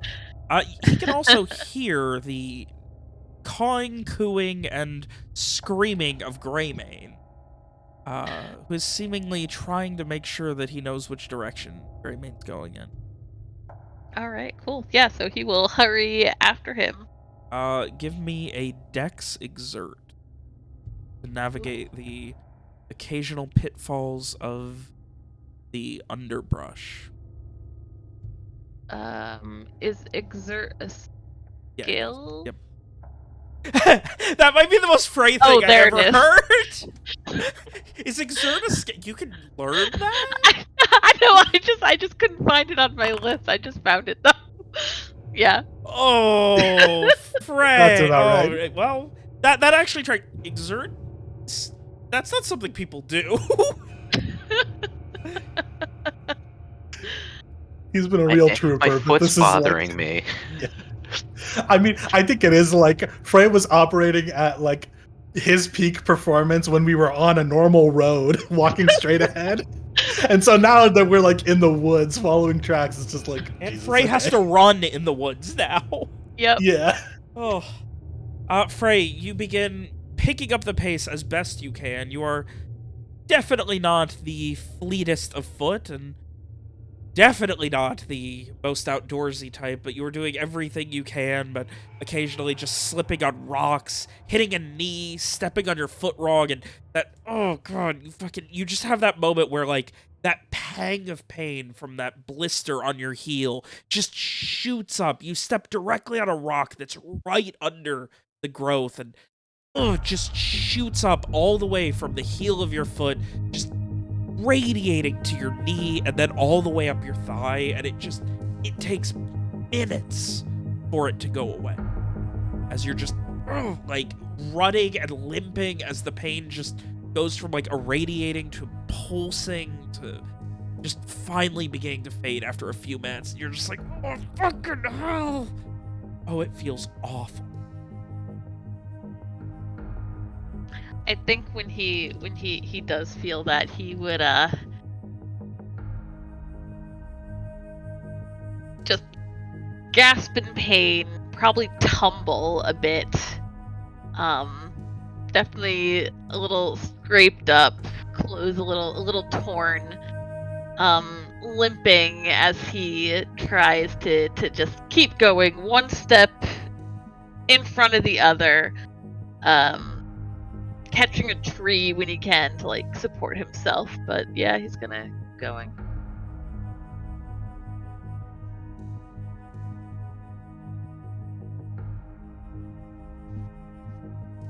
keep running, Frey, with everything you've got.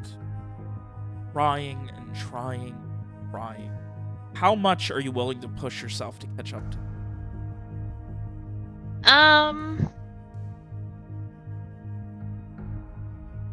I don't think he's gonna push himself super hard. He is, Not enough that he's willing to take damage for this.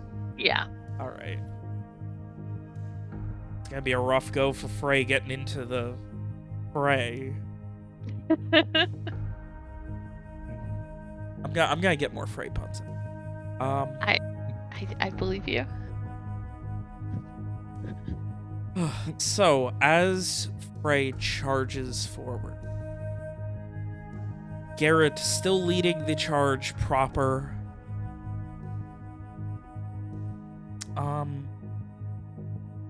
I would like at this point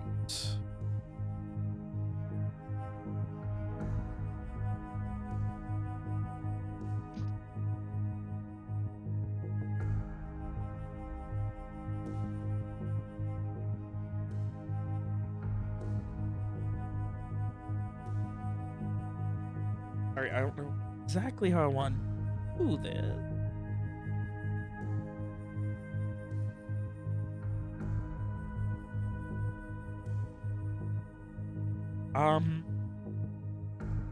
Garrett is continuing to pick up the pace, probably at nearly a jog.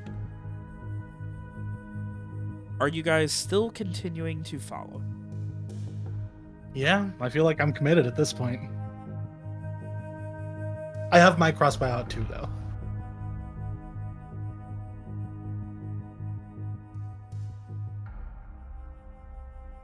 I'm gonna try and call out to Garrett again and just ask him to stop.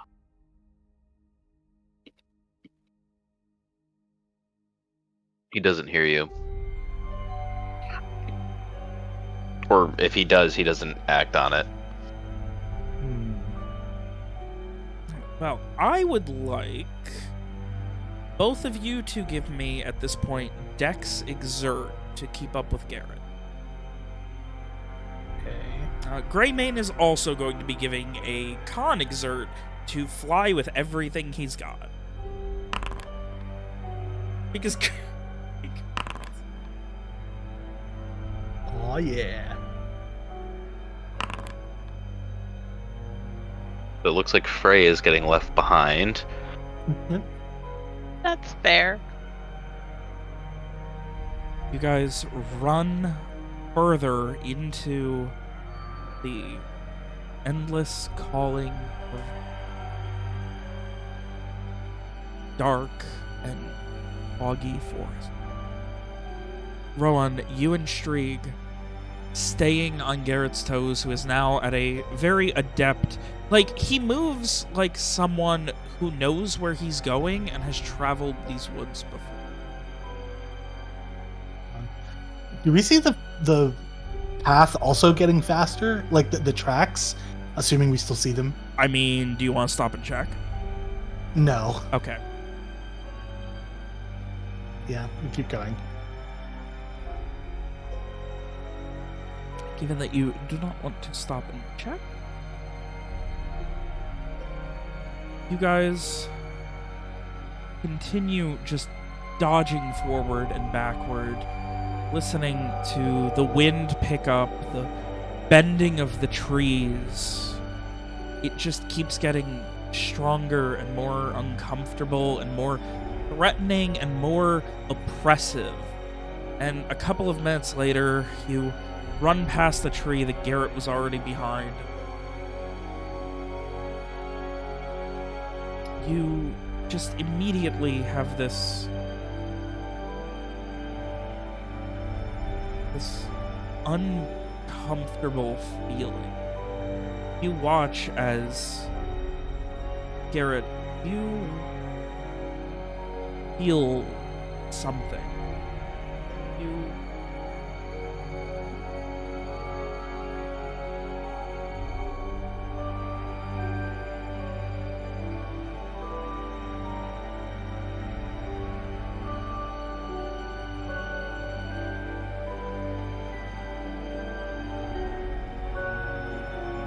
So I'm just coming out into a clearing. It's not even a clearing. It's still trees. But you just feel it under your feet, and there's just this serenity that overtakes you. And you can feel that all you need is that envelopment, that sense of being part of something great. I start digging down. Krieg, you and Rohan running forward, maybe 30 seconds behind Garrett. You can see as Garrett has fallen to his knees and started digging in the dirt. And Garrett, you feel home. You feel like you're being embraced by your parents. You feel all of this love. You feel belonging. All of that fake, missing life, family, a wife, it was nothing. This is home. This is everything you ever wanted. And you instinctively just start laughing and smiling, and Shriek, as you and Rohan come, you can see Garrett's legs being wrapped by a root, being pulled into the dirt. And as you do, we are going to go ahead. No. Don't you fucking dare! And end tonight's session. Oh, Jesus Christ. I knew that was coming. I wanted to get it out before that. God damn it. Okay, fine. Oh. Rohan casts Fireball. Jesus. Garrett, you're home. Home. God damn it. Fuck. Oh, that's, Oh, boy. oh, that was good. Oh, boy. Oh my god. Shouldn't have had those mushrooms at breakfast. I knew it. I knew it. I knew this was a bad idea. That was a horrible idea. You stolen a bunch of shit and left. God damn it, why didn't we just set the birds free? Why didn't you and just go? steal? You have no problem stealing from living humans, but when it comes to possibly dead people, you're like, there's morals here. I Now haven't Garrett is stolen from becoming anyone. one with the earth. I haven't stolen from anyone. I have no morals. I was all for stealing and running. Oh. I just wanted to know what happened. Bex Wasn't made about me the feel bad morals the for last me. time I said they could steal. I didn't really care about the morals of it. I just wanted to know what happened. Rohan is evil, but he's Rohan smart. is He's more smart than he neutral, he's is not immoral. Yeah, I guess that's true. But he's more smart than he is immoral. So, like, his curiosity is more important to him than making money. Unfortunately. Oh, this is where we'll be next session. I will load the map for you guys. Our GM has learned if you dangle a plot hook in front of us, at least two of us will bite hard. I know Frey isn't there. I just have you there so you can see what's going on. Oh, thank you. I see nothing I have to fresh. I'm sure he'll catch up eventually. Either that or he'll get lost in the woods and just wander Either in he'll circles. catch up eventually, or, you know, he won't die. Yeah. Well, you guys made a couple of new friends. Yeah, this Dirt's a great friend. Well, the rest of you made some. You know what? Who needs Garrett when you got Greymane? I like Greymane. Hey, think you know it's what? weird. If Garrett just dies, I'll just roll up stats for Greyman and You want your after session spoiler? Yes. Greymane's too high a level for you. Oh my god. Ooh. He's not a human, though. At least as far as he knows or is telling us. I did go over the taxonomical categorizations of arcane beings where the Jesus, you're campaign right. began. So Now I gotta go fucking study. you'll have to. It depends on how much you care about Greymane and the hope that this guy's alive. What did I just say about the curiosity? I have to know the answers. Oh, I'm so happy that you freed Greymane. I love him so much. I'm so happy you I just rolled hope we well can to keep him. understand him.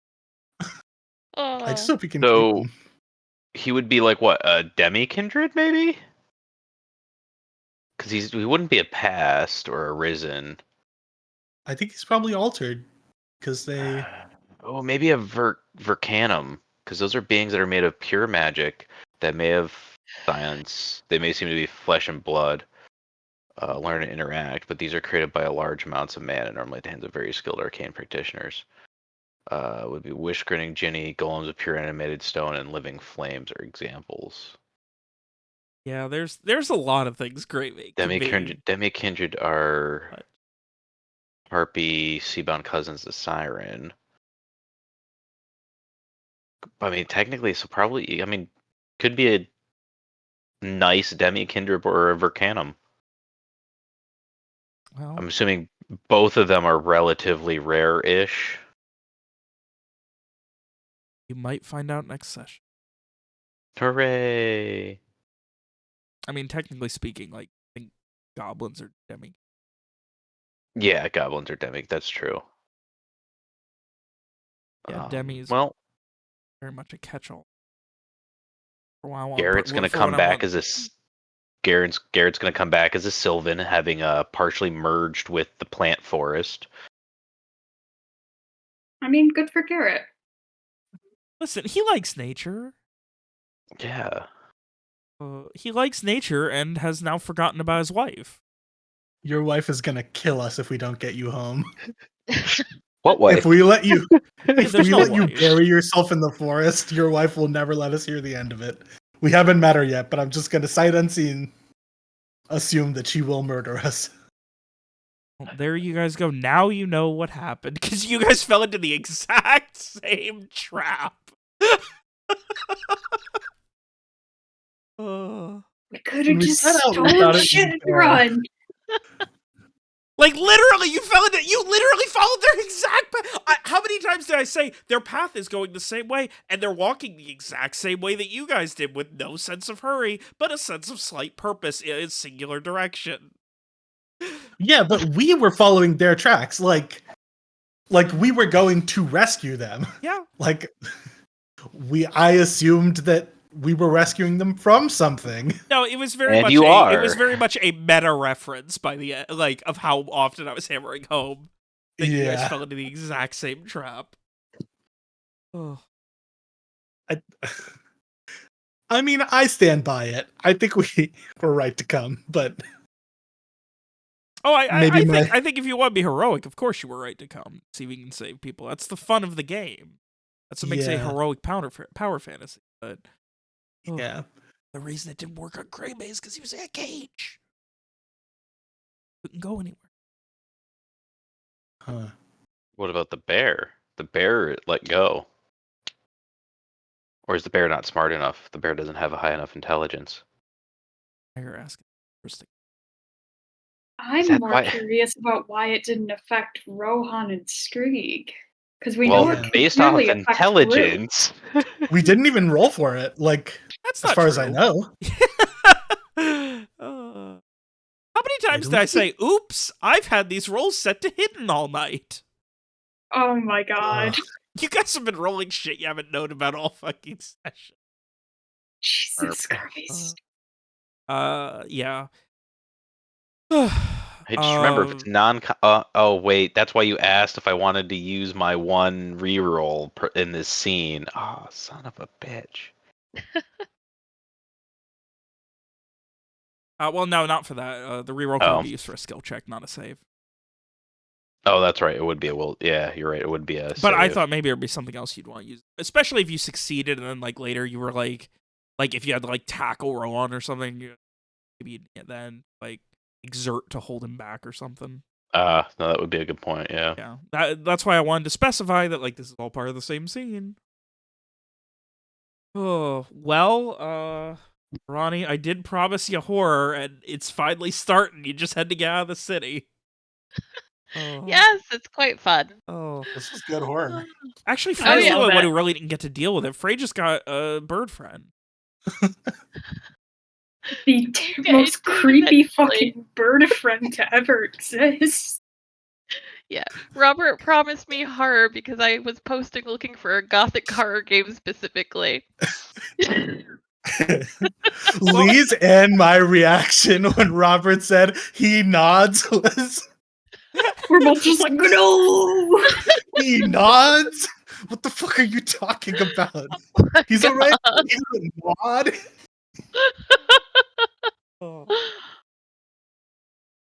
Also, yeah, good point. We're almost there is a terrifying thing to hear when someone's leading you where they don't know where they're going. Yeah, Yeah. of course. Yeah, That's why it's we both fucking were like. terrifying. That's why we both were like, "What do you mean? We're almost aware. You don't know where we're going, right?" Was that Right? kind of like weird thing was kind of inspired by the Tommyknockers. Ever read? I No idea what that is. It's a Stephen King. Oh, was not thinking about Stephen King when you said that. I've only read one Stephen King book, and it's The Outsider. Oh man. Is that about someone who can never come inside? Yeah, about a exactly. vampire. No. All right, I need to go to bed, but this was a lot of fun. I'm so excited. I finally got to get you guys a cliffhanger. Yay! Looking All forward right. to next week. So Same. All right. Good night. yeah. Good night, Good friends. night. God. Have a good Bye. night. Oh, so hype. Next week's gonna be fucking awesome.